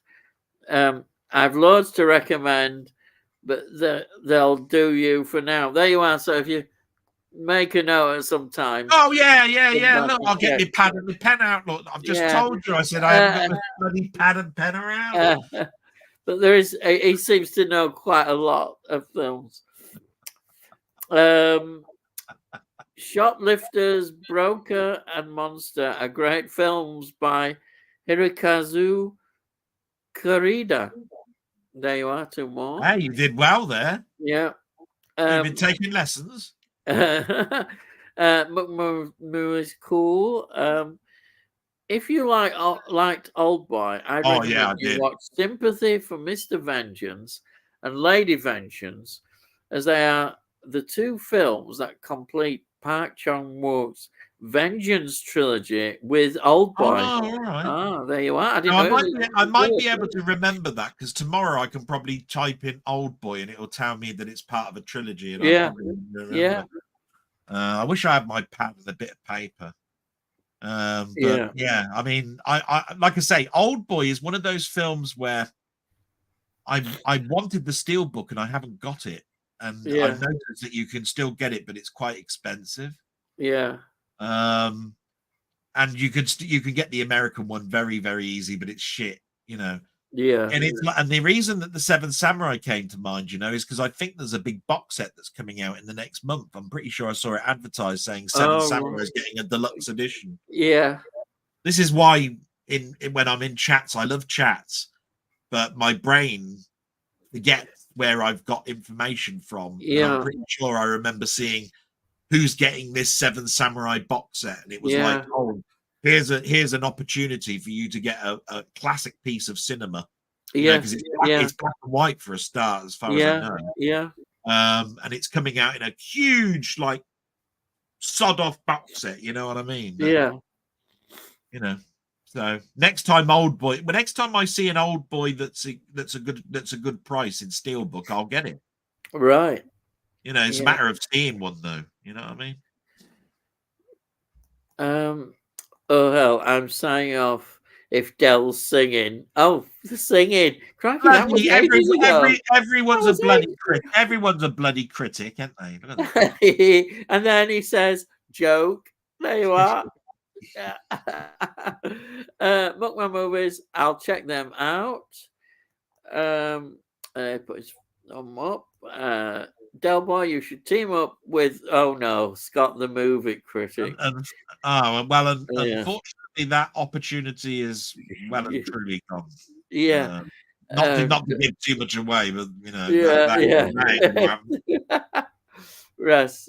I do wish Scott well, and I've heard his singing before, and you're all bastards because I've heard him sing. Yeah, and Jesus Christ. Yeah. What did he try and sing when I was on his route? When he was always trying to sing Mortal Kombat or something. It's lovely. Frank Otter, can Dell sing the theme tune to Love Thy Neighbor? Oh God. Hey, what's this? Karaoke time?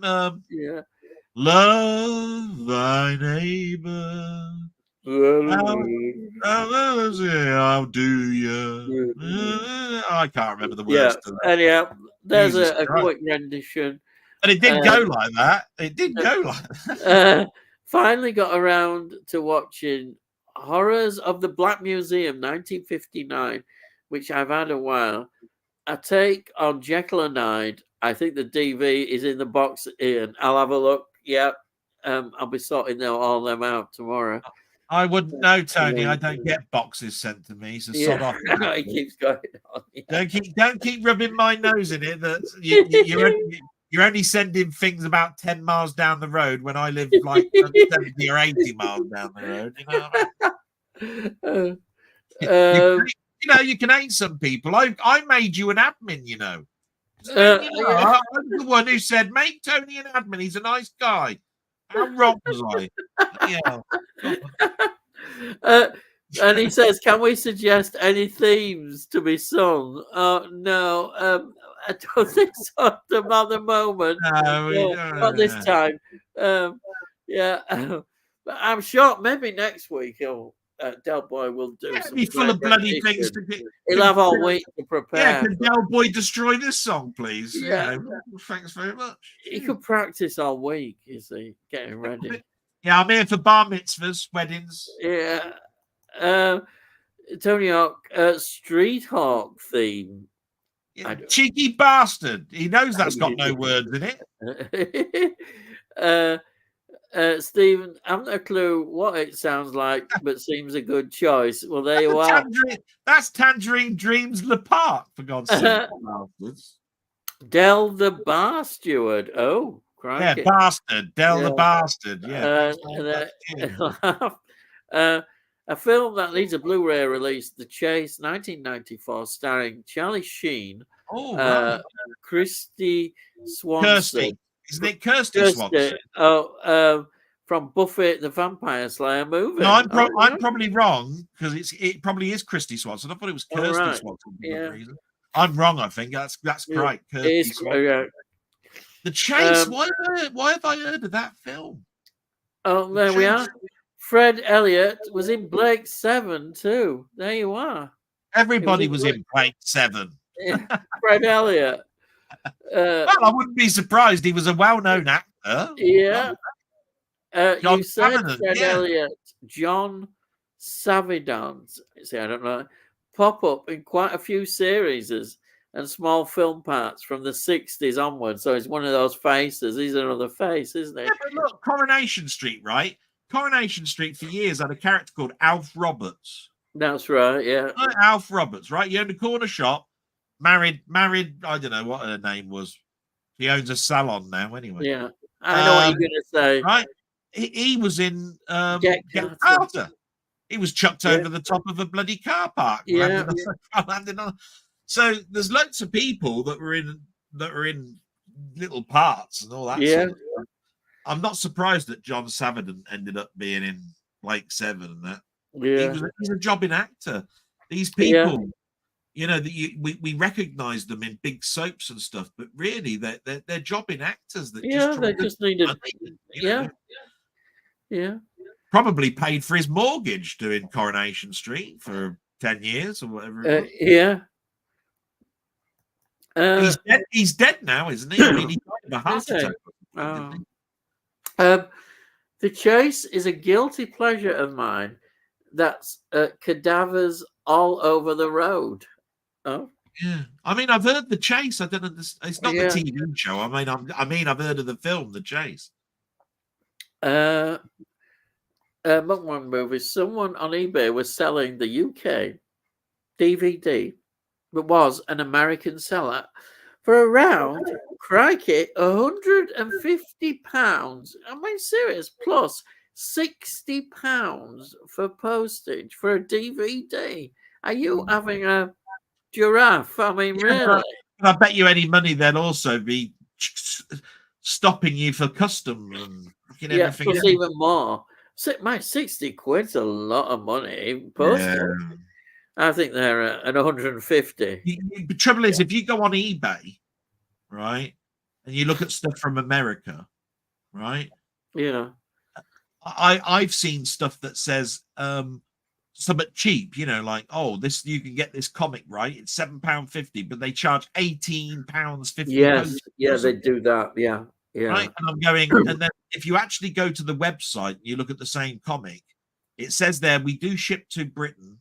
And it's something like $2.50. But eBay, it says $18. Yeah, that's true. Right? I've seen that a lot. What the hell is all this about? It really pisses me off because the thing that puts me off is the $18.50, whatever it says for the postage. I mean, I ain't going to pay that. I'm going, bloody hell, it costs £2.50 to send. That's a rip-off, definitely. They're making money. They're making money out of that. £60 postage for a DVD. Is it coming by private jet? Well, you never know. It's got to come with its own courier. Who's handcuffed to it and drops it off for you. Tonio, just some eBay chance are probably still on there. Nobody in their right mind would pay for that. Well, I wonder, I agree that nobody in their right mind would. But obviously, there might be some people who do that. I don't. They come back and do it, don't they? These sellers ripping people off. Yeah, they do. TerraVision's biggest hit was Tequila. Oh, we're on about that group again. Yeah, TerraVision. The Plank. Hey, Jim Jam's here again. The Plank. He was at 10:40 at night, not 12:15. You know what I mean? And then we're back here again. John Savidan was a great actor. Yeah. I say he was a great actor. Tony, I'm intrigued by the Bargee. All right. Bargee. Yeah. Oh, not onion bargee, because he doesn't like onion bargees. No, I can't have them. It's about the only Indian food I could probably manage. Onion bargee. Favorite serial killer. If favorite is the right word, Jack the Ripper, the original Victorian one. Well, I don't know. Jack the Ripper that was in Star Trek, the original series, was pretty good because he tried to have a go at our engineer Scott. I tell you, he tried to frame him for killing women on this planet. And don't forget, Time After Time. Oh yeah. Anyhow, that's a review that you've done on your channel. If you've not read this review, please go over to Delboy's channel and subscribe as well if you haven't subscribed. That review on Time After Time is excellent. Honestly. He's so nice for saying that at 20 past with 5 people watching. Yeah, not 7. Yeah, but you never. Somebody, I know some people could have said watch that. the- You could have said that at 10 o'clock, you miserable bastard. But some people, I think, watch this on playback because the views are more. I think people just put it on some places and just listen to it. It's a good idea. Just listen Yeah. to us going on. No, rather than you watching. know I'm appreciative of Yeah. it. And I always try. I would have done it earlier, but I forgot. But who is your favourite Spider-Man actor? Oh, bloody hell. Nicholas No, Hammond. that's a question Yeah. for him. Fairly brief because we're Nicholas Hammond. see if anybody recognises that actor. No, Tobey Maguire. Look, we've had this a million times, haven't we? Yeah. All I'll say is ditto. I agree. Tobey Maguire played a great Peter Parker. Andy Garfield played a great Spider-Man. The current actor, he's doing a good job doing both, really, but he's getting better because he's getting older. Yeah. And as he gets older, he doesn't have that high school piece of shit that but you got to remember that some people will have the opposite of that. They'll say that Tony, Maguire was probably a better Spider-Man than Peter Parker. I'm turning around and saying, look, if you look at the Peter Parker part, he plays that mild-mannered side of things. He's not cocky. Peter Parker wasn't cocky. You know what I mean? He was a nerd. Yeah. I think Tobey Maguire does a good nerd. Yeah. Andrew Garfield is spindly, wiry, quite. Yeah. He played that cockiness. Do you remember that scene where he's out as Spider-Man and there's a guy who says, "I'm going to attack you with a knife," and he goes, "Oh, knives! You found my Achilles heel, knives!" And he goes, "Yeah, hey, Alan." Yeah. Because that's what Spider-Man is. It's like, "Oh, you sarky bastard," saying knives are your Achilles heel and all this shit, So as far as I was concerned, he played a great Spider-Man, but didn't play a great Peter Parker. How many times in the comics do you see Peter Parker riding on a skateboard? You know what I mean? I didn't see him ever on he had no money. He walked home. Yeah. You know what I mean? He walked home to his Aunt May's because he's got no money. He didn't even catch the bus. You know what I mean? So he ain't going to have a skateboard, is he? No. Like giving him a BMX bike. It's just our character. You know what I mean? Anyway. Right. Jeffrey Dahmer is a disturbing serial killer. He ate his victims. Oh. What with? Did he have rice or chips or what have you? He had it with a nice Chianti. And I bet he had egg and bacon butties. Yeah, with bacon butties. As long as it doesn't have egg. Yeah. The Lady Killers is a great series reenacting real life crime stories. Oh yeah, I believe he showed off that as a DVD he's just recently bought. Is that another network one? Yeah, I think it is. Yeah. Jim Jam movies on TV. Mine is Nicholas Hammond because he was the first Spider-Man I saw when I was a kid. Oh, there you are. Stephen Wall said that. Well, there was an actor called Paul. I think his name's Paul Ellis. He was the voice of Spider-Man in the 60s cartoon. And for me, he was Spider-Man. I mean, every time I used to read a comic, I had his voice in my head every time I was reading the comic. But that's because there was no live-action Spider-Man until 1977. So, what did I know? Right. James, I'd heard of it, but watching the other Harry H. Corbett film, Rattle of a Simple Man, recently made me want to watch it too. It has a good cast: Eric Sykes, Ronnie Barker, and Eric Barker. Oh, right. I haven't seen these obvious 60s, 70s. Yeah.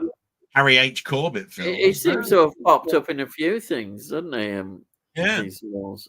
First time I saw Harry H. Corbett in a film was Carry On Screaming. So yeah, I'm trying to think. When did Steptoe and Son start? Was it? Well, About it was a play. It was a one-off play. But the actual series, when did it start to come in black and white? I suppose you're looking at 65, maybe 64, 65, 65, yeah. Probably something like that. What's your favorite Tarantino film and why? Oh, yours is that Delboy. Foxy, whatever it is, isn't it? Jackie Brown or whatever it is, I suppose, isn't it? Is that what you're saying? No, I said, isn't yours Jackie Brown or something? Yeah, Jackie Brown. You're always going on about Jackie Brown, aren't you? But Jackie Brown and Pulp Fiction, as I said, me. And Reservoir Dogs is okay. A lot of people don't like this film anymore, but I go with Reservoir Dogs over Pulp Fiction. I like Reservoir Dogs. I like it because I like Tim Roth. Yeah. If Tim Roth would have been in Pulp Fiction, I'd have loved it. Yeah. Bruce Willis is okay in Pulp Fiction, but he gets on my nerves with this Zed dead and driving around on bike and all that stuff. But I do like obviously Travolta and all of that link all the stories up. I'm not into the dancing with all this sort of stuff. Like I said, it's a mixed film for me, Pulp Fiction, but it's more class than it is crass. Style over substance. Yeah, style. Maybe. Yeah. But Reservoir Dogs is all about a heist, and it's great from start to finish, and it doesn't try to be anything other than I'm trying to be this. Pulp Fiction is just a bit of everything all mounded together. Do you know what I mean? And that's why I like bits and don't like other bits. You know. Let's see. Continue. From the Carry-Ons and Michael Robbins from On the Buses. Oh, sorry, Tony. That's you carrying on about this film. Is that? Oh yeah, continue from the Simple Man. Eric Sykes, Ronnie Barker, Eric Barker, Michael Robbins. All these amazing people faces again. Harry H. Corbett was good in Carry On Screaming. I watched it the other night. It still makes me laugh. A lot of people think that's one of the best with Carry On Camping. Tonight. Yeah. What a great Castany. I think he means cast. What a great cast, Tony. Sorry. Oh, just going Castany. What a name. Yeah, I'm going Castany. What's the cast in it? Yeah. Oh, sorry. Yeah. I watched a film called Joey Boy with Harry H. Corbett in. I've got a funny feeling I need to go on and put in Harry H. Corbett into my favorite search engine and download a load of films this week. It must sound a lot in there, doesn't there? Yeah. I've ordered it from Amazon, only out on DVD, about £9. Oh, right. Okay. That's standard now, isn't it? DVD about £9 if it's out of print and getting a little bit harder to get hold of. Yeah. Some DVDs are £4 or £5 I can get them cheap. Not too bad, Tony. And then Tales of the Unexpected was awesome. Well, wasn't it? Personally, I found Tales of the Unexpected, it started very well, very strong. But by the later series, it didn't quite do it for me. What was it? Seven seasons of that? I think. Well, I've got 8 volumes here, and I think there's more. Oh, so it's 8 seasons then, right? Yeah, I think there's at least 9 or 10 seasons of Tales of Unexpected. Oh, I thought there was. I didn't think it went above 8. But, no, the box set's got more in that. I know because Jim Jam mentioned sometime. I know he's mentioned about. I'll tell you what. I'll look it up. How many seasons of Tales of the Unexpected? Because I'm gonna have a little look. I bet it's about 9 or 10. I thought it was about 8. Yeah. Seasons I know I've got 8 here. Tales of the Unexpected. Because I'm only interested because I know that I've got the box set. Yeah. There we are. List of Tales of the Unexpected episodes. How many? I think you're probably more right than I am. 9.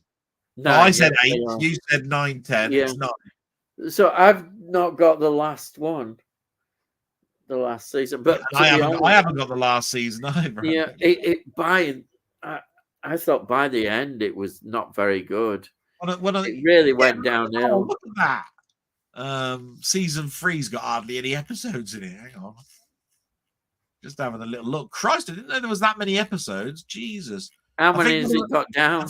I think one of the last episodes I saw was the one with Peter Davison in when he was going to a hotel and was going to date a prostitute, and it had Lisa Goddard, and she was going to be with a man that she'd never met before or something. Oh, right. They ended up doing it every year or something. It's how they met.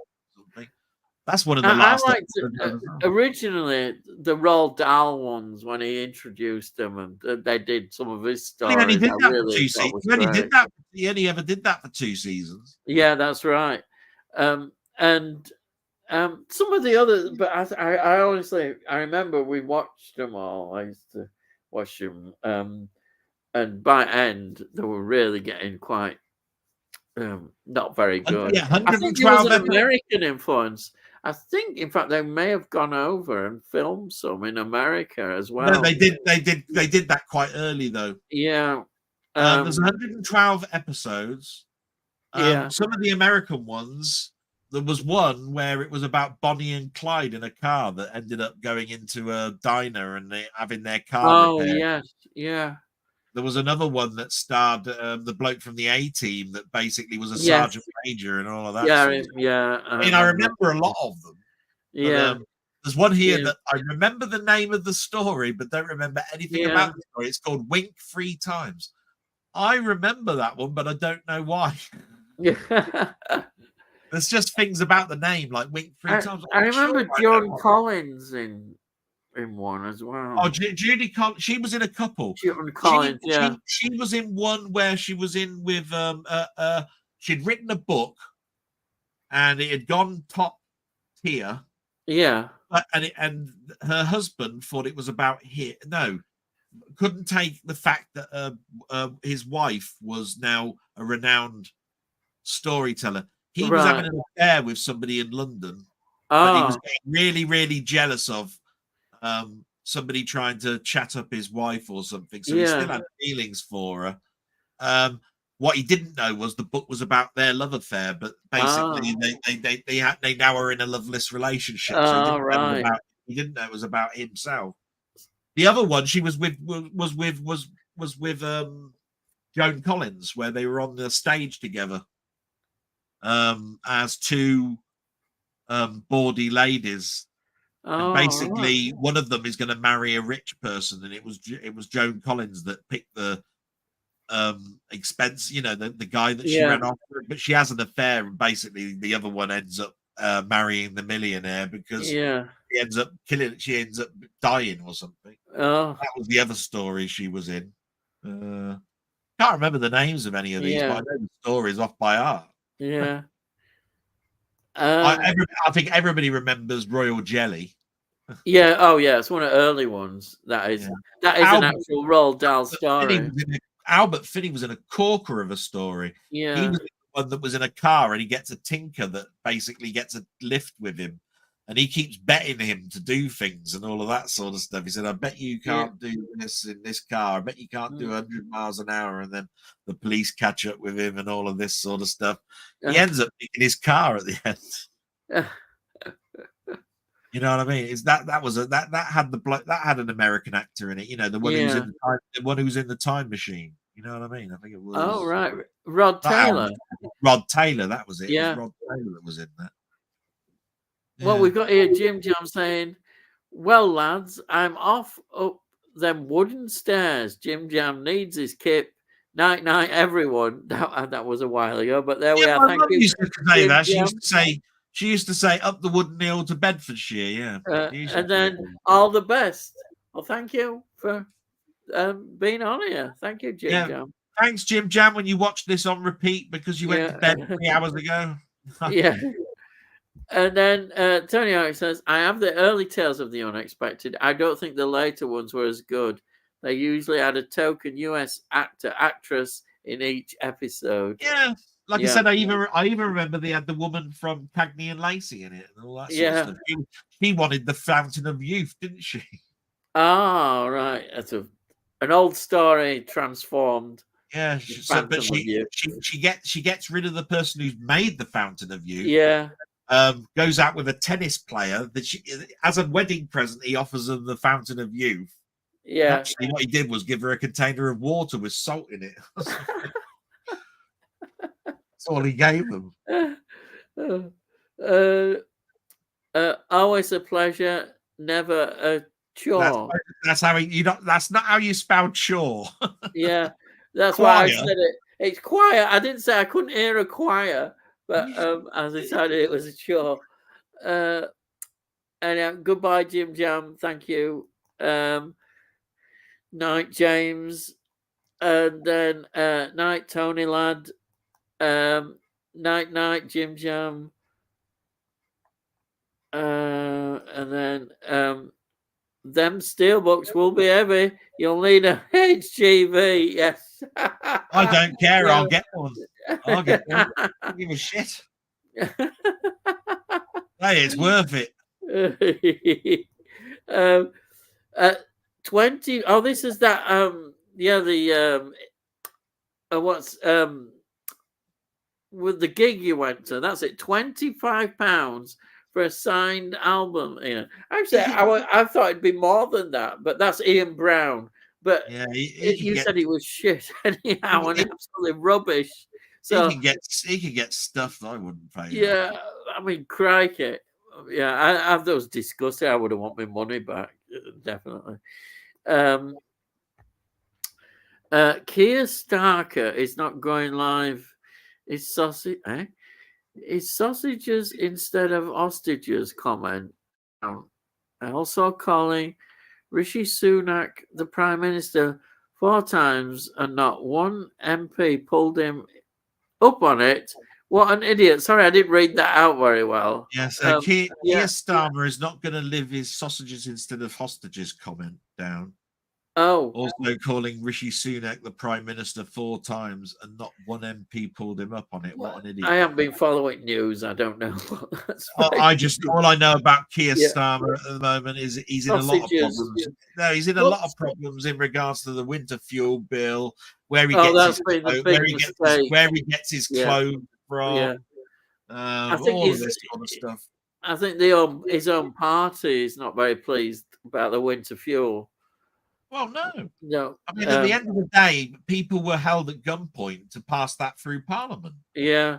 He turned around and he made them think, if you vote against this and it's the first thing that we're putting through Parliament and it doesn't go through, then basically your time as being an MP is pretty much numbered. Yeah. If you put that sort of like pressure on, then all that's going to happen is most of the politicians are going to say, well, I'm going to abstain by making an excuse why I can't be at Parliament. Yeah. You know what I mean? Yeah. And 56 people didn't turn up. Yeah.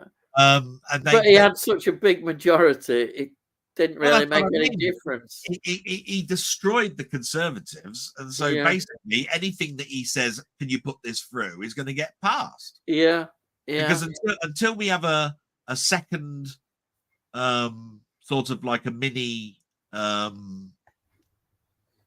do they call them, a regional one where the MPs can swap around because you've had a regional like at a regional assemblies or you know how they have them every now and again where they go we're going to have a semi it's not an actual sort of devolution of power, they call it, don't they? Where it's just every 2 years they have a regional vote, and basically you'll tend to find that Conservatives do better and they still suddenly get more people in there, but Labour will keep the majority and all of this. When that happens, then you're going to have a closer vote. It's so early for Labour and because he keeps turning around and saying stupid things like expect bad times, because basically some of the things that we're going to have to pass are going to be not popular. Is the word. right, then then basically he's stemming your beliefs into believing that it's only for a short period of time, and so you let things go. But I won't let him go. He's as bad as Keir Starmer. Sorry, he's as bad as Rishi. Yeah. Oh, yeah.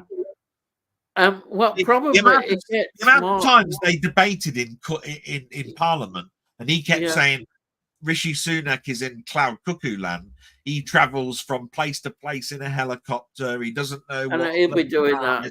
His wife is a millionaire. Blah blah blah. Yeah. And now he's got tailor-made suits. So it's saying, yeah. But the other thing is now he's probably going to be more exposed in his training. They might not be training him as well. Because I think when he was in opposition and to win the election, he'd have been employing loads of people to get him to be like an actor, perfecting his spiel and that. But then when that goes, he doesn't perform as well. He gets exposed quite easily. Every Wednesday at 12 o'clock, I used to go for my dinner, right? Yeah. What used to be on Radio 5 was Parliament. Parliament Today. They have, don't they? It was an hour where on radio you listened to the deliberations between the Conservatives and Labour. It was funny to listen to, but not funny, if you see what I mean, because these two were they were trading insults. Yeah, they were trading insults in other words, with my money, because this was costing, as far as I'm concerned. I'm paying for the Prime Minister being in there. Yeah, and calling the Right Honourable Git or whatever it is. Exactly. And all that sort of stuff. I know.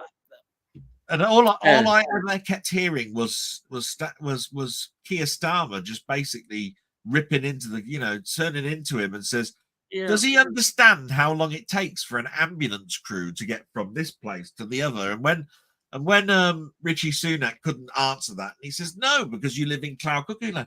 But if you were to put it in the other, the other way, all right, then I'm going to ask you this question. If I was to take you, how long does it take for a swallow to fly from Scotland to whatever it is? You wouldn't have a bloody clue. And this is where I'm saying, just because you don't know that the time scale of an ambulance driver now is on average 1 hour 10 minutes, and that.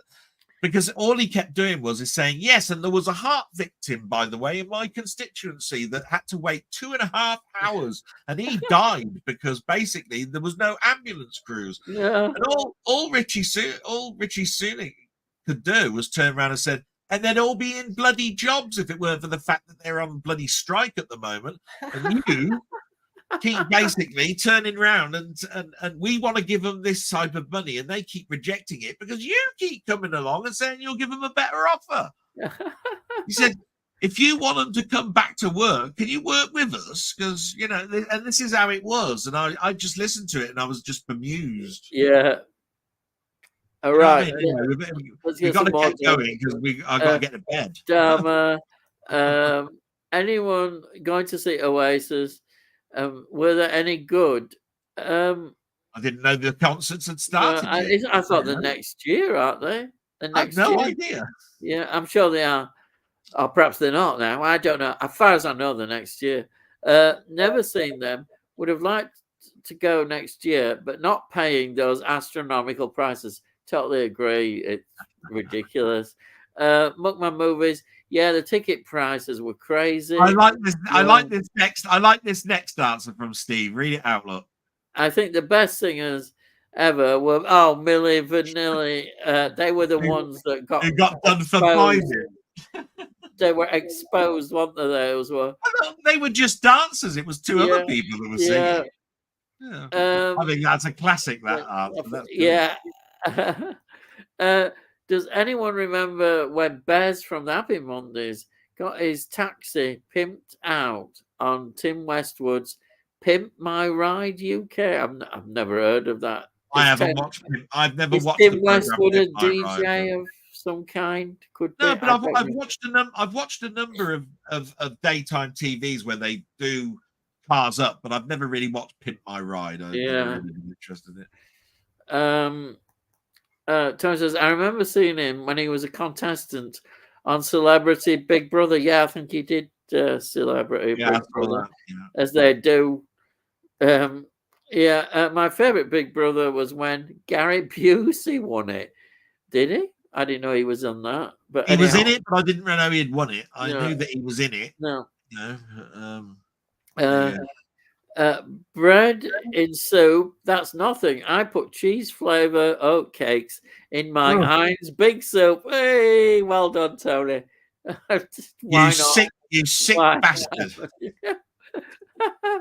uh, ooh, that sounds good. You see, yeah, you got You mumbo. see, I would put something like that, only I'd put, "Oh, that sounds shit." Yeah, I dip I don't know about this crispy good bit. I don't cobs know where this in good mine. bit comes in, Not but there you are. crispy cobs. Do you prefer soft cobs or crispy cobs? Oh, I like both.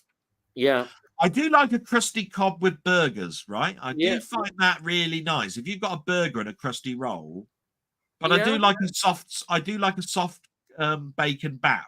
Do you know what I mean? yeah, You know, yeah. weird that, but I really do like burgers in crusty rolls. Personally, I'm not fussy. I like them both. Well, so am I've got I. a And present. I don't mind. I don't mind rolls that have got a cheese topping. Yeah. Um. I'll have tiger bread as well. I don't mind tiger bread. You know. Yeah. Um. I dip my baps in mine. All right. Hey, do you know Uh, what? I like it when women dip their baps in things. It's great. oh, I knew we were going to. I can How say did I that. know that one? I was waiting. I can say that with six watching, but go on. I was waiting for that one actually. But yeah. Stephen Taylor. Good evening, Delanian. I was wondering if either of you have watched episode 1 of The Penguin yet. It's been my favorite TV show of the year so far. That's a big recommendation. I have watched. I haven't watched it yet. I have watched The Penguin episode What? 1. I've also watched Agatha, the new WandaVision Marvel Right. thing, which is starting in the same week. Yeah. The Penguin, it's very much a gangstery vibe to it. It's like Goodfellas, but with the Penguin. Is it Origins again? Yeah. Origin stories. Yeah. Yeah. And that's the one thing that I need to say about it is just like Gotham. Oh, right. It's all about the journey. Because Yeah. at the end of Gotham, you know, right at the end, Batman's going to get his costume, right? That's got to be the end. That's Gotham, right? So at the end of Penguin, he's going to be the Penguin, right? Yeah. It's all about. So if you know what the end of the series is going to be, which is he becomes the Penguin, it becomes the Penguin. then the only reason that you're watching it is the journey. Yeah. The journey that how he became the Penguin, right? Yeah. Agatha is a different type of show, right? Yeah. Agatha is all about the mystery. You don't know what the hell's going on. You don't know where it's going to end up. So it depends on what you like. Now, I find it great that these two things are on at the same time because I like both. Oh, right. That's good. I like Columbo because I know who did it and that I'm watching Columbo work it out. And I like, Midsummer Murders or whatever it is because just like everything, I get to learn who the victim was, just who the criminal was at the end, like everybody else does, right? So, they're the two sides of the coin, and that's exactly what you're getting with Penguin and Agatha at the moment. Do you think that Agatha has lived up to WandaVision? Then has it been a good follow-up? It's clever. It's clever, but some people are pissed off. I can understand why they're pissed off. It's basically it starts off as a rip-off of true crime. The American crime show, right? Yeah. Where she's dressed up as some sort of like cop in a winter forest somewhere, finds a body and all of this sort of stuff, right? What you have to understand is if you watched WandaVision, you know that Wanda trapped her in a spell. Yeah. So she now is living inside the same thing that Wanda was. So in Wanda, she was trapped in Bewitched. Yeah, yeah. In this, she's trapped in true crime. Right? And in the very first 2 episodes, she doesn't come out of that spell until the end of episode 2. Yeah. So what you're doing really is you're watching lots and lots of Marvel Easter eggs. There's things like a dead Right. body, Yeah. and you know full well that that's the body of Wanda, and Yeah. all of this sort of stuff. And you're just following it along. And but there's some really clever things in it, right? In Agatha, right? Each time a layer of the spell gets weaker, she pulls off an item of clothes. Yeah. Right. And if you watched WandaVision, right? This is what I found when I was watching it. When you watch WandaVision, she wore a different outfit in every episode up until she was discovered to be Agatha the Witch. Yeah. Yeah. Right. So there were 7 episodes, so there were 7 different costumes. In these two episodes, you see her take off the 7 costumes that she's wearing, and they were all seen in the WandaVision.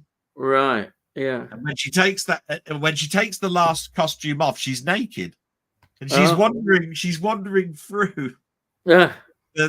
with stark naked with no clothes on, and the neighbors look at her going, "Oh, I can't look. I can see the boobs." Yeah. All this sort of stuff. It's really quite amusing, really. Oh, it sounds all right. Yeah. It's funny. It's a different take because Penguin is very serious. It's like people being killed and having their fingers chopped off and delivered to the crime and all of this sort of stuff. Yeah. But Colin Farrell, my God, does he look different in this? And he's the executive producer and he's the writer. Oh, he's really into it then.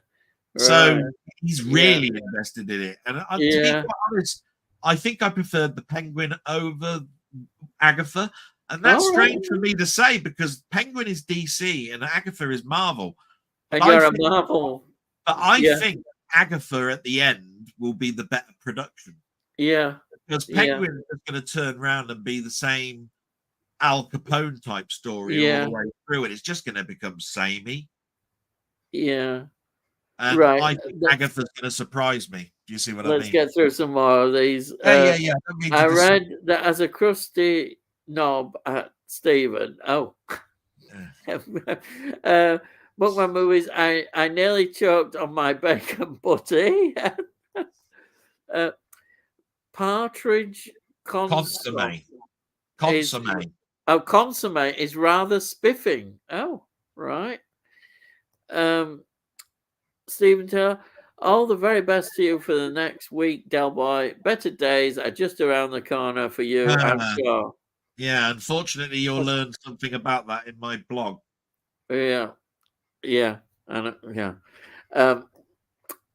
the words of Peter Kay to Londoners, got out moist. Out moist. Doesn't he say garlic bread? Garlic bread? Best food time when you're a night out. A Wigan balm. A Wigan one? What did you get a wig on? A wig on? A wig on when you're eating it. Right. Oh dear. Which, if you don't know, is meat and potato or whatever pie you like on a buttered balm. Oh, well, there you are. You see, the trouble I've got with that, a buttered balm is bread, right?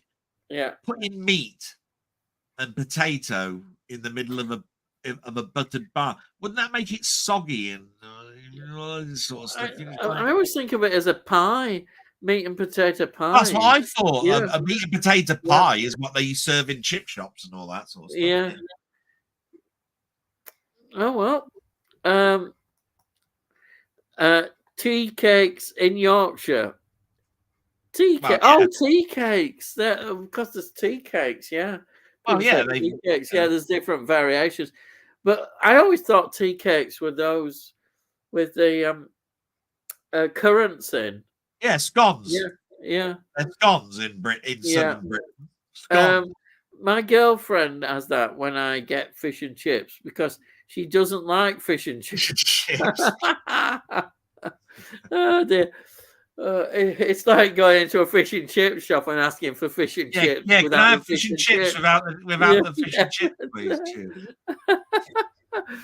yeah, she's crazy. Yeah, well, there you are. Well, I must admit, actually, I prefer a battered sausage and chips over fish and chips. But that's me. Are you looking for this is Stephen Taylor? Are you looking forward to the new Joker film? Will you possibly watch it at the cinema, Delboy? Possibly. The only bad side that people are saying is that Lady Gaga destroys it. Now, I don't know if that's a bad thing to say, to be quite honest. She was all right in A Star Is Born. She probably isn't going to destroy this film. I liked the first film, although I thought it was a rip-off of Taxi Driver. It's all right. I probably will go and see it, but it all depends on my health at the moment. I'm waiting for a doctor's call tomorrow, possibly, that's going to make things a little bit clearer on where I'm going for the next month. So, and then when I know that is when I know how much time I've got on my hands. Yeah. So.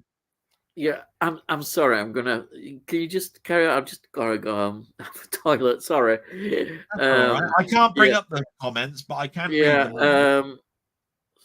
I'll put stop count. Yeah, right. I'll be back at what? Yeah, and I'll tell you where I got to. So Stephen Moores says also a pea wet, which is a potato scallop on a balm with the pea juices. In my gremlin striped voice, yum yum. I like a potato scallop. They're nice. I don't know about pea juices. Ooh. Rather you than me, Steve, but I do like potato scallops. I do like those. We call them potato fritters sometimes. Muckman Movies says, I put a pillow seasoning in my rice. Tasty. I feel sorry for you, Del. You don't seem to like anything. Yeah, you're quite true, Muckman. And I have to turn around and say, I do understand I'm a fussy git, but I'm not fussy when it comes to onions, mushrooms, skin of the tomato. That's allergy. Not an awful lot I can do about allergies. And unfortunately, a lot of sauces do have an onion base. So you have to understand there's not an awful lot I can do about that. But you are quite right. I'm a fussy git. There's no reason why I shouldn't eat rice. There's no reason why I shouldn't eat pasta. All of that sort of stuff. It's just I'm a fussy bastard. So there you are. I'm totally agreeing with you. Stephen Moores turns around and says chicken tikka rice is nice. I'm pretty sure it is, and it rhymes as well. Muckman Movie says instead of Blu-rays, I'll send you a selection of Ainsley Harriet's couscous sachets. Couscous. No. I'd rather have the Blu-rays. Thank you very much. Del, look out for a Blu-ray in the post. It'll be full of rice. Thank you so much. I tell you what, just getting something through the post would be nice. Something that I haven't bought. How's that? Stephen Moles turns around and says, Delboy, I'll send you a 24-pack of pot noodles. Well, put a return address on it because I'll be sending it back to you. You're all wonderful and sadistic bastards. Thanks very much. Tony York says, subscriber food openings coming up. But Man Movies has put a load of eggs because he knows I don't like them. Smuckman Movies says, Seven Samurai is my top 10 films of all time. What a fantastic thing to say. I was in two minds about buying that box set. If I still can pre-order it, I think I'm probably going to order that. Muckman, I do appreciate everything you say. I listen to what you say when it comes to the films that are coming out. So absolutely wonderful. Ian, if you want to know where we've got to, I've got to the Seven Samurai is my top 10 films of all time. Right, what's the piece? Chicken. Well, I want food ones here. Just go to the bit where it's got a line of eggs.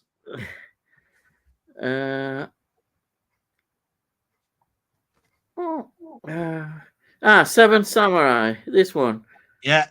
No, I've just turned around and thanked him and said I'm probably going to order the box set. That's coming out. Right. And I just told him I'm very appreciative of anybody that recommends stuff. I think you've taught me into buying it. So. Oh wow. Yeah. This cold weather is creeping in slowly. I'll have to get my Chewbacca onesie out. Oh, God. what can you say to that? What a sight! What a sight to give us before we go to bed. Thanks very much. Can you give us a sort of like an image of Claudia Schiffer with the nuddy or something? Right? I've got a picture of Stephen Moores in a Chewbacca onesie. Thanks very much. Alf Roberts was still on about Brian Mosley. Lived in Shipley. I didn't know that. He played a bus conductor in A Kind of Loving, 1964, the kitchen sink drama. Just watched it recently. I know it's one of the famous kitchen sink dramas, A Kind of Loving. Yeah. But Alf Roberts, there we are. And Shipley, my dad worked there for a time as well. Somebody's got him. Was he the only one working? I've heard they're all right. I've heard they're all right, lazy lot of bastards up there. But anyway, cheeky monkey. Off to bed in 5 minutes. Take care, you old muckers. Pleasure as always. Thank you so much for coming in to here. Thank you. Night, Muckman. And then good night, all. Very enjoyable. Thank you. That's the last comment we've got there. Brilliant. I just want to thank you, Tony, for staying right at the end as well. I was just wanting to say thanks to everybody, really, because everything that I've said is tongue in cheek. I don't want anybody to think that I've taken seriously anything that I've been saying. But we've had a wonderful time tonight because I've managed to make my friend Ian laugh again, which is what I train myself to try and do every Wednesday. And it's a very hard thing to do, is to come up with something funny every week that it's just been natural and just seeing what happens. Anyhow, what I'll do is I'll just say, because we're at the end now, so thank you for everybody who's watching. There's 5 of you at the moment. Thank you so much. And salute. That's great. And I'll see you again.